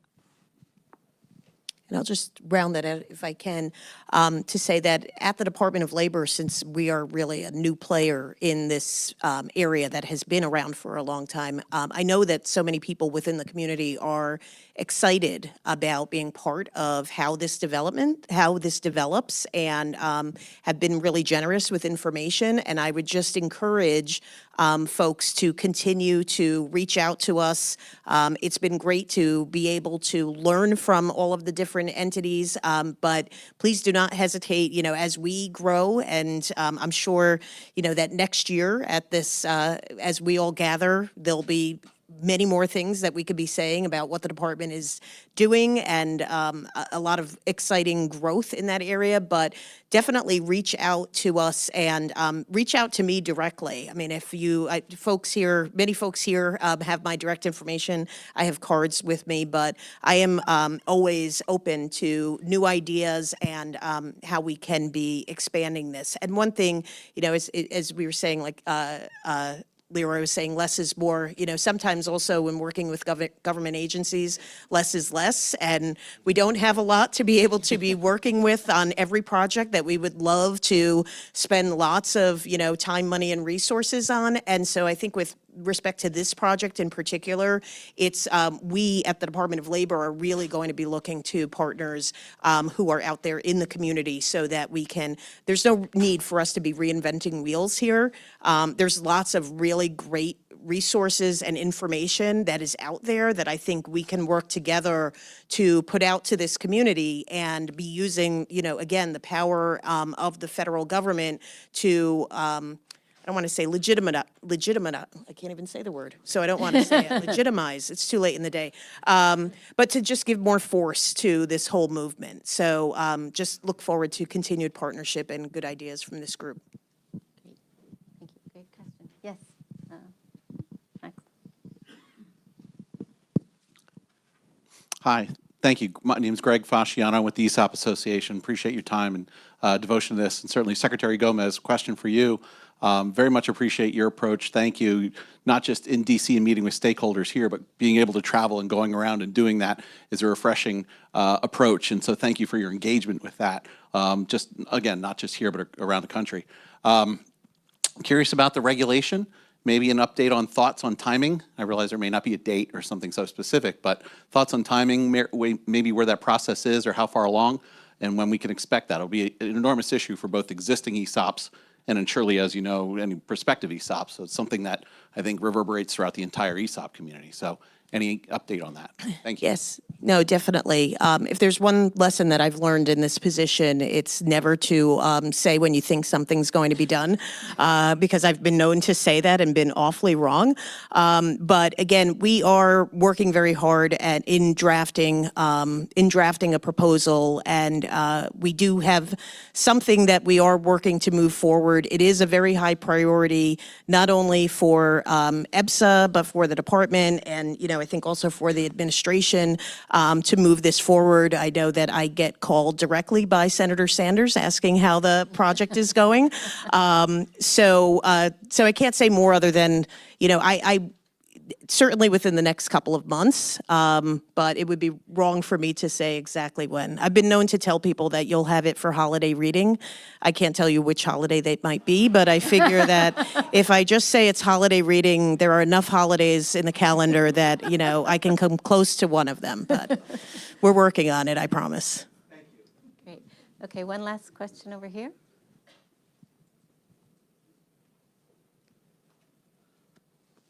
Hi, I'm Cory Rosen with the National Center for Employee Ownership, and this for David Brown.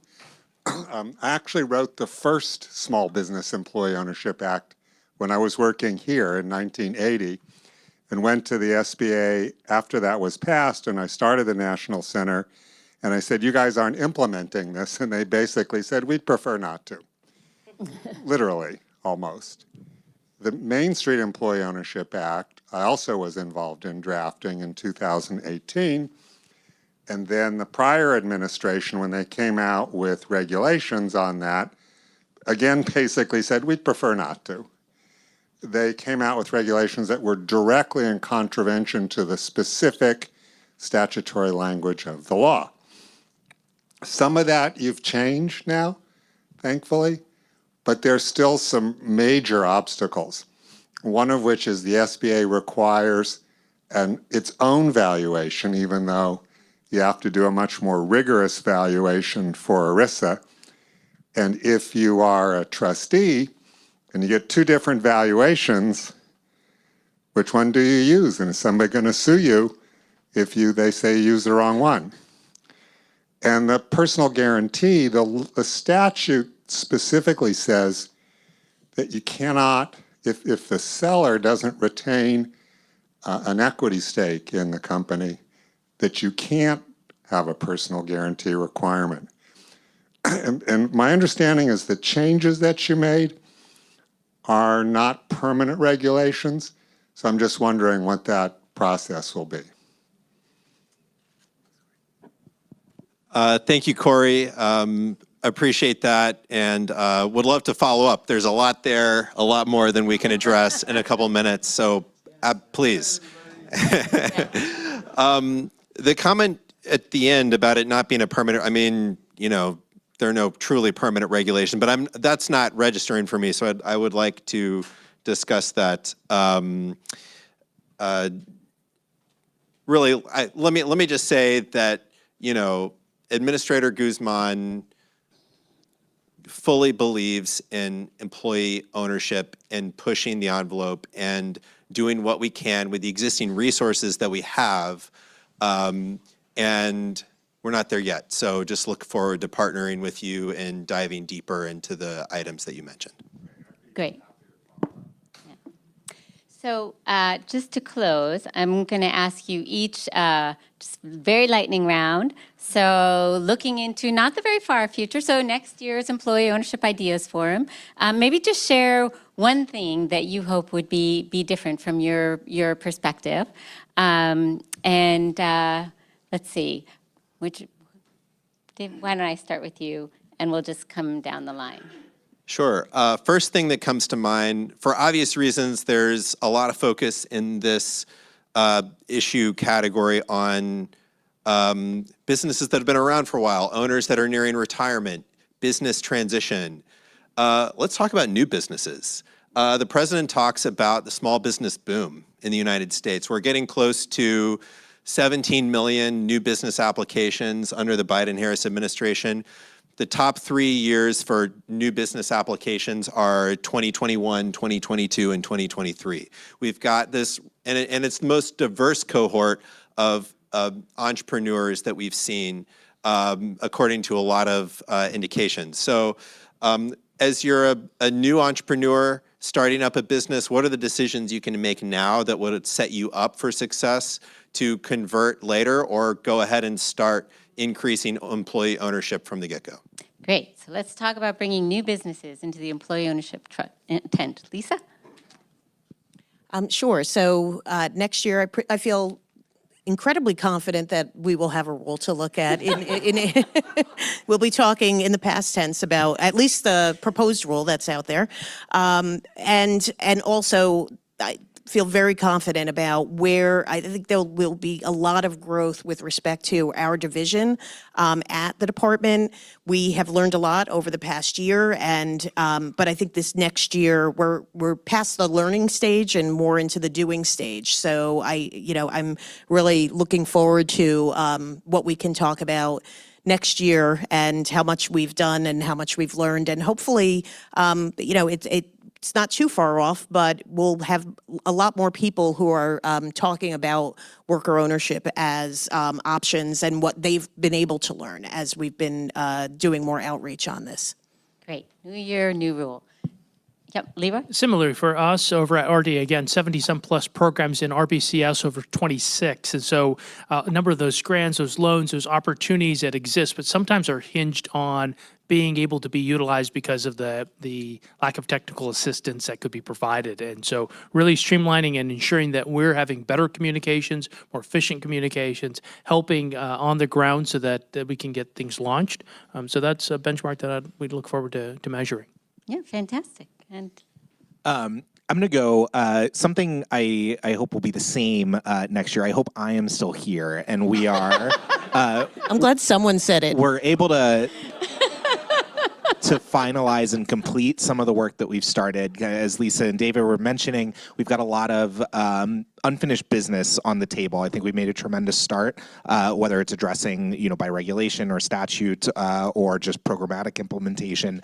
It takes a little while to turn the ship that is the federal government. I think we've made great strides, and I think with a little more time, can really see, I think, the fruits of a lot of this labor as rules get finalized and money gets out the door, and some of this work gets to pay off. great. Well, thank you all so much. That was fantastic.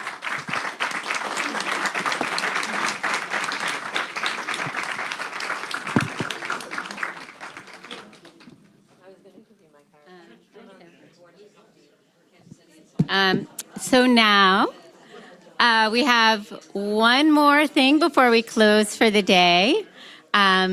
So thank you all for bearing with us on our no-break afternoon.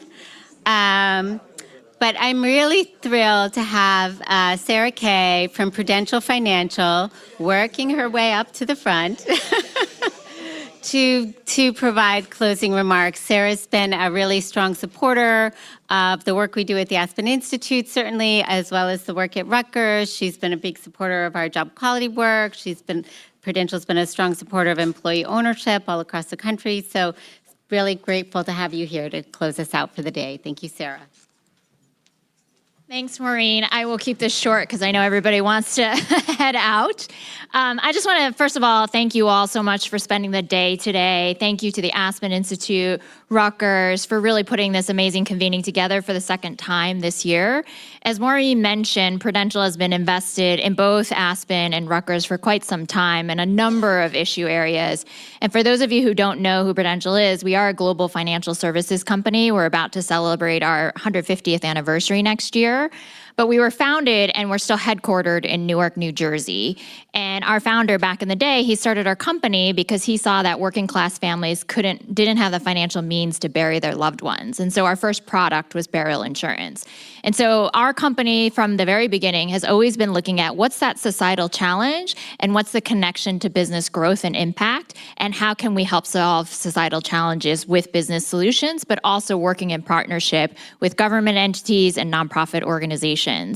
And from a philanthropic perspective, over the last 40 years, we've invested over $1.4 billion in creating economic opportunities for working class families and low-income communities.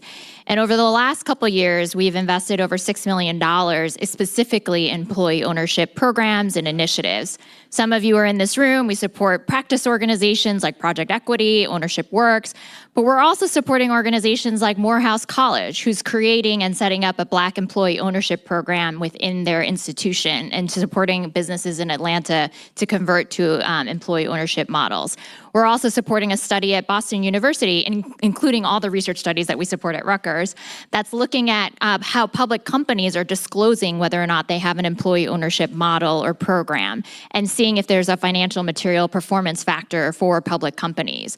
So we're looking at it from a wide variety of angles to really support this field. I think we learned today, I don't think I need to share what all the benefits are about employee ownership. We all know that. It's about creating an inclusive economy, creating stability within your communities, families, and individuals by maintaining jobs and commerce in the community. But from a very practical sense, we need both the practice side and the policy side. I think we learned today in terms of the importance of local, state, and federal policy to create the umbrella tent for all of the work that needs to happen, and then clearly capital and hopefully federal and state appropriations will come down the pike to support all of these efforts. But as a company, when we were the first company to go public after the September 11th attacks in 2001, and after we went public, the first thing that the company did was provide stock option grants to all of its employees, 50,000 employees, both full-time and part-time. So it's something that's deeply embedded in the company. We feel like that's a right that every employee should have. And so how do we work with you all to create public-private partnerships and really to advance the field of employee ownership overall, whatever the model could look like. It could be very complicated structures like ESOPs to stock option plans, but really thinking through on how do we make sure that the field is continuing to advance and that we're amplifying, communicating this message as so many people talked about, because so many people are still so unaware of this option. And so I hope you will join us all tomorrow as well, too, in hearing from a number of other great speakers and talking about how do we continue to work together and advance the field. And thank you again to Aspen and Rutgers for sponsoring this forum. Thank you all.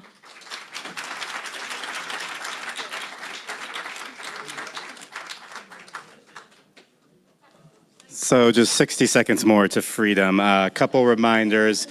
We do have a bunch of books still left over here. Feel free to grab those. Our staff doesn't want to lug them back across town. They make great stocking stuffers. My 6-year-old was a little disappointed this Christmas, but he'll get over it. But we do have Corey Rosen's great book over there. I encourage you to pick up a copy of that. Tomorrow's at the Aspen Institute, 2300 N Street. If you have one of these badges, please bring it with you. We're going to get started with breakfast around 8:15. Our first speaker and panel kicks off at 9 o'clock.